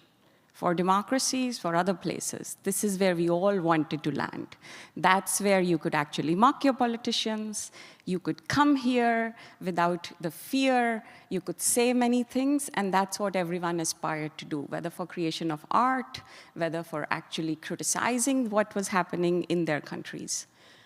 What happened was the internet came into play, and Jeff is an expert on that, and Section 230, which obviously then snowballed into something different. It was ascribed different meanings in different jurisdictions, and that meant that each country then decided to shave on free speech in its own way. Trust and safety, which has now become compliance, whether it is under the DSA or what's happening here, we have already been doing it. It's called censorship by proxy in India, which meant that the government actually comes up with these rules where the companies and the platforms are supposed to take down content and curate per the government's orders, but it's all done behind doors in secrecy. And that means that the government is not censoring you, because that is something you can challenge in courts. But what is happening behind the scenes, and by law, that is supposed to be kept confidential, then you cannot challenge anything. And the companies, now, I think what I would say is that all of us know that a tiny collection of oligarchs control more of the human race's communications than has ever been possible before. They are once again, these days, drawn into kind of confrontations with governments at their expense of the users. We are always at the expense. They will cry my free speech, and that cry actually should only mean my money. And any reference to the free speech is just deception. And amongst the few, the most popular one is, of course, the person who bought what we all know as Twitter. Now, what we've seen is that the primary policy of Elon Musk has, since buying Twitter, has been to trumpet his lawfulness, giving himself noisy credit, following the law wherever he does business. But First Amendment here, something else in Brazil, something else in Turkey, and very, very different in India. I'm going to do exactly what these governments will tell me, but in the United States, I'll yell and scream First Amendment. So what I meant was that having practiced law both in the US and India, I always saw there is this discourse of First Amendment, free speech, and if you regulated platforms, you will A, stifle innovation, and B, its heavens are going to fall. But let's just move to some other place, which people call global south or global majority. Actually, it's the globe because most of the world lives there. But in those markets, which are important markets, really big markets, whether it is WhatsApp, whether it is Twitter, et cetera, in those markets, it was always possible to just forget about this discourse of free speech and expression. The other thing which I'm going to say is that governments in countries like ours, where I think speakers in yesterday and today also talked about, the largest democracy is an electoral democracy, not an institutional democracy. That's India, which is a little different. Yes, we have elections, and because we are so important on the global stage, as an anti-China or a counterweight to Russia or whatever is the zeitgeist of the day, that means nobody's going to call out India on anything right now. Since 2012, India has shut the internet 833 times. Audrey just talked about what no access to internet means. This is done by the government legally. 45 times already in 2024. 96 times last year, and 77 times before that. In the height of the pandemic, for 552 days, Jammu and Kashmir had no internet. That's 12 million people, and that's when all of us were living all our lives. We were doing our work, our education, our personal lives through internet. 12 million people had no internet for 552 days. Manipur, a state in Northeast, hasn't had internet for 200 days from April of 2023 to 200 days thereafter. What that meant was it took 78 days for news to travel to the world that women had been raped and they were being paraded naked in that state. That news didn't come up for 78 days. Why I talk about is that because internet shutdowns are the broadest form of what we call here in the United States as prior restraint in First Amendment. It involves the exercise of state power to prevent speech, preemptively doing it. And why this becomes important is because all of this, while it is happening, the companies keep telling us that if there would be any kind of regulation, then free speech gets impacted. Now, people like me are stuck because what happens is that these are also the only platforms where we can actually voice our criticism against our government. But these platforms, when they're hand in glove with our governments, when they're ready to give away our data, and they also take down our content, then we are like, who should we actually trust? We don't have enough local grown platforms precisely for the network effects reasons, which we've talked about earlier. India has great talent, but not an alternative to Twitter or Facebook. And that's how we look at what happens in the world. Joanne already talked about DSA. We already did this through subordinate legislation. The notice, consent, the takedown, it's all been in existence for a very long time, and it continues to happen.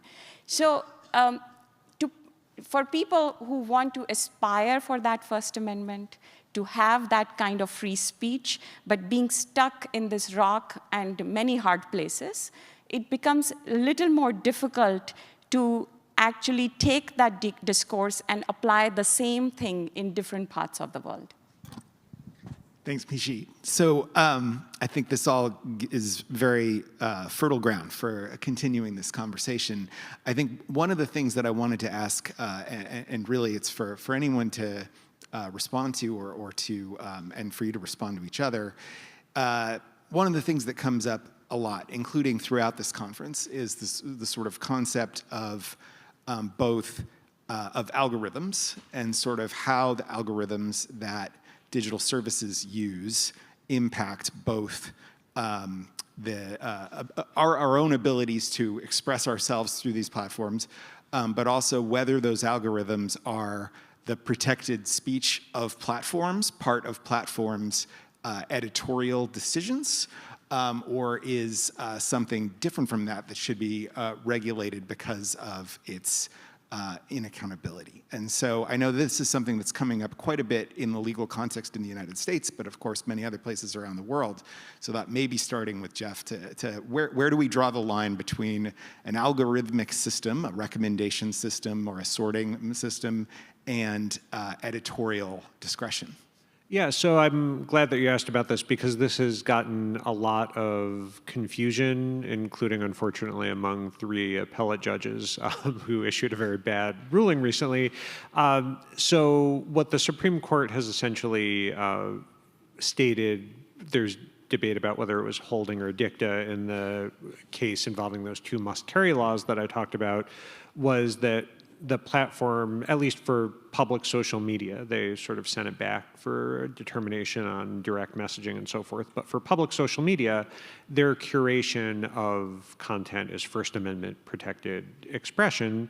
And that makes sense because you think about the different online services, anything from the totally unmoderated garbage that you see to much more family-friendly services, and a platform's decision to either have these more stringent rules or to not have them is an expression about the type of community that it wants to create and that it is creating. So that makes sense. Now the challenge, and I think where we've had a lot of conflation recently, I talked about Section 230 being narrowed, and one of the ways that it has substantially been narrowed was a very recent decision by the Third Circuit in Philadelphia.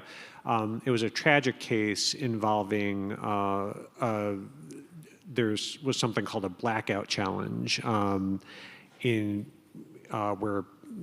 children would do things to black out, including put things around their necks, and TikTok, at least according to the allegations in the complaint, TikTok algorithmically promoted these blackout challenge videos to teenagers, to even younger than teenagers. And so one girl tragically died after seeing one of these videos, and her family sued, saying that, yes, this was user content, but the algorithm is what we're suing over, the fact that TikTok put it on the For You page. And Section 230 does not say algorithms are excluded. Section 230 says that if you're a provider or user of user-generated content, you're not treated as the publisher or speaker. And what the court did was it basically said, well, because of this recent Supreme Court case, we're going to say that it is the platform speech, the algorithm is the platform speech, and therefore Section 230 doesn't apply.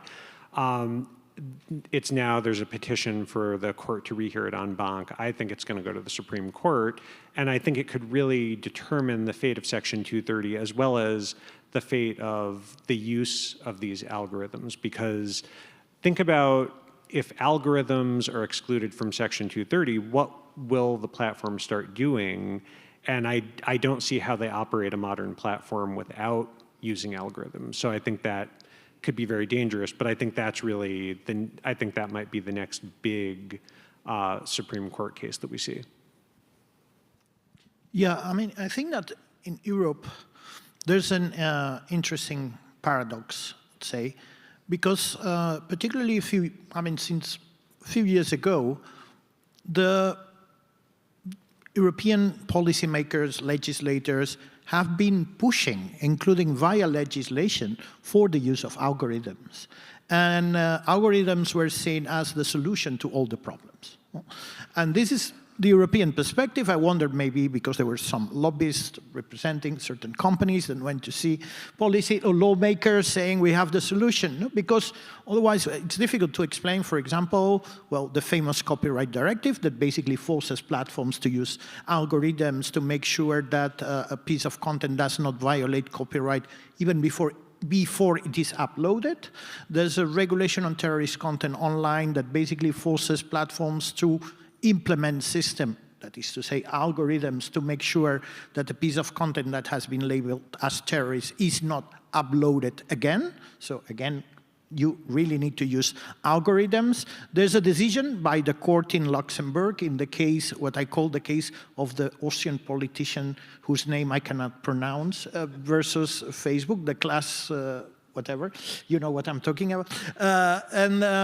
Where basically the court said, no, it's okay for an authority, a national authority, to impose a platform the obligation to take down a piece of content and other identical or similar pieces of content that are considered to be defamatory. Well, this clearly forces platforms to use algorithms again. So, I mean, these, because at the beginning, I mean, a few years ago, there was this discussion also in European courts on the very difficult distinction between active platforms and passive platforms. No? But now with these changes, I mean, what I see is that platforms are encouraged to a certain extent to be active, to actively use algorithms, and even, I mean, also within the context of the DSA, to use algorithms, for example, to tackle systemic risks. I think that this is also very clear. On the other hand, we also need to admit or to say that the DSA also contains interesting provisions when it comes to algorithmic transparency, which is something new, interesting, and I think that we should commend that, no? But and also the fact that the DSA introduces some sort of a good Samaritan principle for the first time also seems some sort of an encouragement to the use of algorithms. So from the EU perspective, there's this apparent encouragement of the use of algorithms to deal with perhaps the most difficult areas where decisions are to be taken. But to make things even more complicated, we also have the AI Act. And there also we have, I would say, an algorithmic dimension from a different point of view, from the point of view of risks. And also there are many things at the intersection between DSA and AI Act that are still not clear in terms of implementation. And there's another element. What about liability deriving from algorithms that are put in the hands, let's say, that are offered to users to create content? And there's there's a project of AI liability directive that may try to kind of cover this difficult area. But let's not forget that. I mean, that it's not about algorithms, the use of algorithms to moderate content, but also now the discussions about the use of AI in general to create content in cases where this algorithm is provided to the user by the platform itself. No? And this is something we're going to get into in detail in the next panel as well. Masih, did you want to come in on this, or? I mean, I think there's so much distrust of human beings, and of course the amount of content which was being uploaded, it's just impossible. I think Jeff is absolutely right. We cannot expect the platform companies not to be using automated mechanisms and also rely on technology to do whatever is expected of them to do. AI now is a term, often refers to Gen AI, but many other things which has been coming. But I want to see it more from I would say India came up with 3 different advisories on AI and then withdrew all of them because none of them work. But to the case which Jeff pointed out, I'm in total agreement about the analysis here. But I think if we zoomed out a little bit, 2 years ago, I do not know how many of you actually knew about OpenAI or how much of the world knew about it. I also don't know how much we had woken up to the fact that the Surgeon General is now telling us that the rate of suicides amongst our children is increasing because of what usage is on social media. When that comes out in the society, then our laws, which cannot legislate for every possible condition or every possible scenario, they are going to be stretched and challenged. And if the technology is going to move at this scale, and now we are also coming to realize what this behavior collection, this data which has been fed to us for so many years, has done to our societies, our brains, then at least the desire from the society is do something. And that's why they go to court and say, like, do something here. And when we say, yes, this is correct, for 230, we can't exclude this, but then they're like, then change the law, because I need something to be done, because I'm seeing the things, facts are being made on ground. This is exactly, in 2014, people were being lynched because of messages on WhatsApp. There was actual lynching in 2014 in India because misinformation was floating rampantly on WhatsApp. But because this is India and not in America, so it wasn't taken very seriously. And that time, misinformation was not so big. Later on, it did become big, and then were a lot of changes that were made. But what at that time also we were struggling with, that facts on the ground are now telling us that the tech plus its usage is moving much faster than our regulators or our laws can catch up. That's why there is so much of tension, and everybody's figuring it out that governments want power. Power is derived from money, and the companies are doing something, and people are like, we don't understand what's really going on. And that's why all of the things which we work on become so difficult and also complicated in how we think about the free speech crisis, or when people want to call a lot of things about First Amendment. I think that's the North Star, but because it has been used, abused, and then also presented in complicated forms based on who the person talking was, we're really like, what do we do now? Yeah, so if I could just say I fully agree. I think that having the law catch up with technology is always a challenge. We have very few privacy laws. One of the few privacy laws we have involves videotape service providers, because people were concerned about a Supreme Court justice nominee's video rental records being obtained in the 1980s, and that's still on the books.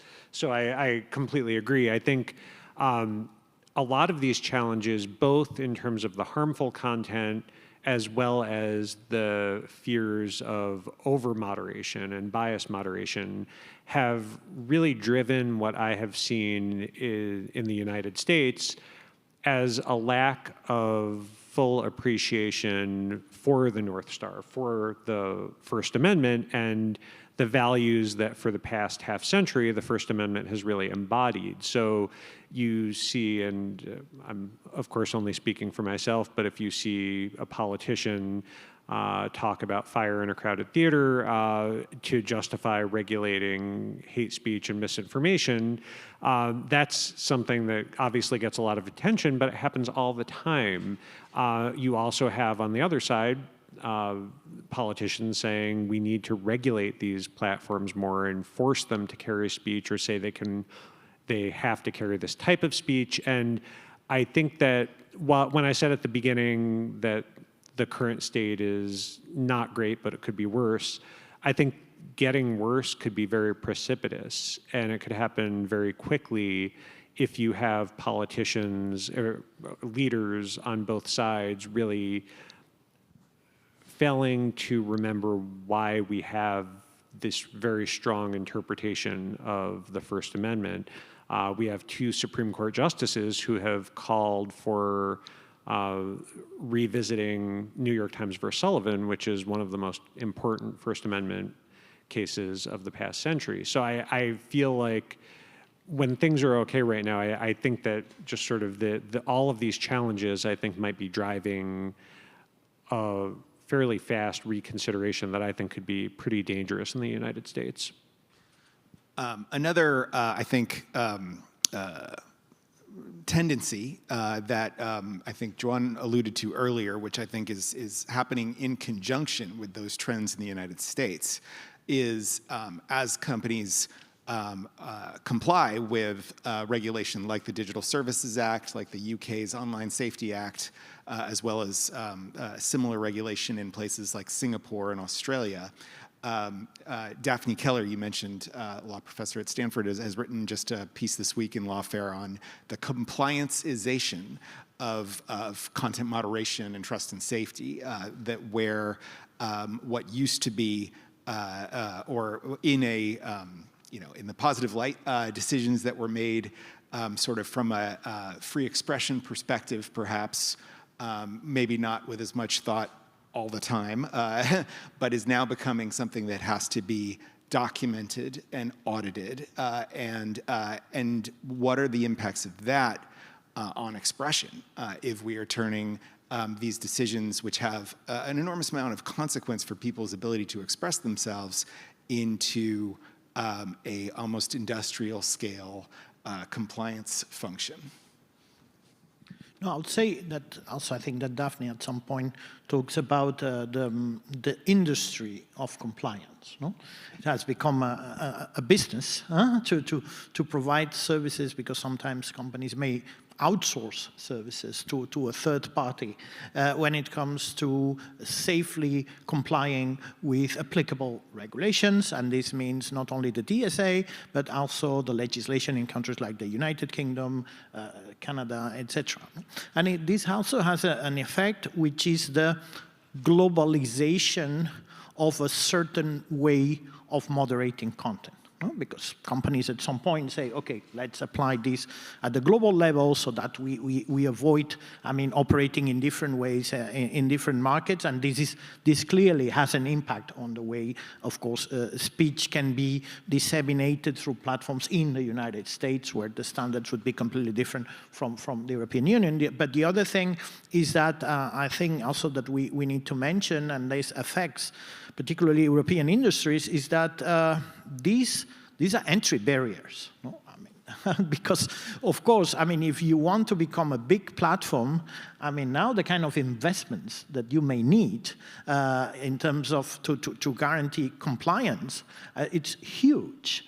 So to have new entrants, it will be even more and more complicated, no? And also even smaller platforms will be tempted not to grow too much, because basically all these regulations are thought to be applied to big platforms, no? Of course, there are other pieces of the DSA that apply to other platforms, but basically regulators, the Commission, all of us, when we talk about the DSA, we basically talk about the parts of the DSA that refer to big platforms. No? So this kind of asymmetries, this kind of huge costs that may also promote the dissemination of harmful content, because platforms will have to focus on compliance, on, let's say, filling papers instead of dealing with things that are really problematic, but they will need to dedicate resources to this. So all this has very, very negative effects, and moreover, some sort of a centralization of the moderation of speech. Yesterday, I think it was Jacob who was mentioning, also Rene, I think this idea of middleware, decentralization. Now with laws like the DSA, like Online Safety Act, etc., this is becoming more and more utopian, because, these kind of laws are promoting a centralized system of content moderation in order to comply. No? So I want to make sure we save time for questions, and so we will open this up to audience questions in just a moment. But I think want to use my right as moderator to ask one more question of the group, which is going back to the idea that I think concern about what happens when these decision-making about the regulation of online platforms and what that means for expression happens between governments and companies behind closed doors. So what are the things that civil society, that academics, that those of us who are not inside companies, not inside governments, but are concerned with what goes on between them, what is the role for civil society at this particular moment? I think advocating for transparency and having, and obviously there's very nuanced issues about the types of contacts that government and platforms could have. But I think at the very least, having, and this would have to be done through legislation, I think, having legislation that says, okay, if there are going to be these contacts, then have it publicly documented so the public could see. So I think that would be the great first step. Just to briefly mention that the DSA also contains some provisions, promoting the involvement of civil society experts, academia. For example, they can be designated trusted flaggers. There are some areas where the European Commission is supposed to work with civil society organizations when it comes to the adoption of certain procedures or certain decisions following certain procedures. And also there's a provision that grants limited access to researchers, for researchers to data in the hands of platforms. But these are precisely the provisions in the DSA that still need to be properly implemented and where we see some level of reluctance from the European Commission to fully implement them. So far, yeah, it's good we have them in Europe, but they are still not really much in practice. This is a great panel. We agree on everything. But I'm going to say this is all, I agree with it, but I'm going to throw out a different idea here. Mostly, I spend a lot of time in the open source community where people are building projects on technology without which these platforms won't be possible today. I think all of these things are proceeding on the assumption that these are the platforms we have to fix them because that's what everyone uses. I really think if you're talking about what the civil society should be doing, I agree. We need more transparency, we need more researchers. But we also know that one day they feel like, then Facebook will deny the research the access to its data. The second day Elon Musk decides, okay, I'm buying this, and now these are the people I will re-platform, these are the people I will de-platform. Today, blocking rules change. I do think as civil society, we like technology. We want to share pictures with each other. We want to be able to even share nudes if we want to. We want to be able to talk to our families. We want to have one-to-many conversations, challenge our politicians. But that's the technology we currently have is not the technology we want. We want something which is not collecting our behavior all the time, showing us advertisement all the time, and then telling us this is the only way, and now we have also figured out this deal with all your governments, and we will decide that this looks fine. Now we have also recorded what we took down. We have a report. We hired Deloitte and Ernst & Young, and please audit it. So now, and why this has happened is because we've had 20 years of all of it, or since 2007, almost 20 years. But so this system has been perfected. As civil society, I would want us to think a little more radically. Internet was made for peer-to-peer and decentralized structures, federation, and not for centralization where few people sitting wherever they are sitting. Today they are in America, tomorrow they could be somewhere else. And they are the ones who can control all our means of communication in exchange of complete transparency of us, of our data. And that's not the technology we want. We want a net which works for us, and the governments need to be working for us. And I'm just a little tired of if it's for free, you are the product thing.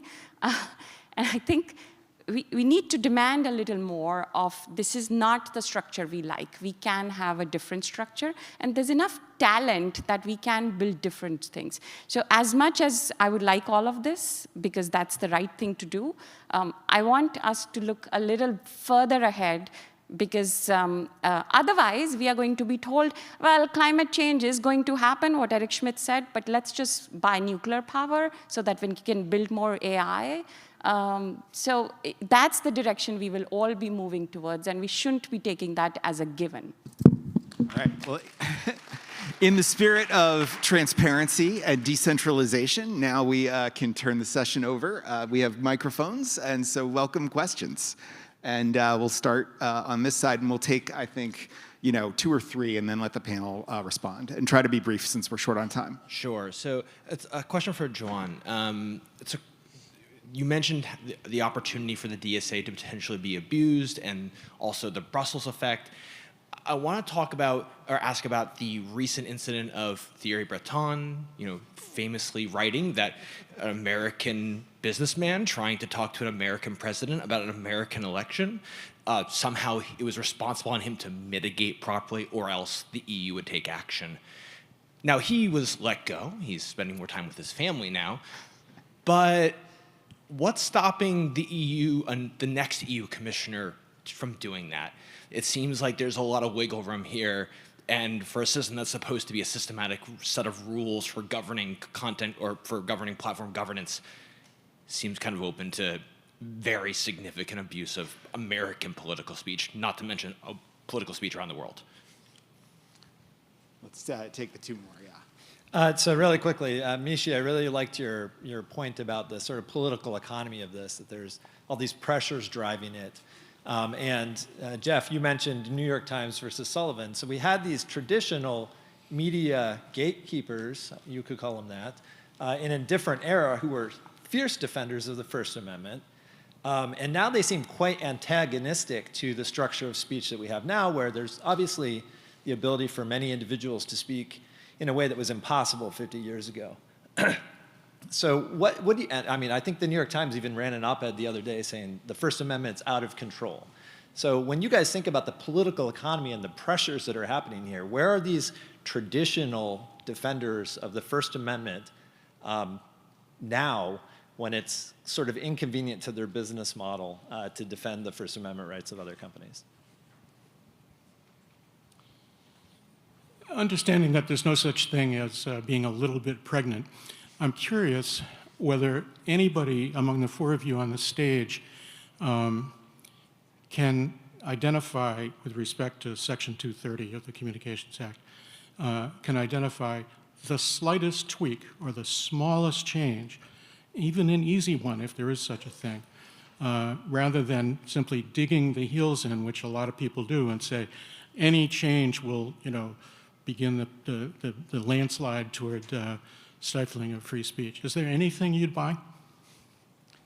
Okay, let's do those, and then we will get to you as well. But let's be brief in our responses to maximize the question, the Q&A. Yeah, about Breton, I don't know, the implementer in chief or something. I mean, the chief implementer, something like that. I think he put that on his Twitter profile. I think that the original sin was the decision of the legislator to establish the European Commission as the regulator.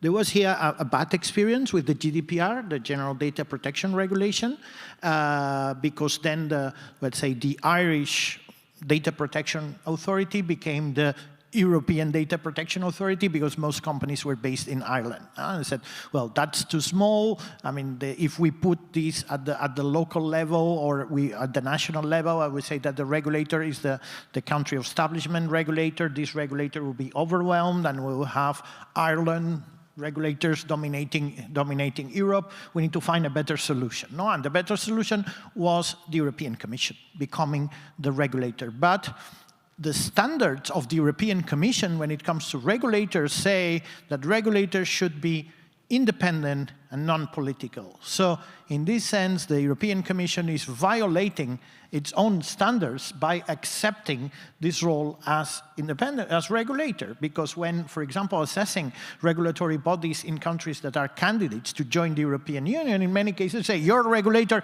is not independent enough, it's very political, no? And now they happily assume. The other thing is also that I have to say that Breton went far beyond the DSA, the provisions of the DSA. He hugely misinterpreted the powers that the DSA gave to the European Commission. And probably the problem is that, of course, perhaps in the strange structure of the European Union, perhaps we don't have the checks and balances. It was basically a political check and balance that was applied to him, and Ursula von der Leyen got rid of him, but that was the check and balance. But yeah, that was clearly dysfunctional. Okay, so in terms of changes to Section 230, there is a typo in Section 230, so I'd like to change that. In addition to that, we don't have enough time to go into it, but basically, if there's a lawsuit between the subject of a post and the person who posted it, that's not covered by Section 230. There was a California court that basically said that that if it's adjudicated to be defamatory, the platform doesn't have to honor takedown notices because of Section 230. I disagree with that, and I think that Congress could clarify that without really changing the real impact of 230. In terms of appreciation for New York Times versus Sullivan, I'll just tell a very quick story.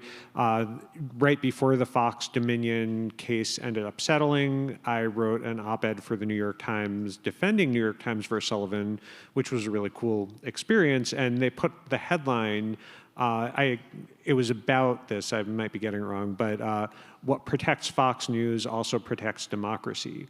And I will tell you, just do not read the comment section with that headline. But what I learned is that there really is a lack of appreciation from, depending on how, for the First Amendment from people who should have stronger principles on it.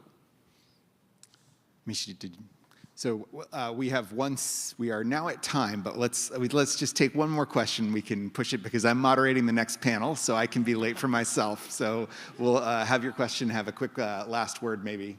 Is there any research or modeling now on the future of tech that will not depend on user data and behavior as currency or as the commercial model? Is there? Masih, I think that one's to be for you. I mean, there's a lot of projects that are going on in the world, obviously, which have different revenue models. But I do not know if there's like a research model which says, okay, this is, I think there are optional revenue streams. That's how we came up with subscription models for very many things. They don't always work in the same way. Talking about New York Times, you buy a subscription, they're still trying to show you ads and taking your data. But I would say that in terms of alternate revenue models, more new things are definitely emerging. And at least in the open source world, every day we are seeing different projects which are not just taking up user data and then doing the same advertising model. And I could point you to those things. And that's like across board. It's not just for this. It's also, some of them are, of course, it's a mixed bag. A Mastodon or a Blue Sky doesn't have the same kind of a reach as perhaps even the current broken X has. And, as we have seen that Google with 90% of the search market still is getting challenged by OpenAI and Perplexity. So of course there are going to be new things which are going to come up, and I'm hoping that happens across platforms. So with that, please join me in thanking our panel.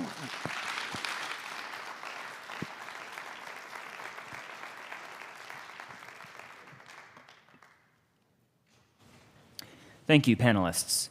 The next panel discussion will begin momentarily.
Whenever you are, man. And now, please welcome participants of our next panel on The Coming Wave: How Will Gen AI Impact the Future of Free Speech and Access to Information?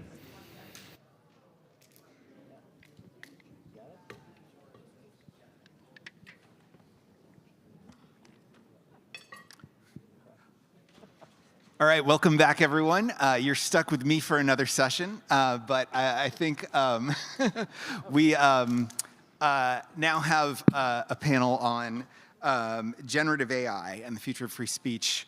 Obviously a topic that is top of mind for everyone in every panel at every conference around the world at the moment.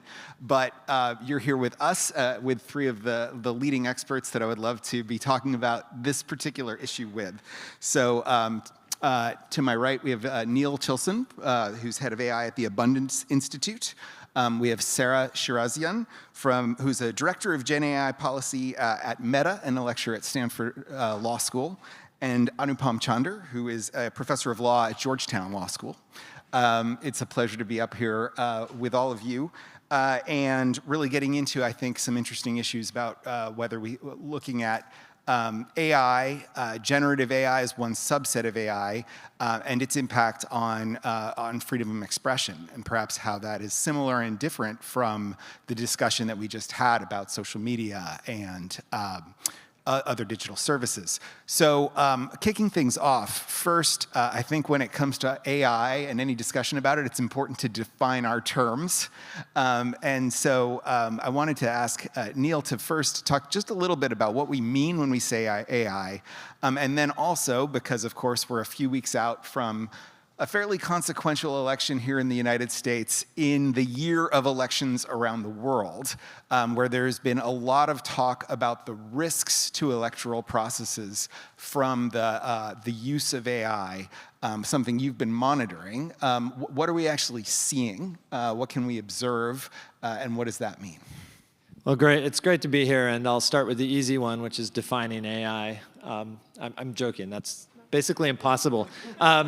There's no consensus scientific definition of AI. In fact, the leading textbook has 4 categories of definitions. Artificial intelligence blends, the person who coined the term, the computer scientist, says that every time that something works, they stop calling it AI. And so you can think of AI as primarily sort of the frontier of computer science. When I was a kid, when I first got interested in AI, cutting edge AI was chess programs. Then it moved to voice recognition and optical character recognition. And these are all things that now your phone does. We heard algorithm about 1,000 times in the previous panel. Algorithms and AI, there's a huge amount of overlap there. And so it's very difficult to write a definition of AI that doesn't include also most of regular computing and certainly most of the things that your phone does functionally. But in this context, we're often talking about ChatGPT and generative AI, which is a sort of subset of this. It's not the only application of these particular tools. There's a ton of applications of these new technologies, for example, in the healthcare space, that don't necessarily raise speech implications. But for the purpose of this panel, let's talk about ChatGPT style generative AI, where you put in a prompt and you get back a content-created result, whether that be a text, an image, maybe a song, some of the new ones that are coming out. And that's sort of the big picture type of AI that we're talking about. And that is the one that post-ChatGPT being released, I think drove a lot of concern around the election cycle. Some of this was just a porting of the social media concerns directly into the new technology without really a lot of deep thought about how those two different technologies are quite different. We can talk about that later. But that has driven a lot of the conversation, concern about how generative AI might be used to do misinformation and disinformation in elections. I was part of lots of projects that got spun up all across the political spectrum, very worried about how this might affect elections, and so far, really not a ton of impact, practical impact of these technologies on elections. Jakob previewed some of this yesterday, that internationally, there have been incidents, there have been uses, but there haven't been a ton of impact on the outcomes of elections. So at the Abundance Institute, we've been running something called the AI Elections Observatory.com. You can go to it. And it collected about 40,000, at this point, 40,000 different media hits talking about the use of AI in elections in the US. We're focused on US elections for this particular project. And the impact there has been, our goal has been to identify uses, new instances of uses. Obviously, there's lots of duplicates in these 40,000 articles. There haven't been that many. The most prominent one is still the first one, which was the use of generative AI to create a Biden robocall during the New Hampshire primary. And that one got a lot of traction. Didn't really have any effect on the primary, and the person who did it faced criminal penalties, and I think that case is still ongoing.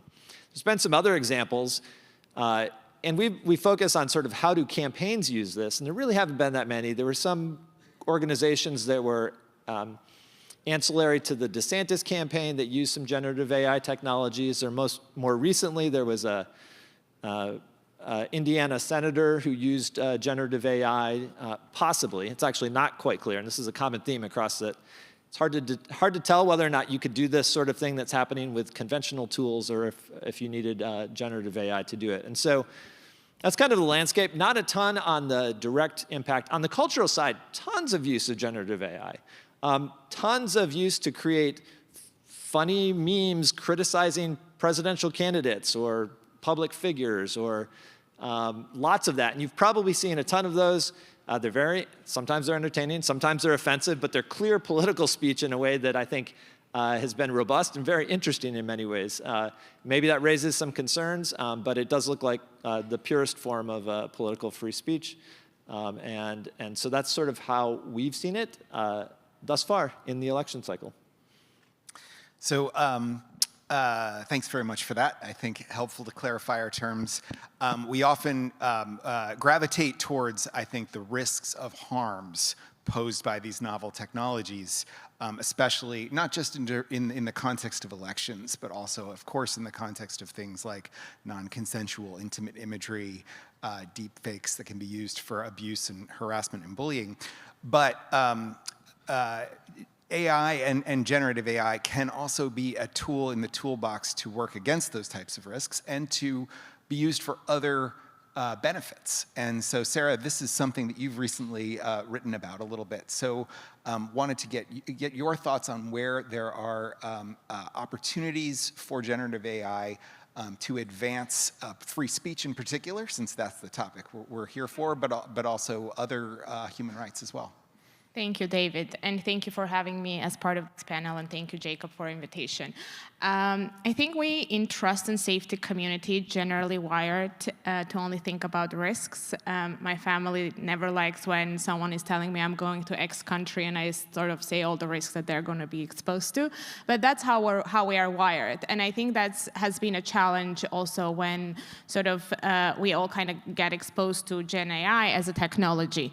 But we have missed, like, the public debate has been very, very vibrant for near-term and long-term risks of the Gen AI, but we haven't done a good job of thinking about what are the benefits. And it's not about just thinking about what the benefits for the sake of the public discourse or improving the public discourse, but it's also important because unless we really think about it, debate about it, we're not going to harness those. So I think that's kind of the first thing. And it is my view that essentially Gen AI and broadly AI can empower and advance every human rights and freedoms, like depending how you're looking at it. Just let's think about AI's role in sort of predicting global diseases and what it can do to prevent, so that will help people's right to health. Or if you think about how humanitarian organizations can sort of harness the power of big data and then help with a host of rights, but including the right to adequate housing by analyzing where they should put the refugees. So there are very, very many ways in which I think there is going to be a lot of advantage with this technology. But sort of zooming back to the free speech and the topic of our conversation, I think there are probably two areas that I am already seeing benefits and I'm optimistic. One is generally in the sort of free expression and access to information. And I think there are kind of subcategories under that three I would highlight. One is the Gen AI is really really helping us exercise our rights in a couple novel ways to instant access information and exchange ideas. Like you can ask ChatGPT, Meta AI, Claude, pick your favorite chatbot, and ask questions and get information. And I think what's different there compared to sort of more static Google search is that you're getting more personalized information, and it helps you to get consume information and access information in a more intuitive, in a more engaging way. So that's number one.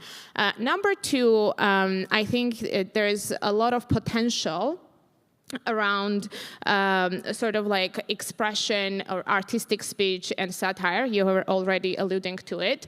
And we know that satire and artistic speech is very much protected, but it also, especially in autocratic countries, it's one way to challenge institutions and people. So that's another angle. I'll give you one example. There is an Gen AI art that is making parody of politicians who are promoting anti-LGBTQ bills in the United States. That's second. And the third element I think that's going to be important is democratizing knowledge and skills. And this is really important for smaller NGOs, for sort of community support organizations, because they're going to get resources and skills that was only available before to bigger sort of organizations. Think about graphic content, like how, sorry, not the graphic, the engaging content, or think about like coding skills. So that will help organizations to convey their messages better and explain their social causes. There is one interesting example that is called This Climate Doesn't Exist. It's a project that is run by scientists who basically create personalized photos to show climate impact and really raise awareness about climate change and really overcome barriers to action. So I think that's there. And the last thing I would say before I pass to my colleagues is in the space of content moderation and more broadly trust and safety, and you have been, your organization have been writing about this. AI has been obviously really important to scale content moderation more broadly. We've heard in the previous panel that it's impossible to try to do that with the scale that the companies are operating. But I think what we're seeing in Gen AI, we have been doing some tests where we see we were able to train our models, LLM models, on our Facebook's community standards, and we've seen much more promising results compared to machine learning. So I think that's also a place where there is a promise. That's all. Thank you, Sarah. And thank you for mentioning, so at the Digital Trust and Safety Partnership, we just published a report last month on the uses of AI and automation. So the sort of full spectrum of different automated technologies for trust and safety, sort of looking at how these tools are used by teams in the work of content moderation and broader work to keep people safe and enable them to have a kind of experience that allows them to express themselves and engage online.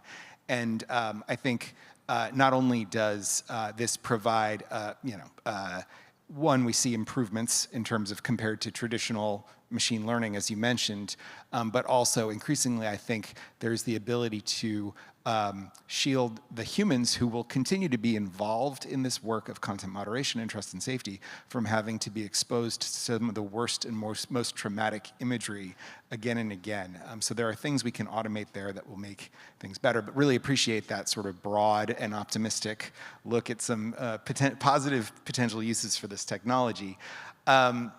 So turning to Anupam, I think one of the things that we often think, and it's come up in the previous panel and elsewhere, that more transparency, more openness is almost always the right answer when it comes to encouraging expression and the enablement of rights.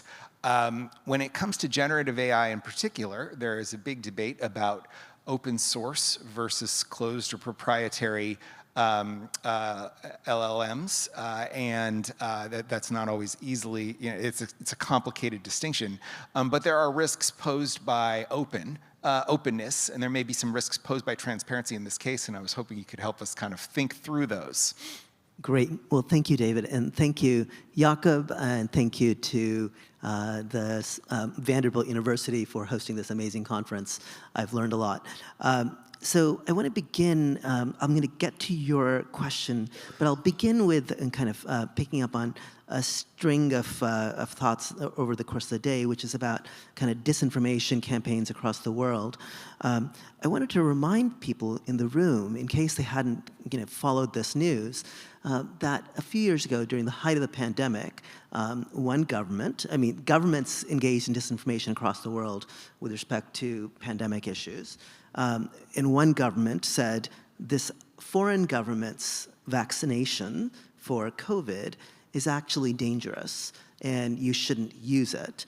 And they even suggested to this country that had a large Muslim population that the vaccine was made with pork products and therefore was haram, was not permissible under Islam, which was a very controversial and probably false statement about what that would be if that were even the case.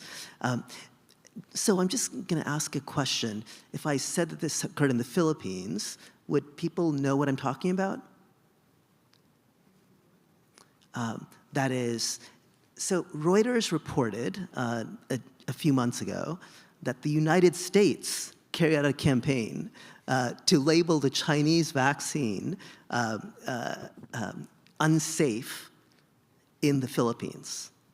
Okay, so you may be surprised to hear, we've heard a lot about global campaigns for disinformation and misinformation, but Reuters and other newspapers in the United States, you can look this up, please fact check me, you should fact check everything that you hear. And so that's what I want to encourage you to do, is just look up this remarkable news, right? So we literally ran a campaign to stop people from using vaccines, possibly leading to excess deaths in those countries. Okay, so that's an aside to your question, but I want to get to it. I want to get to your question in this oblique way, which is that AI, of course, possibly supercharges disinformation, misinformation campaigns, et cetera. But there's a lot that you can do with regular old Photoshop or just running old video clips or video clips from somewhere else, et cetera. Those often can be extremely helpful, or spreading things through traditional tools like saying this vaccine is unsafe, even if you have no evidence that it's unsafe. And so we should be cautious when we move towards a kind of being alarmed at the prospect of AI disinformation, that we don't forget that this is a constant presence, both in US practices, Chinese practices, Russian practices, Iranian practices, et cetera. Now, what we've seen is, I want to turn to a second example, which now more directly will answer your question.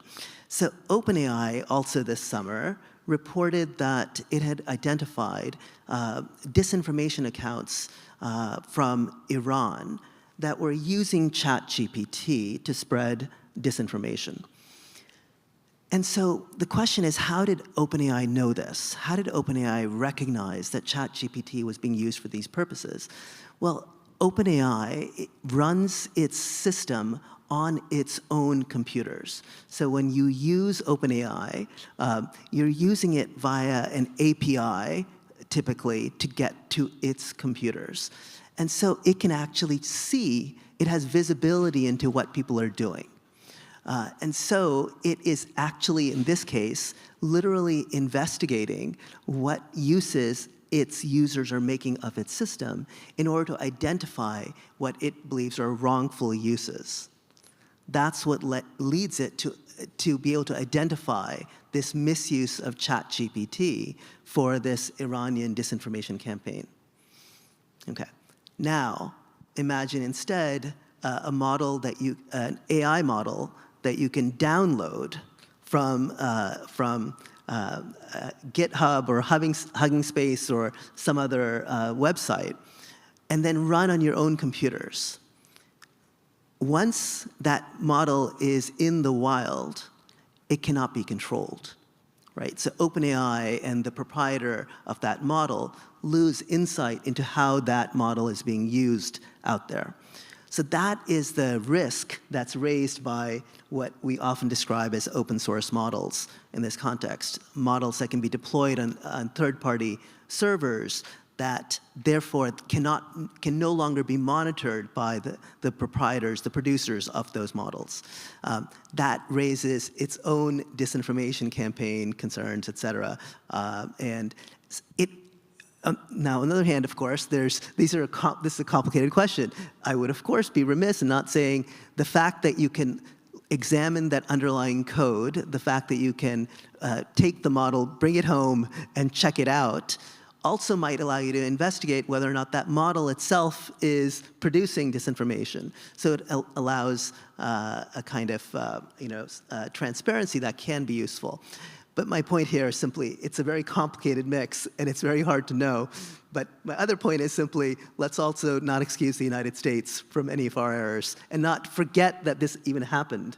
And so just the shocking fact that most people had probably very little idea what I was talking about, right, in this room, which is among the most educated in the country on issues of misinformation.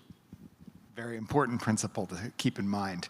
So one of the things that springs to mind from all of your comments is you often hear, particularly from politicians, but from others as well, that we need to get AI policy and regulation right because we got social media wrong.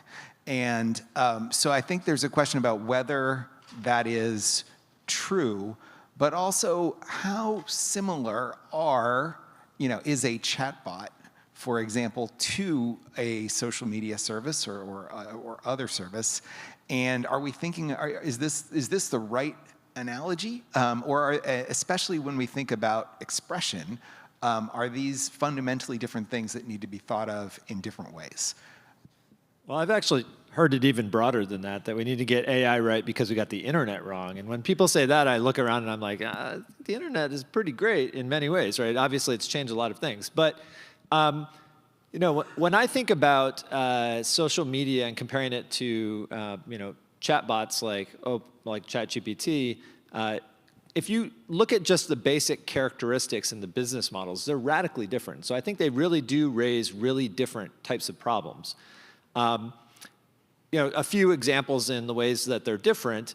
The network effects in something like a open source or even a closed source AI model are very weak. We have network effects on social media where if I use it, it's more valuable if everybody else is using it. That's not really true for models. That's why it actually is quite useful if you have on-device models like Apple is developing that you can just run on your phone. You don't need everybody else to be using that model. Now, there are some weak network effects because the data that's used to train it is created by lots of people, but they're much weaker than they are in the social media space. So that suggests that the industry structure could be a lot different, right? We don't need winner-take-all companies in this. We can have a lot of different models. And in fact, I think Hugging Face has 400,000 different models right now. And so we can have lots of different models, and that's good. Another way that they're very different is the feedback loops are really different. If I post something on Twitter and it disappears, and I don't know why it didn't, or it doesn't take off, it doesn't get the traction I was expecting, I don't really know why. I can't really test that result. There's not really a good way to test that out. If I type into Gemini, to throw Google under the bus here, if I type into Gemini, give me pictures of the founding fathers, and they give me something that is ethnically diverse and interesting, but not quite historically accurate, that feedback loop is really strong. I can tell right away that's a problem. Something's going on here. Why did it give me that? Not only is it convey something to me, it's also extremely memeable when you can post it online. And I think that's why that feedback loop works so fast in that particular case. And another big difference is that unlike social media, which is often, I think targeted advertising creates a ton of value. So I don't think that a business model is necessarily like per se problematic. But unlike that type of business model where you get advertisements and you use the industry, use the tools for free, much of these models are pay as you go. They're subscription models. And there, the feedback loop, again, is very tight to the company. And their interests are often aligned with your interests in keeping you happy rather than keeping the other side of the platform happy, the advertisers. And so those are just some ways in which I don't think we can take the direct policy implications of social media and try to map it onto this. I'll just add one more thing really quick, which is that when people say that we got social media wrong, I actually have a big concern about this, because what they mean is that in the early days of social media, there was not a lot of trust and safety.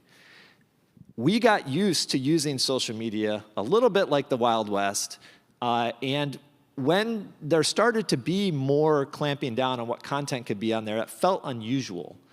I'm a little worried that AI is born, these chat models are born right now into a space that is replete with people who are very cautious about their model being used to generate something bad, and that they are putting in all of that caution into these models, and that we're all going to get used to that, and we will have an experience that is useful, but maybe more tame and less radical than it could have been if we don't encourage the companies to really take a view that actually a broad range of products and outputs from these models is actually very useful for free speech purposes.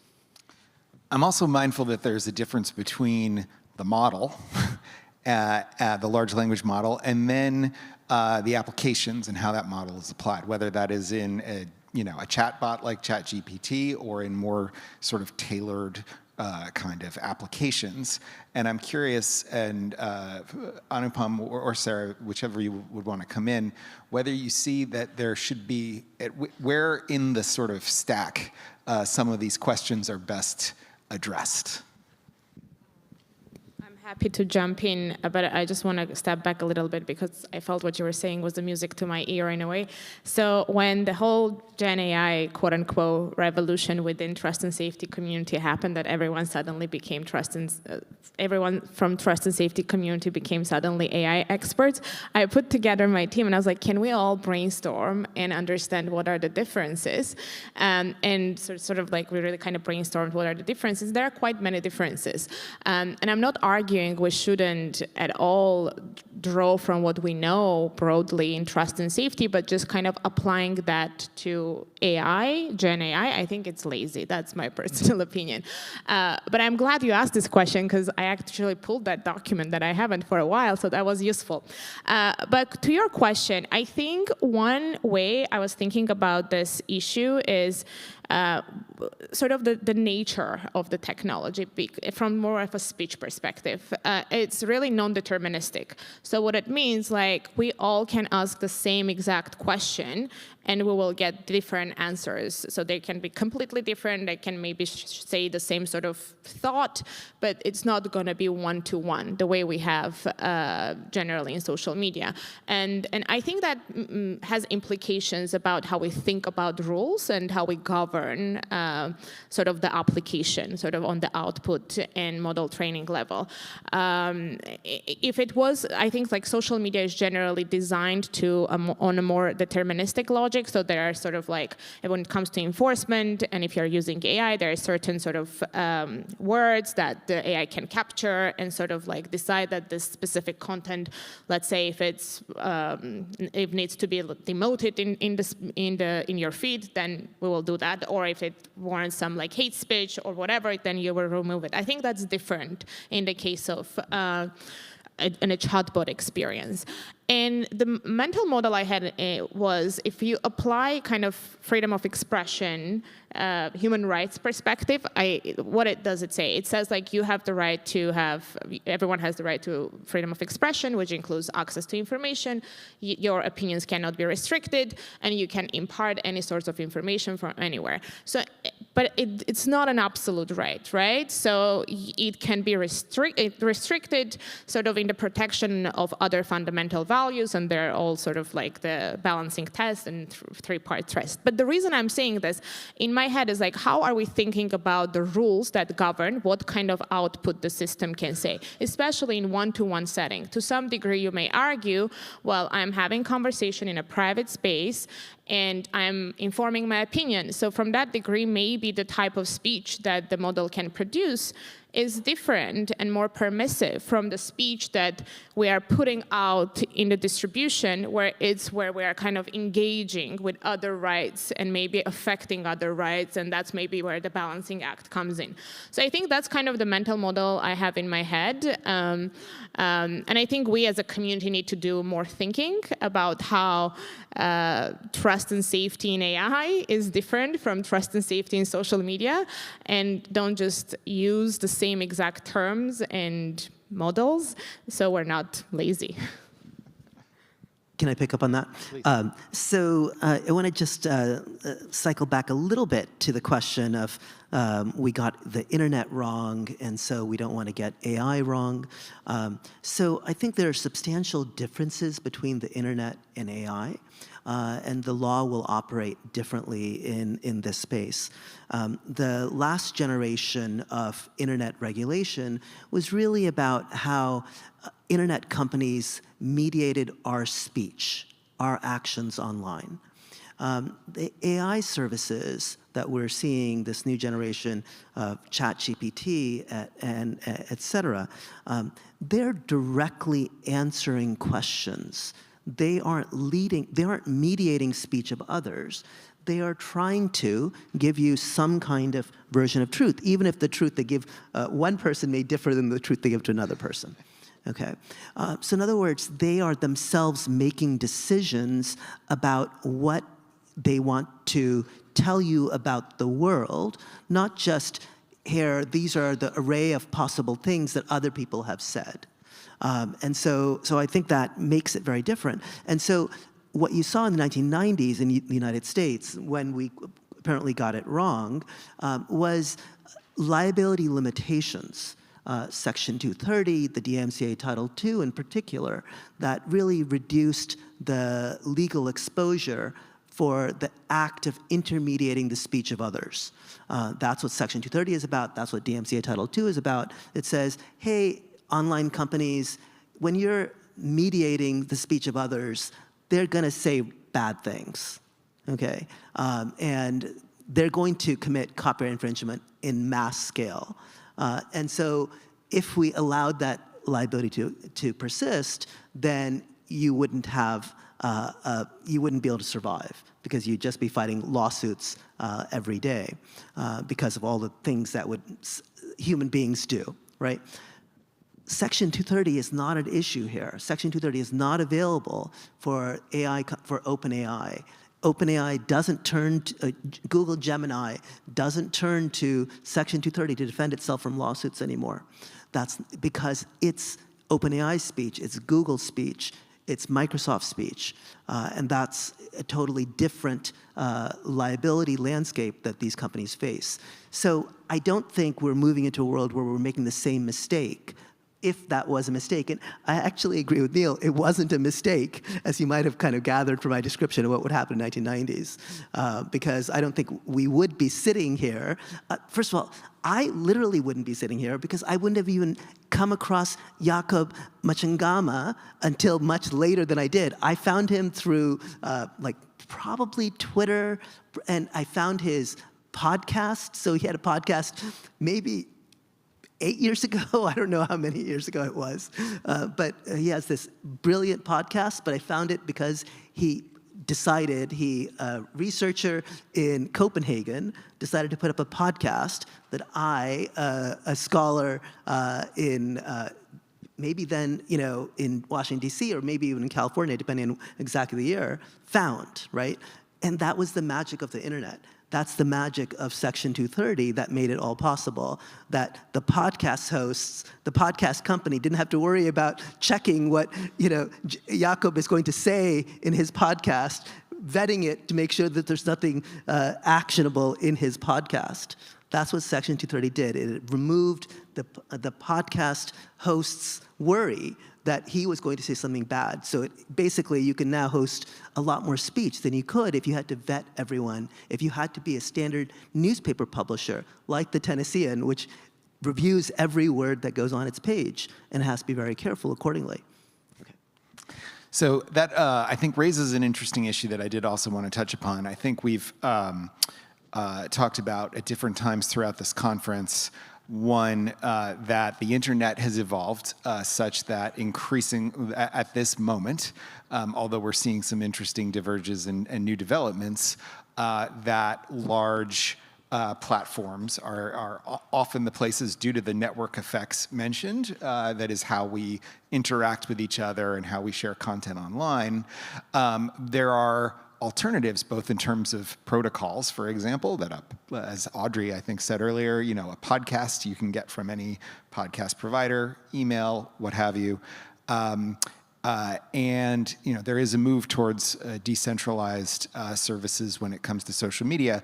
That said, a lot of questions are out there about how concentration of economic power in digital services has had an impact on how those services run and ultimately how we can use them, including for the purposes of free speech. What does the structure of the AI industry look like right now, and how does that corporate structure kind of impact how we think about generative AI, its sort of potential and limitations for expression, and what kind of interventions we might want to think about to try to maximize, let's say, its expressive opportunity? So, the structure of the AI ecosystem, because the term is vague, even if I narrow it down to generative AI, is very complicated. There are thousands and thousands of new companies in this space, but they have different roles. And so when you're talking about at the sort of building the frontier models, there aren't a lot of companies, because right now the computation to do that is very expensive. You do have some models that are produced at quite high cost that are then released. The model weights are released so that other people can use them. Meta has been doing this with its Llama models, and so that's a different structure. But it still costs a lot to run inference on these large models often, and so you either have to pay, or you have to you pay. You need to get some scale, right? And so often you need big companies right now to do that. Now, there's lots of experiments on much narrower models that are smaller, that do, say, a specific set of tasks. Maybe they're customized to your certain set of data or a certain type of data, that can run on much smaller machines. Like I said, Hugging Face, you can download thousands and thousands of models that will run, probably poorly, on your PC. And I know, like, companies like Apple are pushing to try to get on-device models that are that can do a lot of things, even if they're not as powerful as the biggest models. So, and that structure is changing rapidly as cost of compute comes down, algorithmic changes happen. And so the structure right now, I think, is one in which there are a few large providers of subscription services. There are a bunch of companies that orbit around those large providers who provide customized versions of those services through the APIs. And then there's lots of applications that are using some of those models, or they're using their own downloaded models, or they're paying Amazon to run a Llama model, something like that. And so there are various areas that are concentrated, but under fierce competition, and there are areas that are very dispersed. And so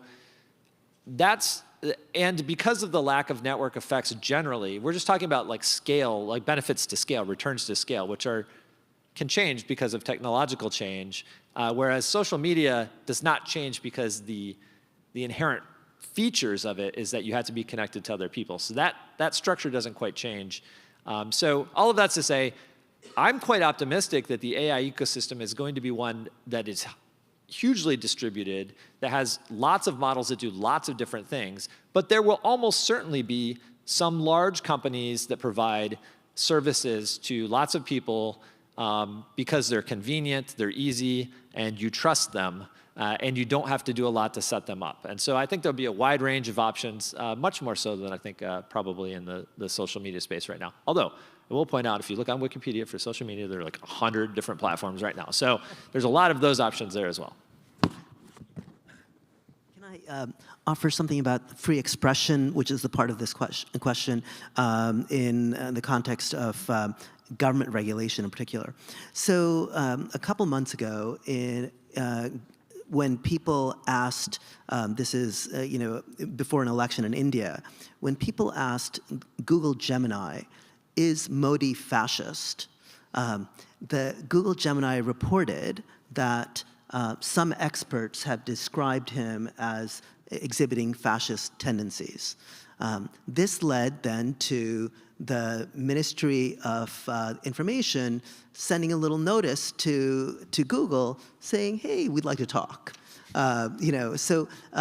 And you wonder then, about the possibility that governments want to make governments are particularly sensitive when they are described in negative ways, right? This is true across the world.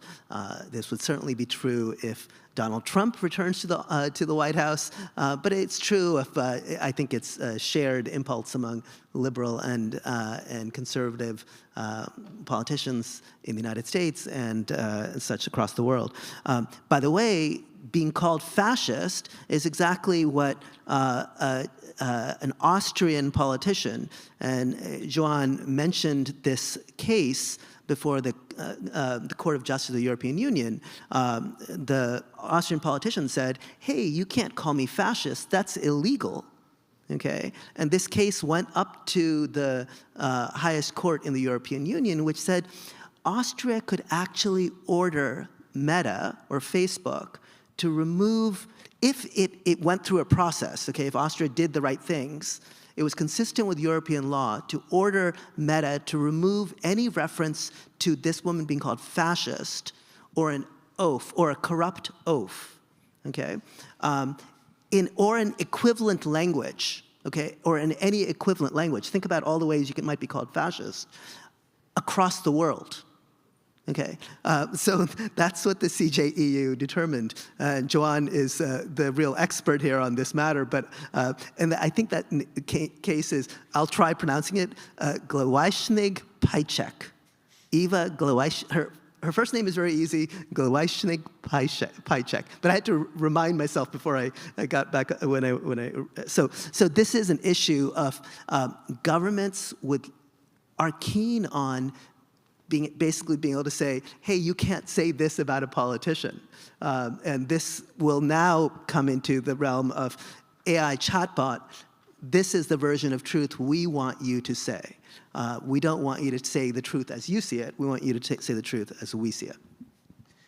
So maybe actually building on that, what should companies who are building and deploying these models be thinking about in terms of how, we talk a lot about red teaming and sort of adversarial kind of thinking when it comes to trust and safety.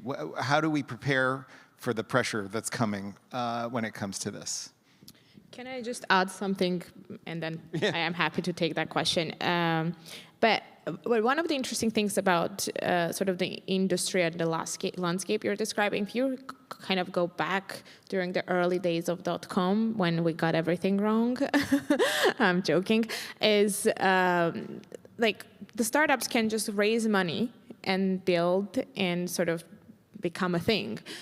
Now all the big companies are backing to some degree those like AI labs, right? And that has implication for competition, for opportunity, and that also has implication in terms of broader rights. And that is one of the perspectives for Meta offering the open source, and Llama really gives opportunity for others to compete on a broader scale. But then just kind of going back to the speech angle, There are two areas where I think that helps also to expand the speech.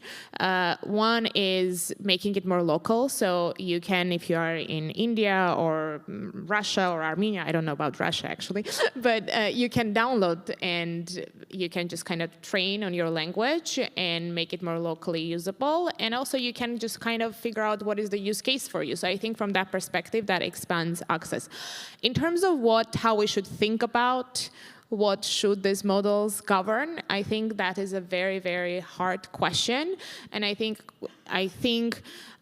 one of the ways in which that those models are sort of designed or try to output is to say, look, here are different sort of opinions, here are different sides, so you can make your opinion in a way. So, and I think that's a question, when someone is like directly prompting, no, give me this opinion. If someone is asking like, no, tell me that X government, X president is fascist or whatever is your favorite word, like what is the response? And I think that's going to be a tricky one. Can I add just really quick to that? I think that overall, governments I think they will try to do this, right? But I think the large number of models that are out there suggest that it will be hard to do it. And also, the bottleneck in creating, bad speech about a government has almost never been creation. Like you can create content. I mean, it's not hard to call somebody a cumbersome oaf or whatever it was. Like you don't need an AI to generate that content. So I think their focus will continue to be where it is right now, which is on the distribution of content and putting pressure on those, because those are the real bottlenecks. And that's where I think the threat to free speech is. As long as we keep tons and tons of models, and they can have lots of different variations in how they generate content, and they're trained different ways. That looks like the future. As long as we keep that, I think free speech as far as the model level is going to be pretty safe. The threats will still be in distribution. So I think now we can open it up to the audience for questions. So we have the microphones on both sides, and I see Jakob heading towards one. Race to it first. Thanks. So when we talk about restrictions, sort of guardrails, should we think about where the restrictions are more permissive, the more agentic it is? So if, for instance, I interact with a chatbot in an airport to provide some kind of service, it's quite reasonable that it doesn't sort of spew racist hate speech and so on, or in the workplace. But whereas when I use OpenAI, I sort of a year ago I asked it to explain, Lenny Bruce's humor. Lenny Bruce, the famous U.S. comedian who got a conviction for obscenity, and it wouldn't. I prompted it again and again. It would not give me the details of Lenny Bruce's material. I tried running it again. It seems that it's less concerned about Bruce these days. There was a time where I could not get Gemini to tell me the controversial parts of Spinoza, which I thought, wow, that's the Catholic Church was revindicated. But but the more agentic, the more specific the purpose, I guess, the less concerned we should be about the guardrails and how do we operationalize that. I would think about that largely about economic incentives. I mean, the more, like the example that you gave, insulting your customers at using an AI is really bad business. So I would hope that they are really concerned about keeping that. So those types of business cases, I think, I'm not sure how much intervention needs to happen. There's probably like really strong incentives to not go there. It's a great point about asking these efforts to kind of jailbreak these systems from their training and their guardrails is fascinating. And so asking these companies, models to report on what someone said, which is negative about a particular group, would be a way to manipulate it into saying something negative about a group, right? So I think I can see why OpenAI would resist and resist and resist, right? Even though, of course, that is history, an essential history, and a history of Western civilization that you're asking about, which is fascinating. But I can also see the kind of panic of these companies if they are seen as saying, the Catholic Church is this, or even the litany of complaints that Luther had. These would all be things that perhaps become worrisome for the economic incentives of these companies. So, in this sense, you've got the kind of maverick in the room, which would be Elon Musk's AI, Grok, which seems to have fewer. It's the anti-woke AI, right? And so maybe you can get it to spew hate speech, or so that might constitute hate speech, right? That's the question. So it's depending on how one defines all these things, but because if it says negative things about a particular religion, et cetera. So I think you're in a very difficult space, but there is the possibility that you have models that are Llama is going to be trained with guardrails and released with guardrails, right? But you have other open source. It is already. So yeah. So it's not. What I mean is, it is already. When I say is always going to be trained in this way, because it tries to be responsible, and it's worried about being its chatbot saying things that might then be reported back as ascribable to Meta, and so I think you're going to see other open source models that will be less restrained. So let's take 2 more questions and then see how we do in terms of time. So we'll go over there and then come back over to here. Sure. Okay. So just want to put a couple quick things on the table and then see if you. So one of the concerns that I had, or question, building on Jakob's, is things about possible political bias that's kind of written into codes and based on the programmers' interpretations of what constitutes. So for instance, if you try to get a lot of chat systems to write positive poetry about Joe Biden or Kamala Harris, it has no problem. If you say, write me a positive poem about Donald Trump's virtues, it says, I'm sorry, I can't do that in many cases, because the programmers seem to conflate saying anything positive about Donald Trump as an example of hate speech or something like that. So I was wondering, how you all think about the risk of bias and kind of tensions in that arena. And then real quick, another question that I had, just to get your sense while you're here. I was reading something recently that a lot of these generative AI systems, when they're trying to generate stuff based on other content that was produced from AIs, also, there's kind of this problem. It has a problem generating stuff based on other generated content. You kind of have model collapse. As more people are using and producing work, using generative AI that's getting published in media outlets and academic things, and how do you think about that problem kind of long term? It's kind of orthogonal to freedom of speech, but I'm just curious since I have some smarties in the room about it. Great. Let's do one more question, and then we'll go down the row with closing remarks. Going about down the same thing. I was trained in journalism, and before I started working, I had to take a course in defamation and how much trouble you could get in by posting false information. You could get your organization sued and run out of business. Now we have all kinds of misinformation, disinformation, malinformation described online. I don't know what the consequences are if those are proved to be such. I just don't.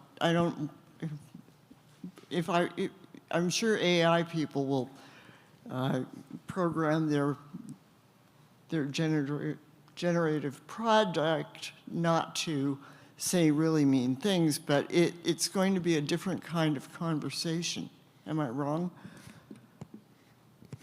Maybe we can start with the political bias question and then move to misinformation. I think the political bias question and generally bias question is a very, very important one, and one that we think all the time. I was like, are you spying me? Like, this is like the thing I'm working all the time. But the reason I say this because, I think there's two problems. One is what we expect these chatbots to produce, and forgetting that how they have been trained on. So I think it's very critical what is the training data. So one of the mitigation tactics there is really to make sure you have a good data set and that is diverse and also globally representative. So that's kind of one mitigation. On the issue of political bias, the other sort of mitigation that we're thinking through is like strategic pre-training. So not only just making sure that data is good and diverse, but also looking through, make sure that it's strategically pre-trained. But one challenge that you might see now, especially asking sort of current issue questions, is the training data cutoff. So when, for example, Meta AI, when there is a question that is, let's say, what happened yesterday during the debate, for example, then it's the training data is before that. So what the model does, it goes and serves the internet and then sort of shows the content, what they found. And the problem is, yes, there is bias everywhere, including in our search results. So in a way, you end up getting like a biased sources. That's, of course, is a challenge, but it's not the challenge of the Gen AI model in and of itself. It's a challenge of how the system is working and where the information is coming. On the misinfo, I mean, we at Meta have policies that if something is rising to the level that it can lead to imminent physical harm, we will remove that content. And again, I think misinformation challenge with AI is the hallucination. And it's, again, the challenge with the data. So oftentimes, if the model doesn't have the training, it just gives you the best possible version of the answer. And it always, and often hallucinates. So I think that's one challenge that is known and something that we should all collectively work on. I don't think there is just a magic wand to address the hallucination problem. Okay. Very brief, because we are now at time. Really brief. So, you know, the AI bias, political bias problem can happen at lots of different layers. You heard it at the data layer, but it can also be in the reinforcement learning through human feedback layer, and it can be in the meta prompts that go in. They all have different solutions. I think the key answer here is that we have lots of different models produced by lots of different people who have lots of different value sets. And then, you know, everybody try to do the best job given their particular bias. I think that's the right solution. And I'm happy to talk to you about the synthetic data problem later. So quickly, I think the risks of bias, the risk of defamation, those are serious problems. The companies are clearly aware of this. They're trying to address it. Now, the question of the coder in the room who is pushing things one way or the other, Elon Musk's lackey, we can imagine a hypothetical pushing his agenda, et cetera. And that is a very difficult question, and it requires, you know, so people say, oh, you need to see the code, et cetera. Sometimes I really wonder about how much we learn from the actual code. So really, you have to test it again and again and again. These models don't produce consistent answers, like we're told. So you need third parties to try it too, because sometimes you have to be careful about the people doing the report, because they have biases. So it can be, this is a very difficult challenge. But it's one that humanity has always had. We've always had biased reporting. This is an affliction of humanity. The New York Times was never the neutral observer that it claimed to be. This was the Hearst papers. The history of all media is exactly this. So this is a problem of humanity, and so I think we should know that we have survived it in the past. We should keep on endeavoring to survive it in the future. I think putting this in historical and human perspective is a great way to end this panel. Let's thank our panel. Thanks very much.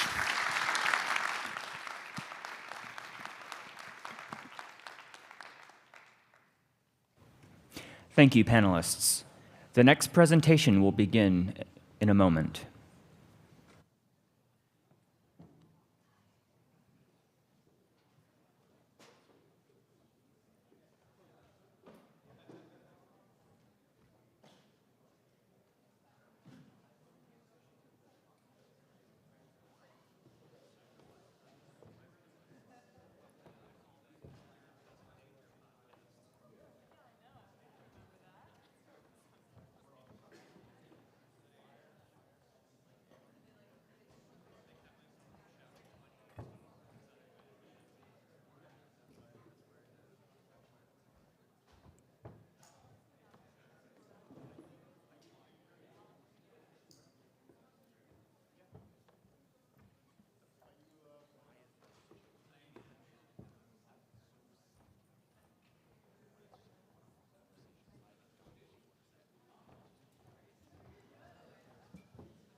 Now, we have two lightning talks about AI and the future of free speech.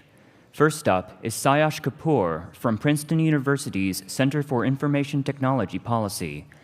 Then, Vanderbilt University Professor of Computer Science, Jules White, will conclude this discussion. Now, please welcome Sayash Kapoor. Hello, everyone. It's a pleasure to be here. Today, I want to talk a little bit about how AI and disinformation can come into being. I think the previous panel had a little bit of discussion on this, but I wanted to go a little bit further into what open foundation models specifically might do for AI and disinformation. Next slide. So I started thinking about this topic when the specific hoax was enacted on social media platforms.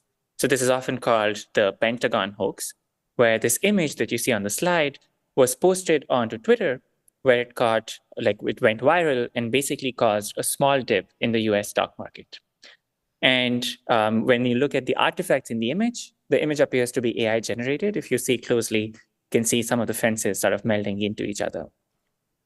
Afterwards, a lot of news outlets, as you can see on the right, sort of portrayed this as if it were an AI problem.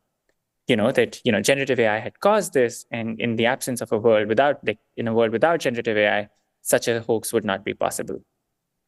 But so this is when I sort of started really thinking deeply about AI and disinformation. And if you think a bit more closely, the image here is nothing special. It's nothing spectacular, right? Like someone who has a basic amount of expertise with Photoshop could create something that's far more sophisticated in like 5 minutes or so. And the real reason why this image went viral was that just around that time, this was, I think, early last year, blue checks had become monetized on Twitter. And it was a blue check account that was masquerading as Bloomberg News that had spread this piece of disinformation. And so if we treat this as an AI problem, we're losing sight of the bigger picture, which is that social media platforms are reducing their efforts at integrity. And in this case, it was Twitter's specific decision to monetize blue checks and to allow people to buy blue checks that had led to this. Next slide. Now, concerns about AI-generated disinformation causing a deluge on social media are not new. In fact, when OpenAI released their GPT-2 series of models back in 2019, they released these models in increments. They released like the least capable models first, and then followed it up with the more capable ones because of concerns around disinformation. Today, these concerns look really quaint, and much more powerful models have been widely available for a long time. Next slide. So for example, when Meta released the Llama series of language models, similar concerns arose again. The largest version of GPT-2 had around 1.3 billion parameters, but Meta's largest model had 65 billion. Next slide. And yet, what we've seen over and over again is that for spreading fake news, generative AI deepfakes are overkill. People have used old photos and videos, and in fact, in the Israel-Hamas war, even footage from video games. These are often called cheap fakes as opposed to deepfakes. Next slide. We even saw this brief panic related to robocalls of Biden's AI-generated voice in New Hampshire earlier this year. Now, let me be clear. If people really think that the president of the United States is calling them personally on their cell phone, asking them not to vote, we have a far deeper problem than AI-generated voices. In fact, for the longest time, we could have done something similar using voice actors or perhaps more rudimentary techniques for cloning voices. So once again, if the focus is on AI, we're losing sight of the bigger picture in what is actually enabling these scams to go through.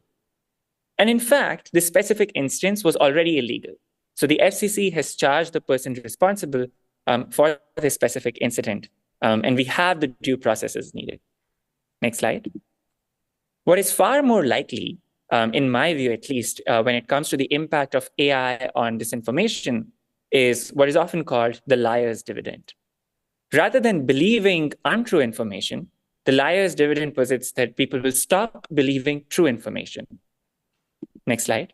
We've seen examples of this in this present election cycle. We've seen claims about crowd sizes. Next slide. In the Indian elections, next slide. In the Indian elections, we've seen politicians sort of deny the fact that they were involved in corruption charges. And the only way to disprove these claims, so for example, in this scenario with the Indian politician, was to test them using experts. But by that time, a large amount of time has passed. And I think this is one of the key risks is people stop believing anything they see. It's very easy to deny that something that actually occurred really happened. Next slide. We've also seen other sort of uses of AI that are not intended to mislead users, but rather to campaign. So for example, again, going back to India's 2024 election, politicians used AI to deepfake themselves to reach individual voters. Now, once again, none of the voters were misled into thinking that the politicians are reaching out to them personally, but rather this was an effective campaigning strategy to reach voters people otherwise might not have. Next. So here's what I think is going on in the space of AI-generated disinformation. The threat models that are most emphasized when it comes to AI and disinformation are also often the most implausible. Next. For example, one of the threat models that is sort of at play when it comes to things like the Pentagon hoax and Biden's robocall is deception. That is, people might believe false information. And the assumption here is that people are gullible. But over and over again, studies have shown that the reason people believe false information is not because of gullibility. In fact, people are often very skeptical, but rather because this information confirms their pre-existing beliefs. Next slide. In contrast, one of the threat models that's underemphasized is the liar's dividend. That is disbelieving true information because a lot of things could be AI generated. And the assumption here is that people are skeptical, which is indeed plausible given what we know about the literature. Next slide. And finally, another emphasis or another sort of assumption that underlies things that are underemphasized is that there are echo chambers or bifurcated realities. And that's what causes people to disbelieve or believe in false information. And once again, the assumption is people are getting selective exposure, which is again more plausible compared to the assumption of gullibility on the part of readers. Next slide. Now, in a lot of cases, we've seen basically like presumptions about how easy it is to watermark AI-generated content. Watermarking has been posited as one of the main ways in which we can reduce the risks of misinformation. And the way watermarking works is by increasing and decreasing the probabilities of certain words or phrases being generated. So as you can see on the slide, here, this is a screenshot from Google DeepMind and how they implement watermarking on their Gemini series of models. So by changing the probabilities of certain words in the watermarked outputs, they can essentially secretly encode this sort of cryptographic message, if you will, that allows them to, with high confidence, say if a certain piece of content was generated using Gemini. Next slide. Now, what this also means is that anytime someone is using Google Gemini, we might indeed be able to tell if a piece of content was generated using it. For example, on the slide here, you can tell with like a 99% probability that this email was generated using Gemini. Next slide. But this alone is not enough to sort of curb the societal implications of content detection. In particular, it is impossible to watermark open models. And also, the non-proliferation of open models is essentially infeasible because of the exponentially dropping costs of these models. In fact, we can already store some of the latest language models from Meta on like a pen drive. And so bad actors can simply use the non-watermarked models in order to work. So in a nutshell, watermarking doesn't help because it requires the bad actors to comply instead of the good ones. Next slide. In contrast, content provenance is this dual or the alternative to this, which basically allows us to mark true information or human-generated information as being human-generated. So this indeed also sort of works with a cryptographic hash of, let's say, a piece of text or an image that's stored alongside the image itself. And you can basically go back and check what this image was, where it was clicked using which piece of hardware, and what the location was if the user has enabled that as well. Next slide. So as you can tell, what content provenance solves the opposite problem compared to watermarking. It certifies human-generated images as being real. And the reason I'm a bit more optimistic that content provenance can help is because it does not depend on malicious users opting in. It only requires the legitimate users to participate. Next slide. But this is not to underplay how difficult it might be to implement content provenance at scale. So this requires coordinated action from camera manufacturers, social media platforms, and so on. And also the tech is very new, and it hasn't yet been deployed at scale. So I think there will be implementation challenges as we start to deploy it. Next slide. And finally, there are also innovations in the tools we are using for building recommender systems that might help reduce polarization, like the systemic effects of polarization. One example is bridging-based ranking. So rather than ranking for engagement, where you might rank content that angers or upsets people as high as content that people like, you might instead rank people's news feeds for content that would bridge these gaps, that people across the spectrum or across the political aisle would appreciate. Next slide. Now, one other solution that people have posited for AI-generated mis and disinformation is just detecting the outputs of these language models. For example, on the image are certain outputs of text-to-image models, such as their inability to generate human hands correctly. Next slide. But as with many things, this advice is already outdated. Today's language models can absolutely perfectly generate human hands. And we think that any of these heuristics that we come up with today will soon be automated or outdated. Next slide. Another solution that has been proposed is to create AI-generated content detection classifiers. So this would be a machine learning classifier that would essentially detect if a certain piece of content is generated using AI. We've seen examples of such classifiers being sold on the market. Notably, OpenAI released one such classifier when they released their GPT-4 series of models, but very quickly pulled it out of the market, I think around 6 months later, because the classifier had a very low accuracy. Next slide. So this brings us back to this table of what the underemphasized and overemphasized threat models are. Next slide. One of the things that's overemphasized in terms of technical defenses is watermarking. Unfortunately, as we saw earlier, while watermarking can allow us to detect if a specific language model created a piece of content, it does not really work at the systemic level, simply because it would require all bad actors to opt in. Next slide. In contrast, provenance might work because it only requires the legitimate users to opt into using it. Next slide. And when it comes to the echo chambers, we also have algorithms like bridging, which improve the designs of news feeds to bridge political gaps. Next slide.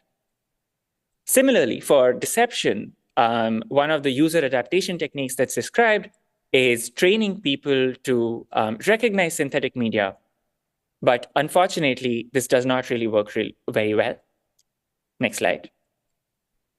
In contrast, the things that people actually do need to do, which would help, is improving reliance on source credibility, given that language models has allowed anyone and everyone to generate text. We're also seeing fledgling developments in the areas of conflict mediation and information assistance using language models, for example, by providing a neutral or multi-perspective framing for divisive issues. Next slide. In fact, like just a couple of days ago, we saw this excellent paper in the journal Science that showed that language models can help humans find common ground, even on extremely divisive issues, and can help in democratic deliberation. Next slide. And so to complete this table and to conclude my talk, we basically see that on the last row, source credibility and conflict mediation using AI might work to sort of solve the real but underemphasized issues of liar's dividends and echo chambers. So I think the main takeaway is instead of focusing on implausible but overemphasized threat models, such as deceiving people at scale, AI and disinformation researchers need to shift to the underemphasized efforts or the underemphasized effects of language models, which are the liar's dividend, that people will disbelieve true information, and echo chambers of bifurcated realities. All right, this concludes my talk. Thanks a lot.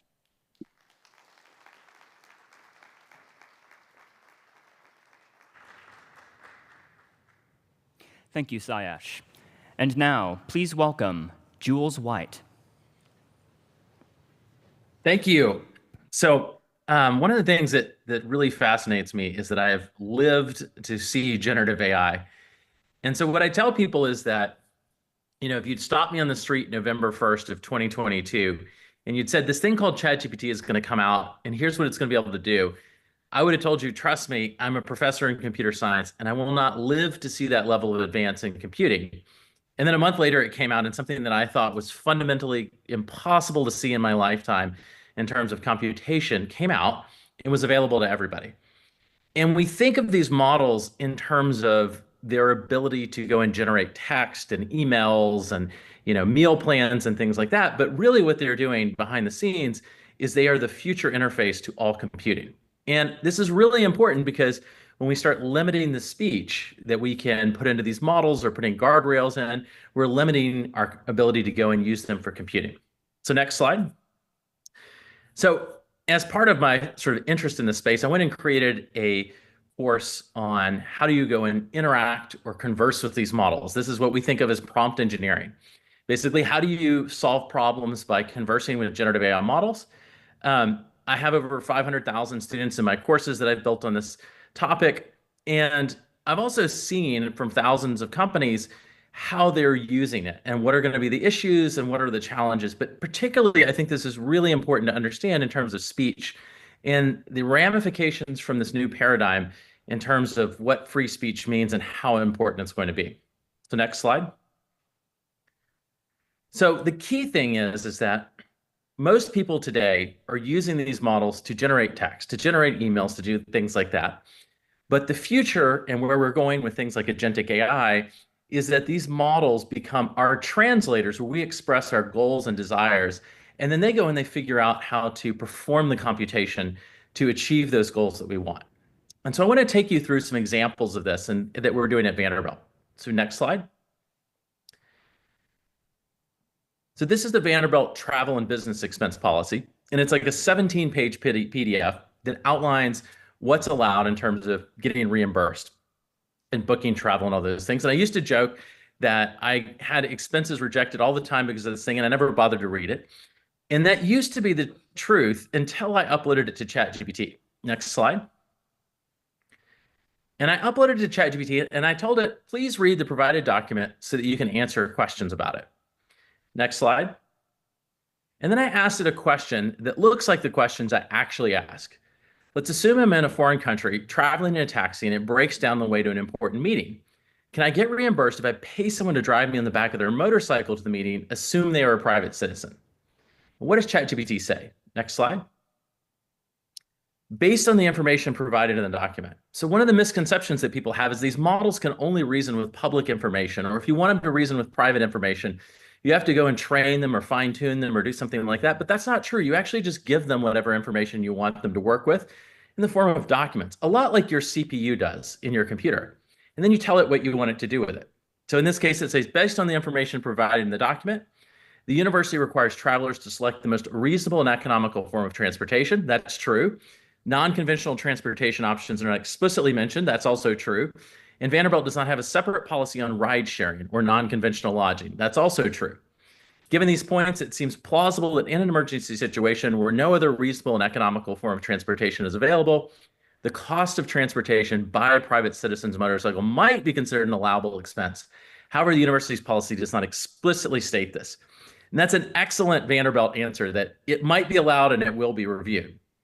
Now, it's one thing, next slide, to quote text that explains what the answer might be. But we had things like that before, like internet search that did things that were sort of like that.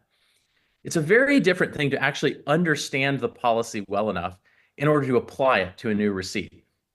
So I followed up in this conversation and I uploaded a rental car receipt And I said, please analyze the attached receipt and let me know if it complies. Next slide. And it comes back, and I want to draw your attention to this highlighted portion at the bottom. It says collision damage waiver. For domestic travel, the CDW should be declined as rental vehicles are fully insured through Vanderbilt's insurance portfolio. The receipt shows a charge for CDW, which may not comply if this is domestic travel. So all I did is I gave it the policy, and then I gave it a receipt, and I said, go and audit the receipt.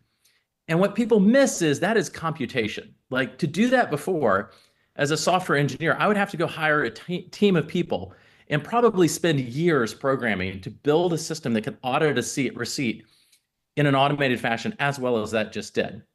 And that is, my speech has become computation. This idea that you go and read a document and then you go and follow my instructions to audit a new receipt with that document, that is suddenly computation.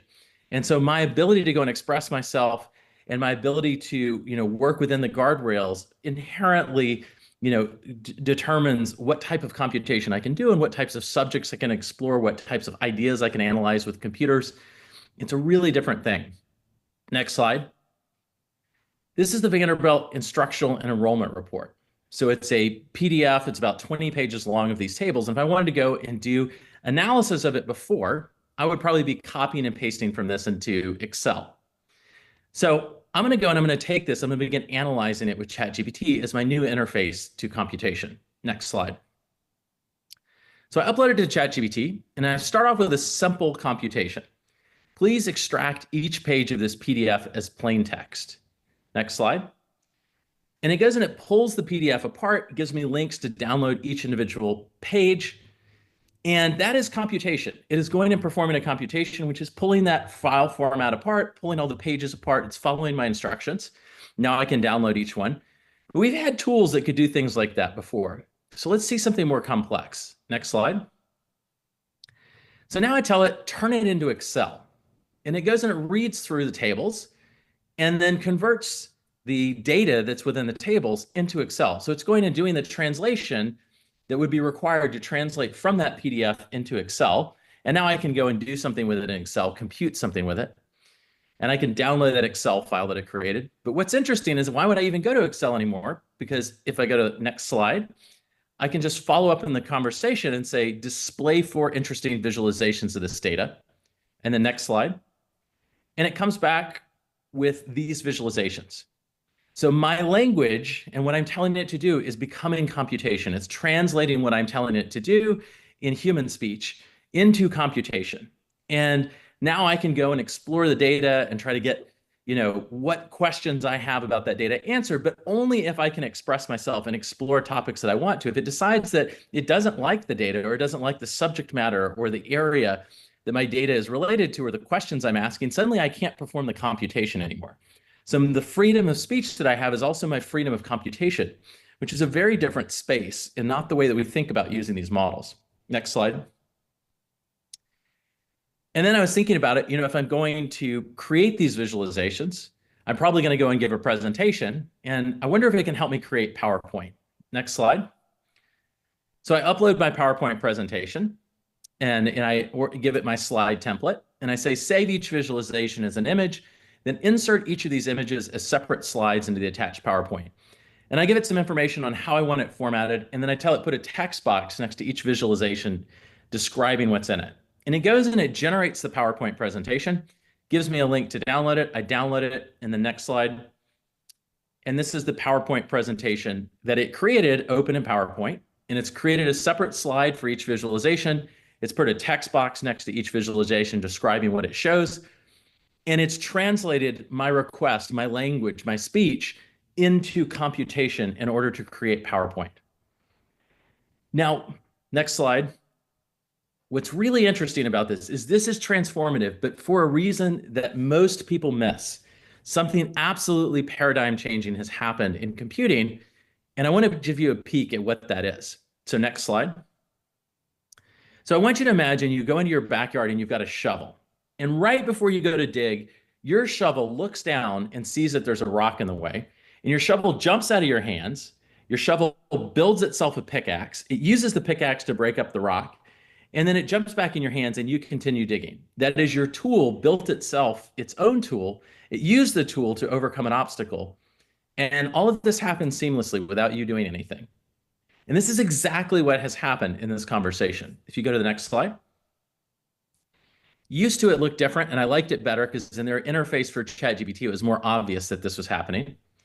When I said save each visualization as an image, and then put each image as a separate slide into that PowerPoint, you would see this big gray box pop up in the conversation. And that was ChatGPT building itself a tool. And if you clicked on that gray box, next slide, it would show you the tool it built. And the tool that it built was software.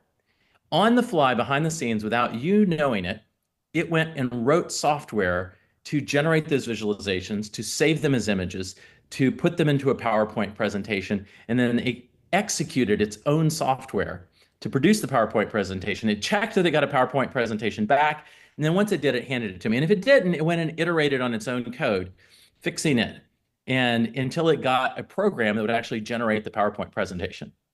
And so when I'm going and I'm giving it speech, behind the scenes, it's seamlessly building tools in terms of software tools that it can use to accomplish all of the goals and tasks that I'm giving it.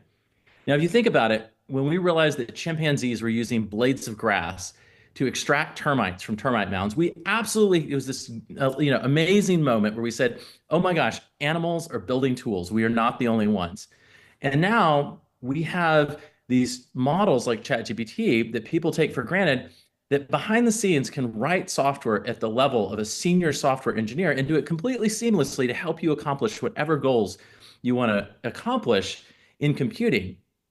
But all of that is predicated on our ability to be able to express what it is that we want to do computation on, or about, or the questions we want to ask, or the things that we want it to do. And as we begin to put guardrails on it and limit and say we should do these things, we also have to understand that we're fundamentally limiting our ability to compute. And that means it's going to limit the software we can build, all the things that we can do with this technology in the future. Next slide. Now, to give you an idea of how powerful this technology is and how radically it's going to shift how we do computing in the future, I want to give you an example of a program of the future, a piece of software from the future. Actually, I say from the future, it's here today. It's just that people haven't realized that they can build software in this way. So the other day, I was noticing, because my son's always collecting things. When he was younger, it was rocks, and he started collecting sticks. Now that he's older, it's like Pokemon cards and now shoes. And I looked at him the other day and I was like, you need an inventory management system. And he looked at me like I was crazy because he's 10. And I said, look, I can show you how to build your own inventory management system in ChatGPT. And so this is an inventory management system in one prompt in ChatGPT. Whenever I give you a photo, create an inventory of what I gave you with an approximate price. Keep the inventory up to date as I add pictures. Next slide. And so he immediately knew what to do with his new inventory management system. He snapped a picture of a shoe. And it says, based on the inventory, or based on the photo you provided, here's the inventory item: Air Jordan basketball shoes, description, red colorway with iconic Jumpman logo. And the next slide. And then he took a picture of his old Vans. Next slide. And it comes back and it says, here's the updated inventory. Item, Air Jordan basketball shoes. And now it's added a second item to the inventory, Vans skate shoes. And that is a full-fledged inventory management system that is tremendously difficult for a team of software engineers, because it's actually doing things that would be next to impossible or extremely difficult to do with traditional computing, to try to be able to go from a photo to a rich description of the item. That would be very, very difficult, if not impossible, to do with traditional software engineering techniques. And now my son, who's 10, can easily build a system like that simply through his language, simply through his speech. And so our speech is going to be the future of software and the future of computation, but only if we realize that and take that into account. And we're not just making, rules and laws and guardrails that are based on the idea that speech is about like communication to other human beings or magazines or emails or things like that, but understand that it's fundamentally about our ability to compute and our ability to calculate and reason over data. Next slide. So two important things are happening in computing right now that are tremendously important to this community. One is that these models have fundamentally unique and new computational abilities that we are just beginning to understand how to use them to really innovate and change the way that we do things in the world. The ability to go and take a travel business expense policy and just say, apply it to a receipt and be able to build a system to audit receipts that way. Things like that did not exist in computer science before.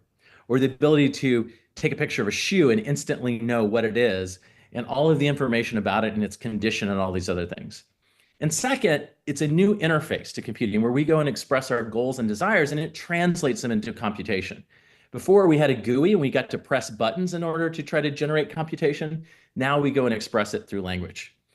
So the future of speech is not just about communication with other human beings, but it's about translating our communication into computation. So thank you so much.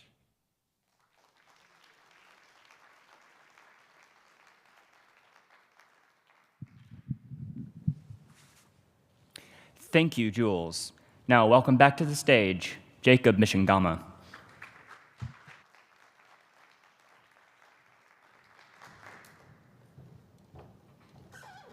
Wow, we've been through a lot. I've had my mind blown on quite a few occasions. I've had my heartstrings pulled, but I've also been given a lot of hope by these 2 days. And I hope you feel the same way.